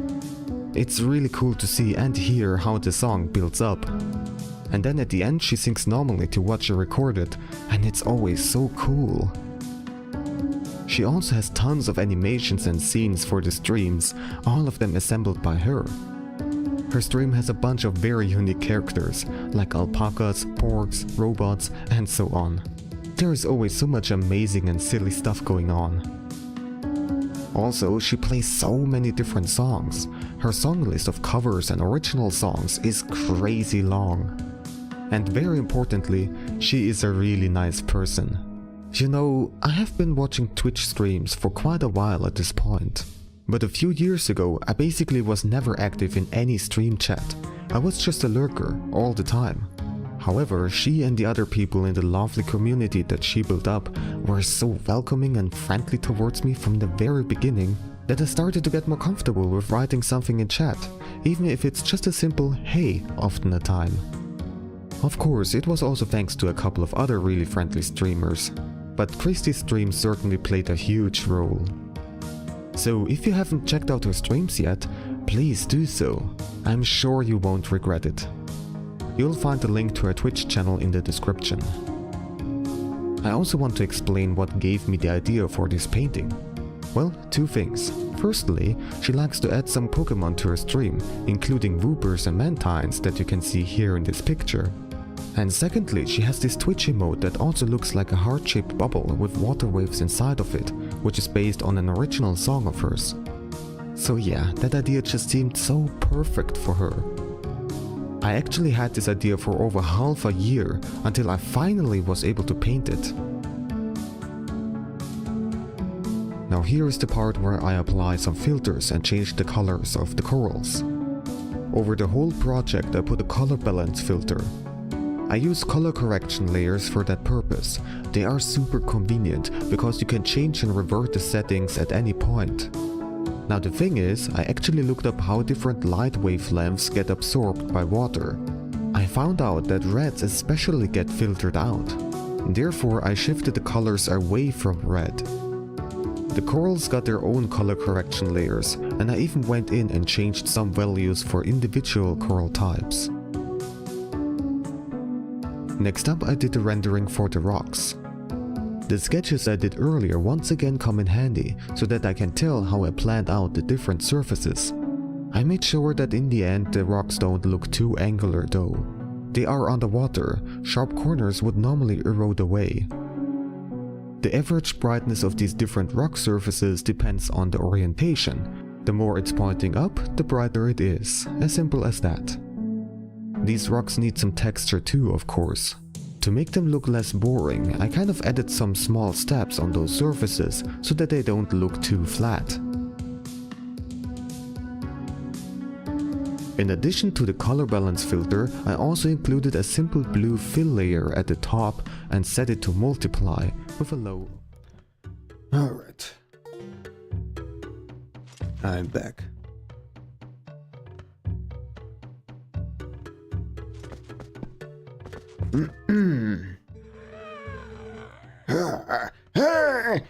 The young human, I am pleased to see you make it this far, brother.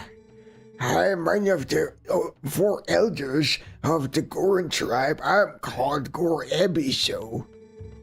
And you have heard of the plight of our patriarch, otherwise you would not have come here to see me. Here, take this, brother. Now there is one more shard, but seeing you has reminded me of the dangers that lie in the path of it. There's something that may help you, a weapon, said to have been left in the mine by a hero of old. It is beyond price, and so we have protected it throughout generations. Now, when your tribe balances on our brink of ruin, it could aid in our salvation. A hero's weapon is stored safely up ahead. And talk to the guard and take it with you, with the blessings of the Gorons. Okay. Okimadoki. Any treasures around here? Yes, there is. Over there.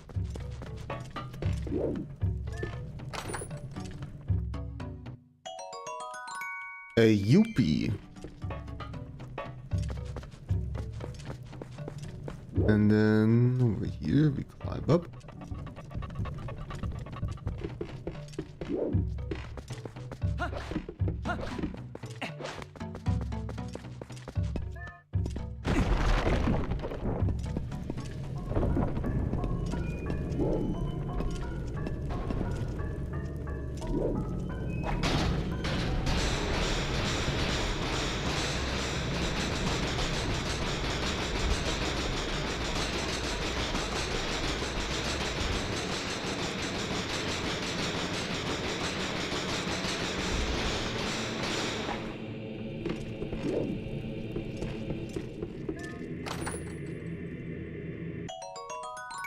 And another Yuppie.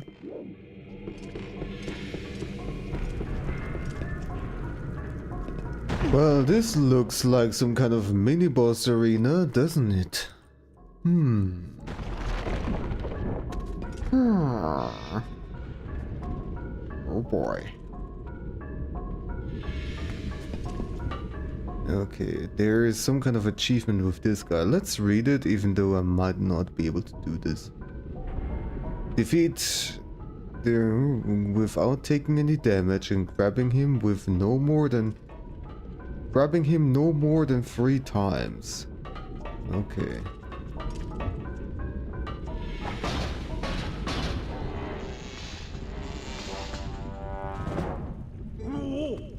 Oh, human!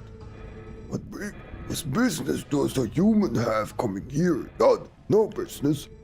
This is a forbidden place. I will protect this treasure from you.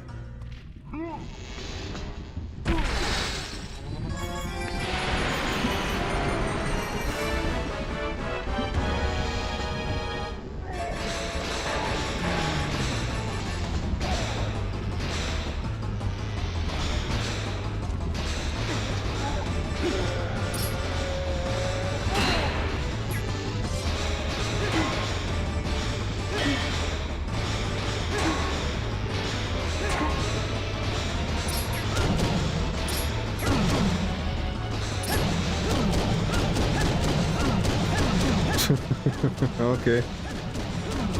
That's cute. Doesn't do anything though.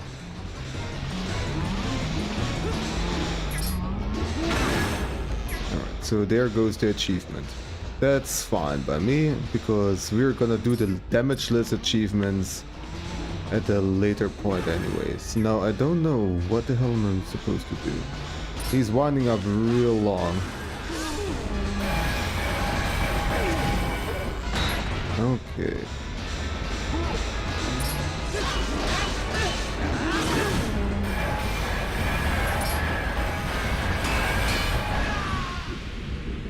Apparently I was not able to grab him. Does this reset the fight? No. Oh wait, yes, actually it does, apparently. Because the indicator is back. So I have another chance of getting this right. But I still haven't fully figured out how this works. And it works.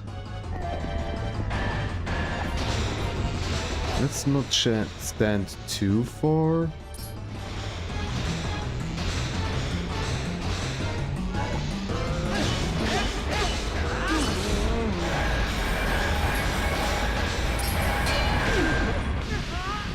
That wasn't quite it.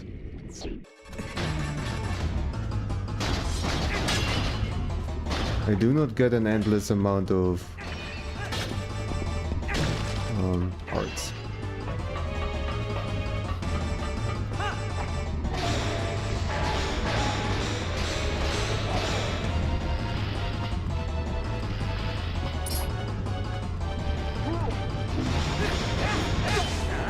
Not gonna.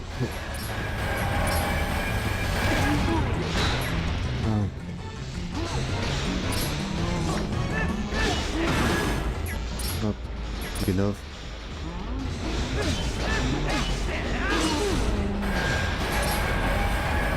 A! I'm pressing A. It doesn't. Nothing happens. It's too late.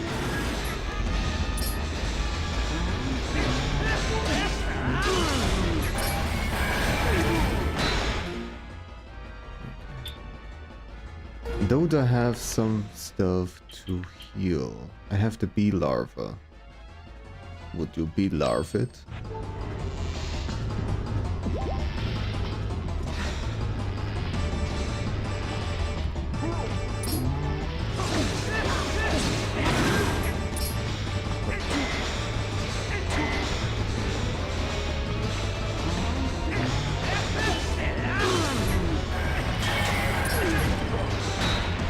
Get it.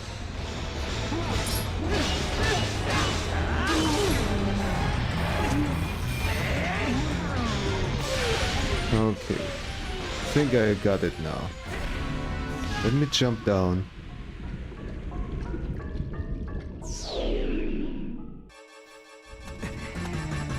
Now I can't really mess up again, otherwise I will die. I don't have anything to heal myself with anymore.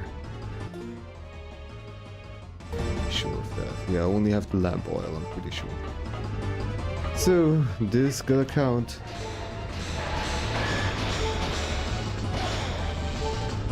And come close to the edge.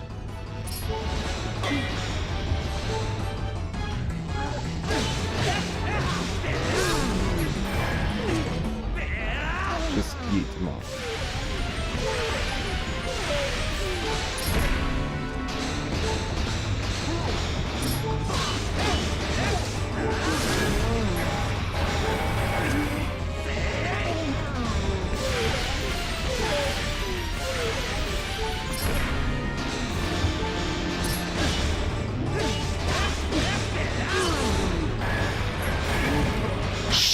Okay, well, there goes the achievement.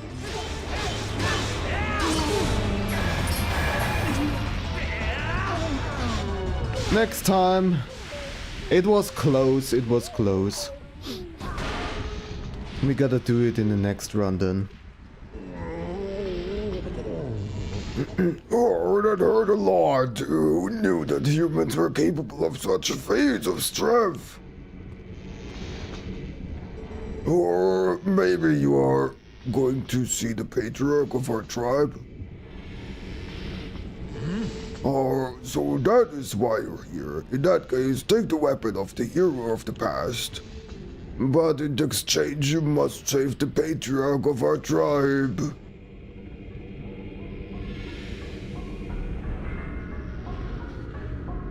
It would have been nice to get the achievement, but oh well, oh smell.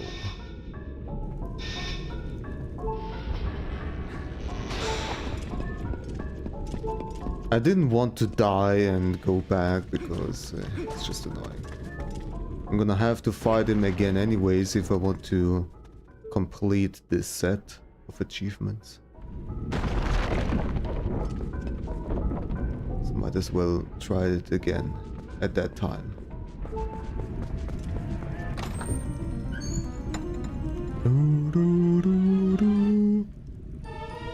You got the hero's bow. This treasure is of the Gorons.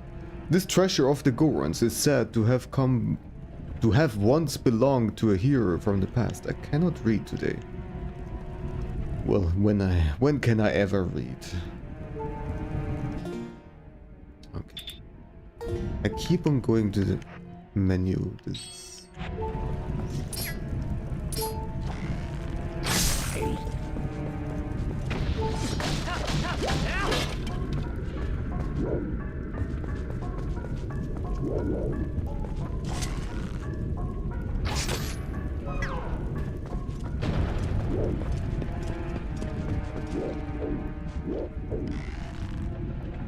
Don't drop down on me.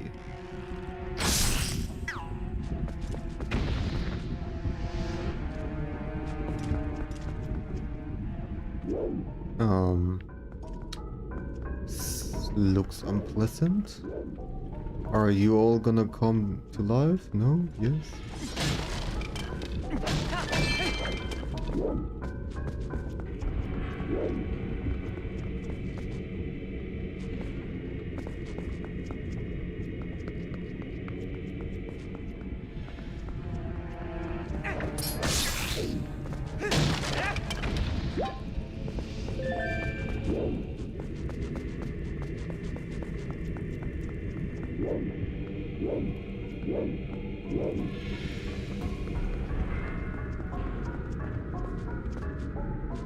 Can I just squeeze through here?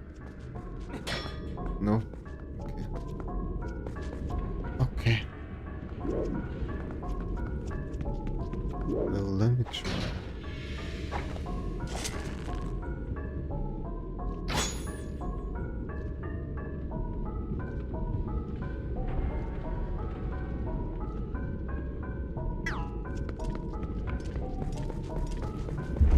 Whoa.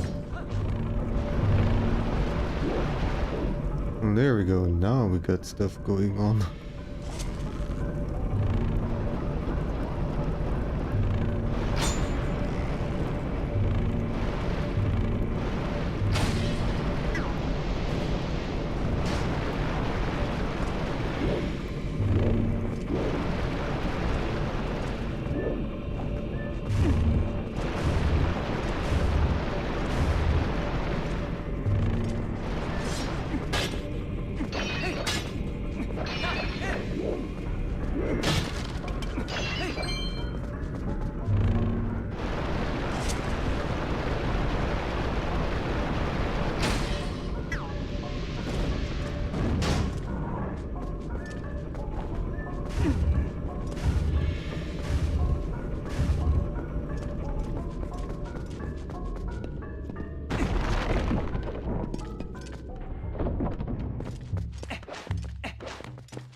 Hello there.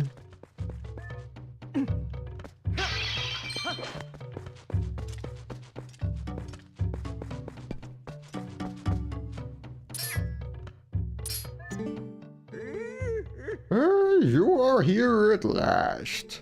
I heard you might pay a visit, young human. I am farsighted in all things. Here you go, the last key shard. Combine all 3 shards. If you use that key, you can open the room where Darbus, the tribal patriarch, is being held. Who knows how powerful Darbus is in his new grotesque form, but I suppose I should trust your power considering you came this far. Hurry now, to the patriarch's room. Okay, okay. Ploopy.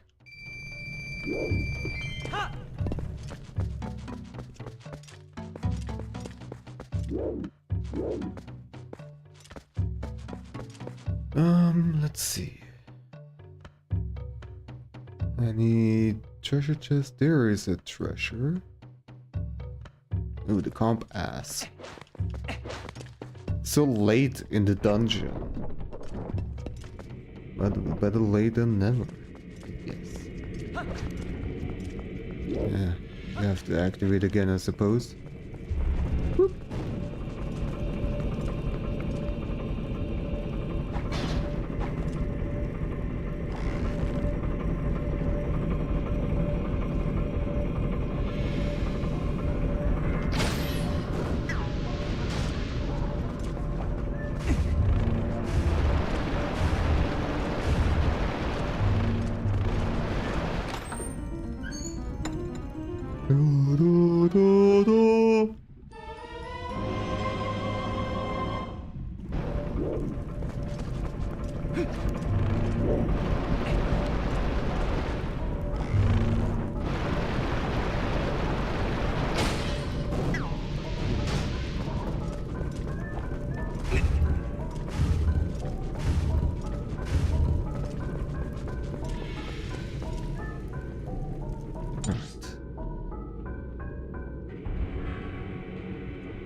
There's one treasure chest over there.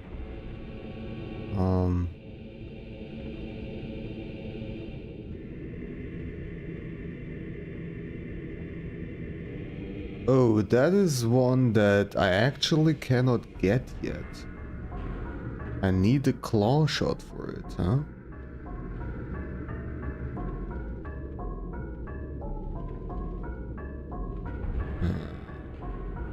That's annoying. So you do have to do some backtracking. Well, okay.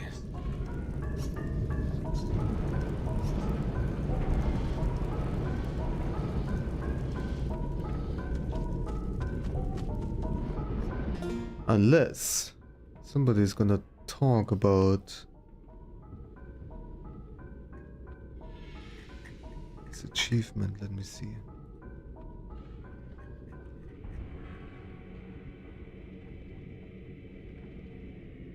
In the Goron Mines.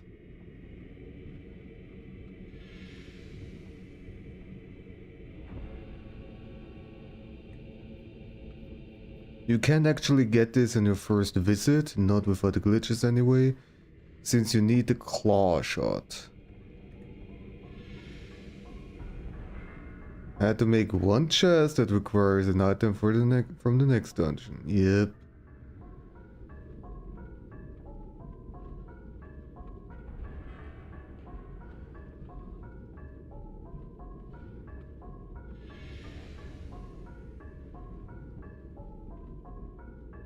Okay. Well, this means we cannot quite fully do this achievement yet. That's okay, I guess.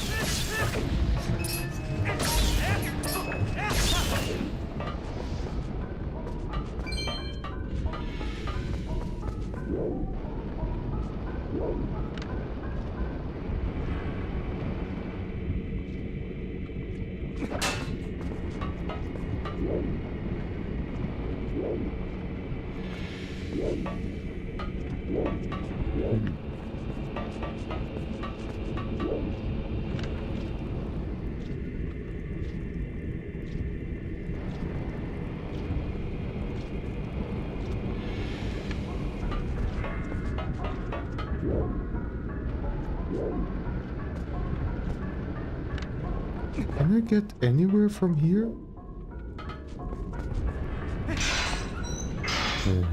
Okay.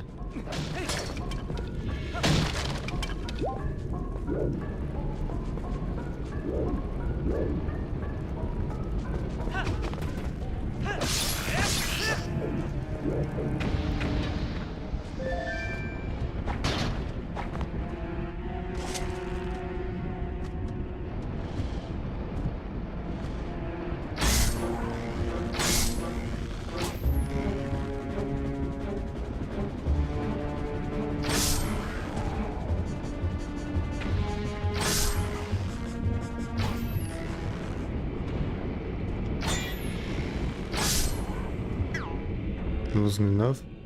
Or because the arrow wasn't fully pulled, I guess.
That was a hit.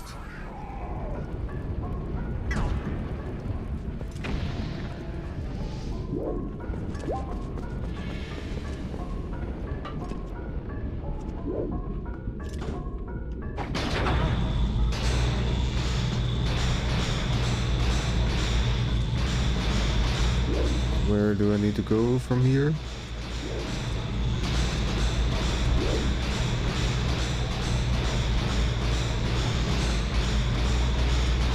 Do I need to shoot from here? Oh. Sneaky.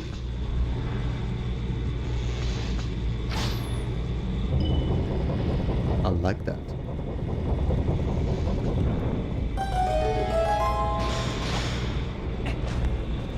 Well, would you look at that? Reduce. Reuse.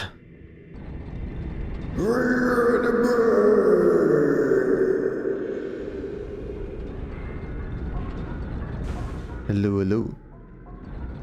I have 26 Chivos already. Well, this is the second time that I'm playing this. So, it's not that many achievements.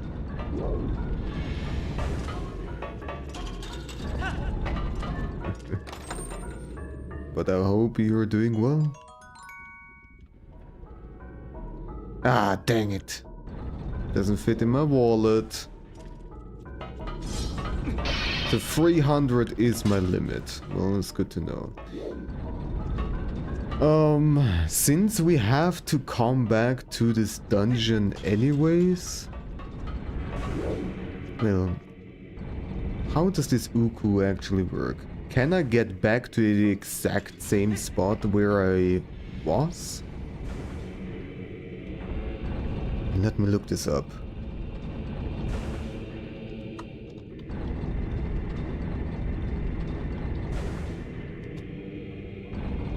Not that many achievements, oh no. I have so many riches I cannot fit them in my wallet, yes. You know, it's hard being rich, you know. Uses with the help of her son, Link can use her to warp out of dungeons and return later to the room that he warped from. Okay. Well, in that case, it makes sense to do this right away. Wrong menu again.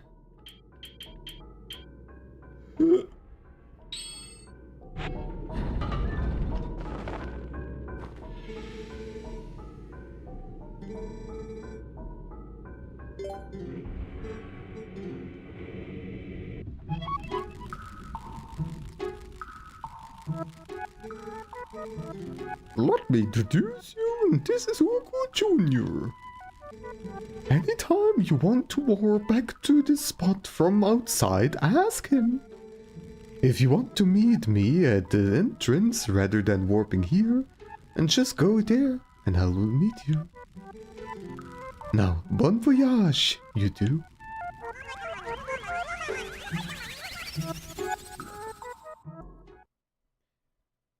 Why does it have to be so weird?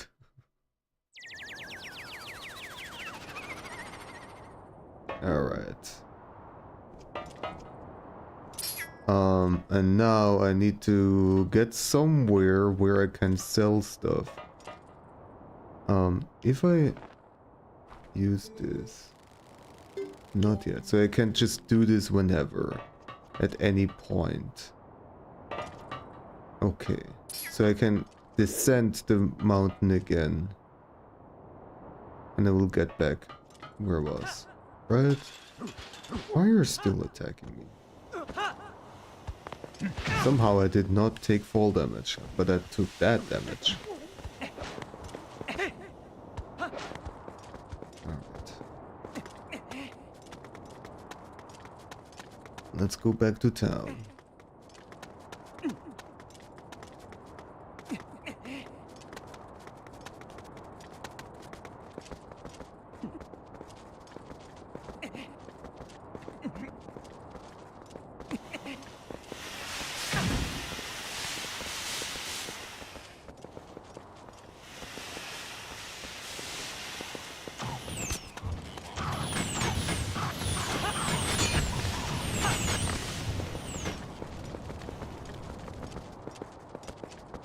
Oh boy, oh boy.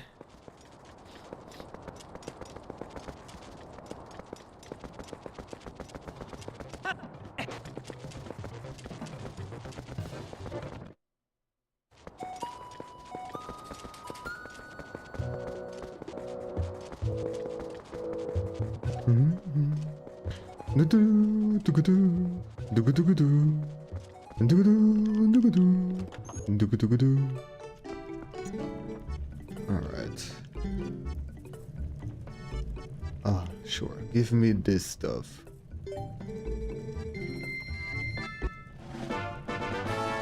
Red pot iron.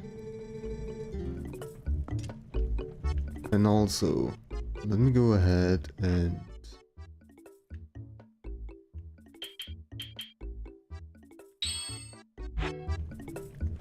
need to leave the shop at first.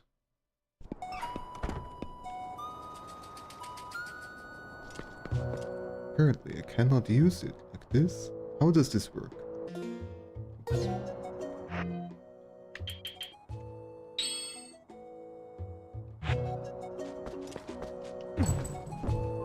There we go. Away. And then fill the bottle with more potion.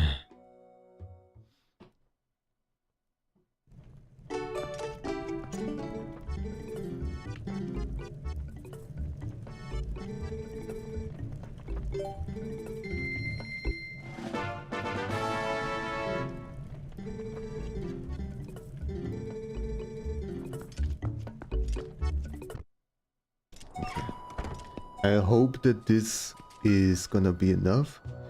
Actually, I can check. So this is 50 rupees. Is there anything else on the way? This is the one that we cannot get yet. Well, I wish I remembered if I still had 14 or 15. Well, anyways, let's just warp back. There we go. And also...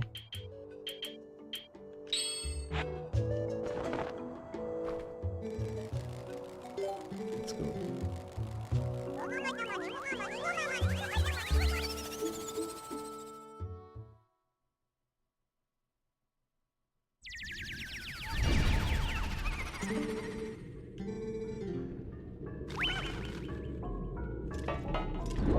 Alright, we're back over here. Now I can collect this. Good. It's at 16 out of 17, so we have all the treasure chests that we can get right now.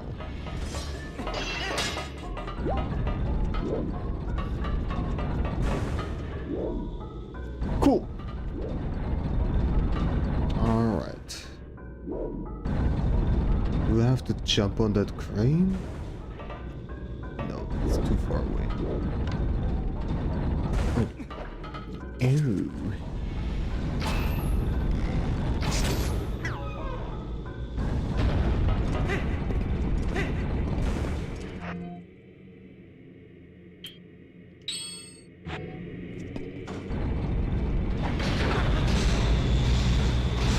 Just seems so violent when he gets yanked around. Before I do anything. Okay. I need to get back to that room over there. Drop.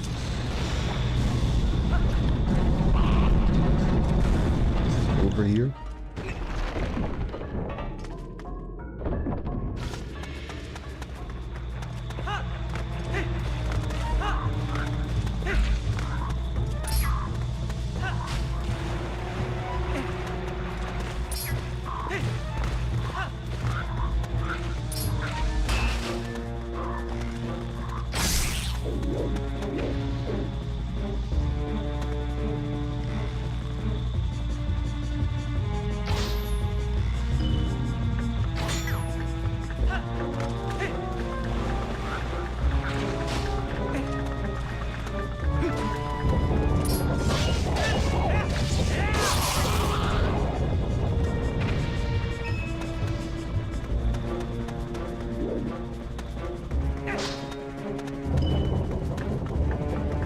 Wait.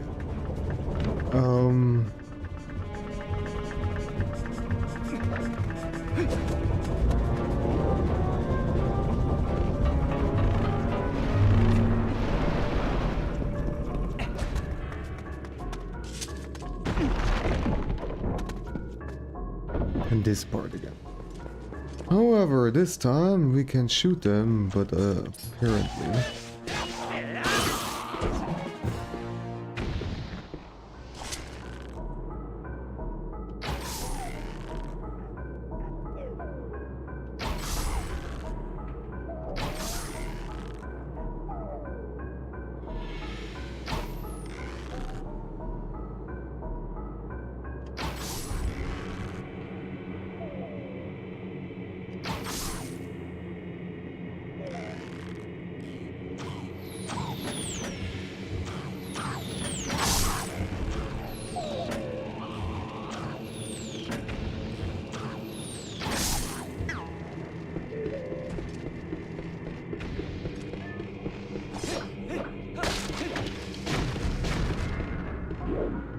Kabooms.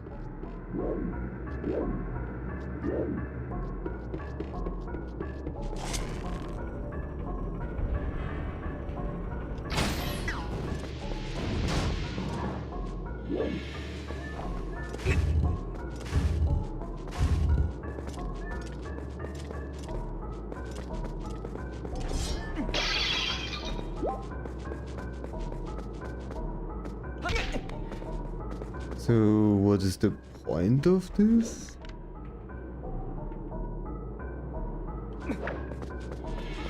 This looks like something, but I cannot interact with it.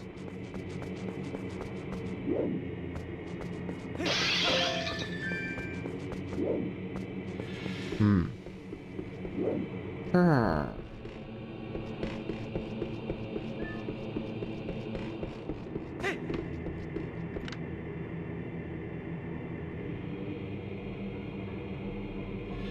So over there is the last treasure chest that I can only reach with the claw shot.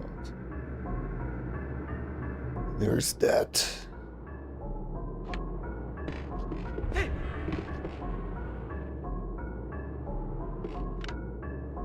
But there should be something else, something that has been unlocked with me now owning the bow.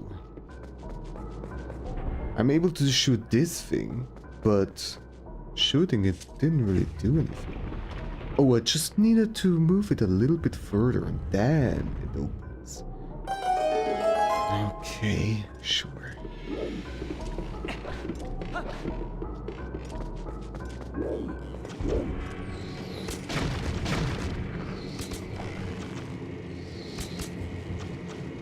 But a little kaboom for you. Look. Aiming with a controller sure is fun.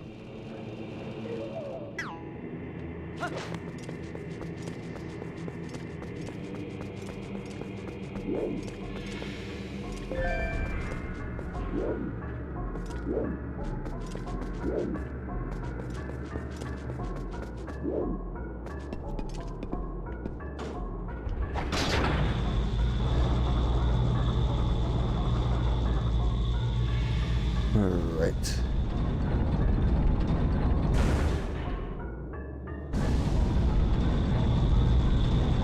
We're getting where we need to be.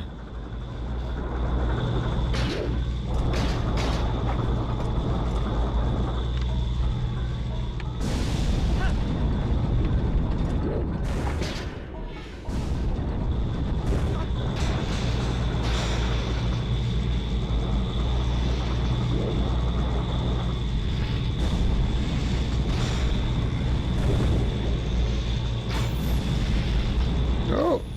Yeah! Alright.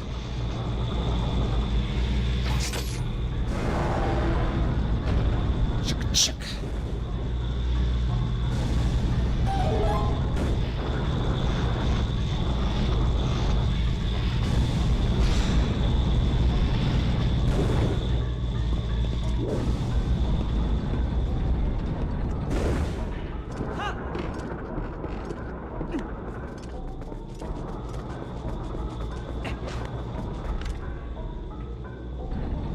Cannot reach this.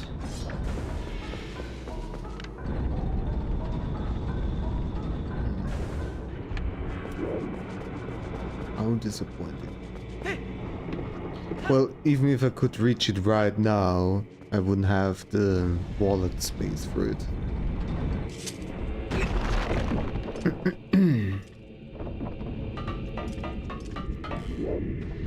Well then.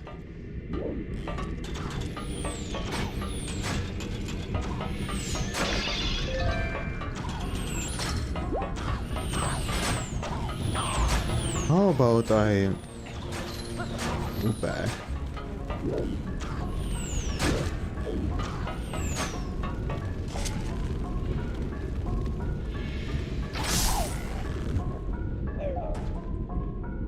Shoot those motherfuckers.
Alright, boss time.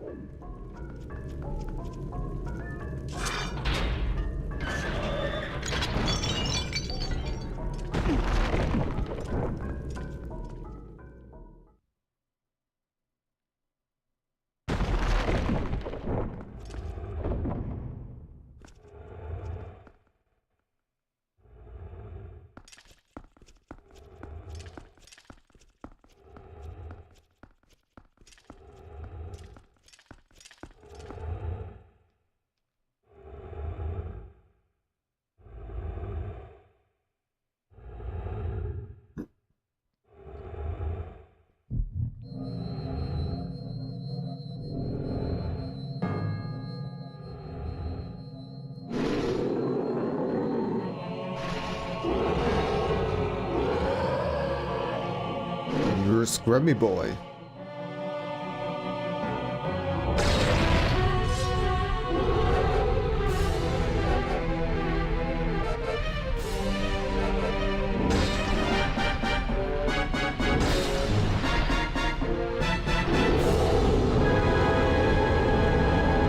Twillight Igniter. Already got hit. Alright, so I don't seem to be able to target the guy.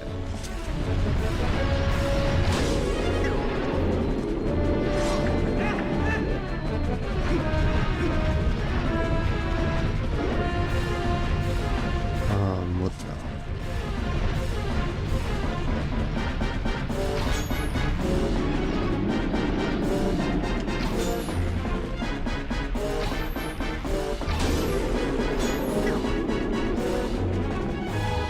It gets all upsetty spaghetti, but... Oh, okay, I see, I see.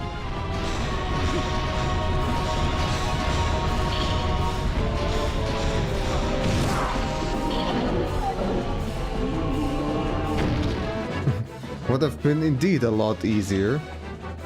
You are correct. I'm once more amazed by how smart you are.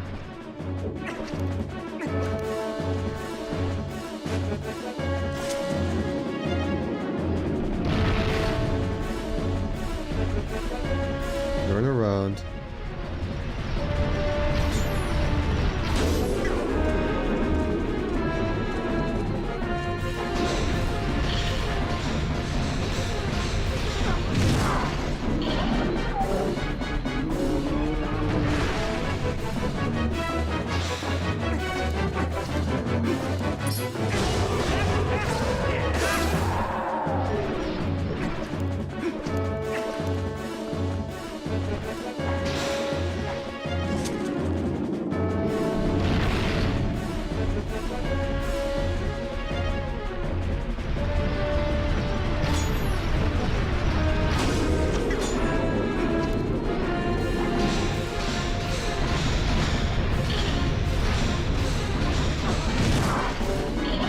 Once you got it figured out, it's not that big of a deal.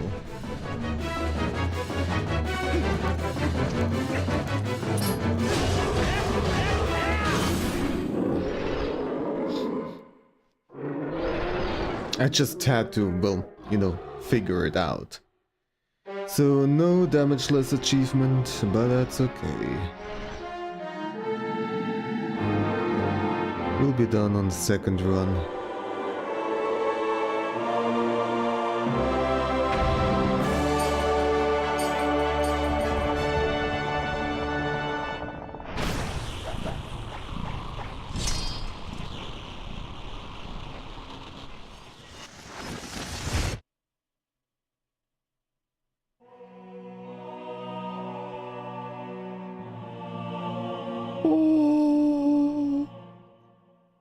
Thank you for the applause.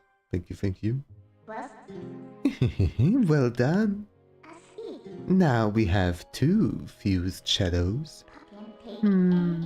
You know, you've been very helpful so far, so as a reward, I'll tell you an interesting story.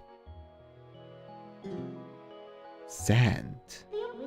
That's the name of the King of Darkness, who cast his pall of shadows over your world. He's very strong.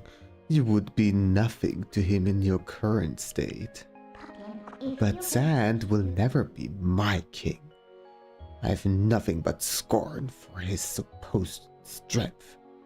Not that your Zelda is much better. It still appalls me that this world of light is controlled by that princess. A carefree youth of a life of luxury? How does that teach duty? But I guess I shouldn't begrudge her. I shouldn't begrudge her the circumstances of her life.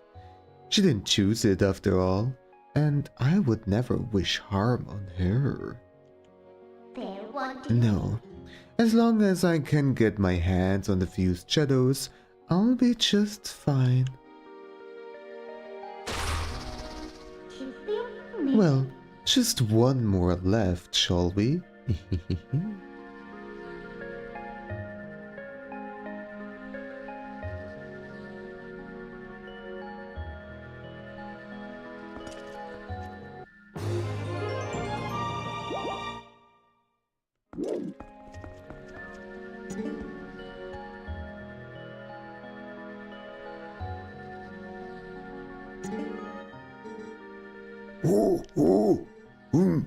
What am I doing here? My head, it aches. So much pain, I cannot remember anything.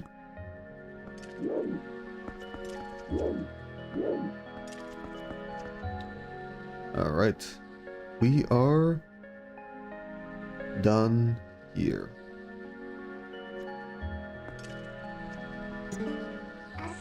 Want to go outside? Are you all done here?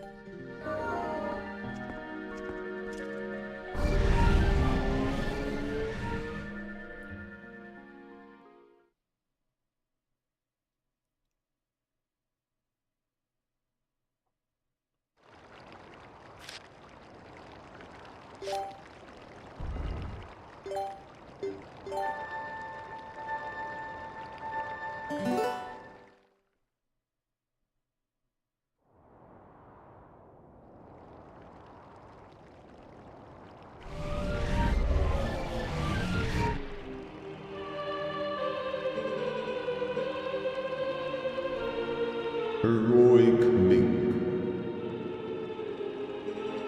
North of here, across the plain and past the great stone bridge, in the lands guarded by the spirit Lanarian, you shall find one who you see.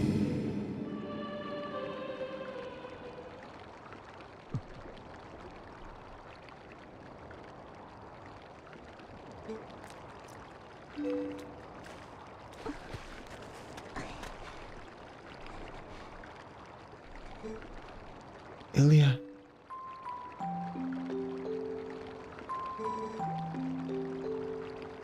I'm most divine, yes. Tremble before me. We've got to save Ilya. Those memories left me with the other kids, but not memories, what the hell? Those monsters left me with the other kids, but they must have taken her somewhere else. Whenever I thought I couldn't go on, I would think of you and Ilya and hold on.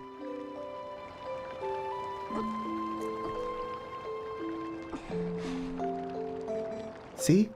I'm fine now.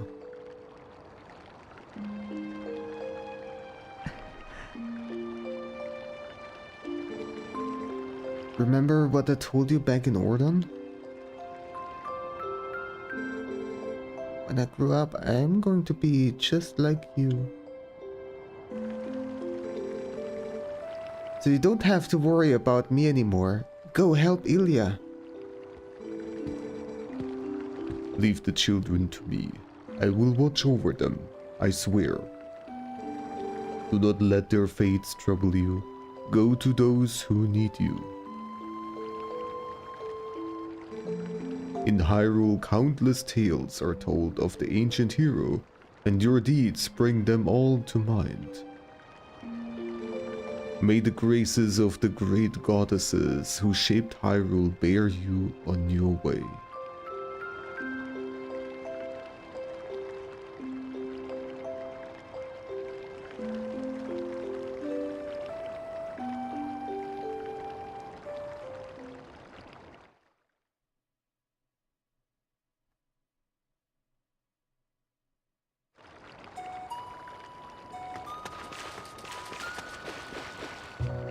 And there we go.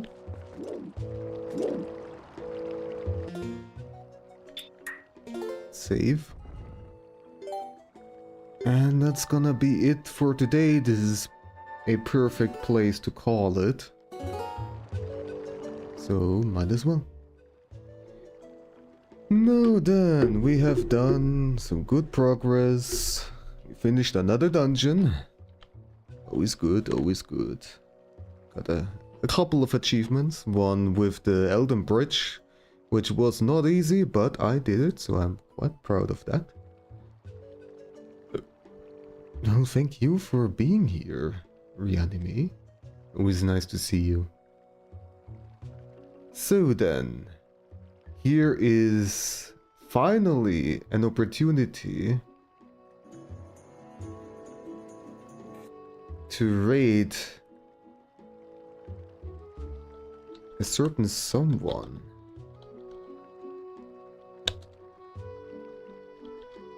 We're going to raid Has.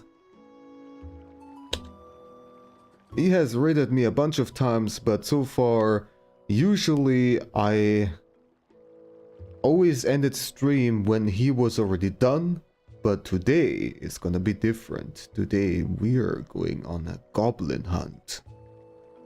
So prepare yourselves! And thank you so much for hanging out with me. It was fun as always. Yeah. Next stream probably gonna be next weekend. I might be just so much in the mood for streaming that I will also perhaps do it during the week, but during the week there are more work tasks coming up, so we'll see. But anyways, once again, thank you all so much. There's not really much else to say. So, that's it for me. Have a good one.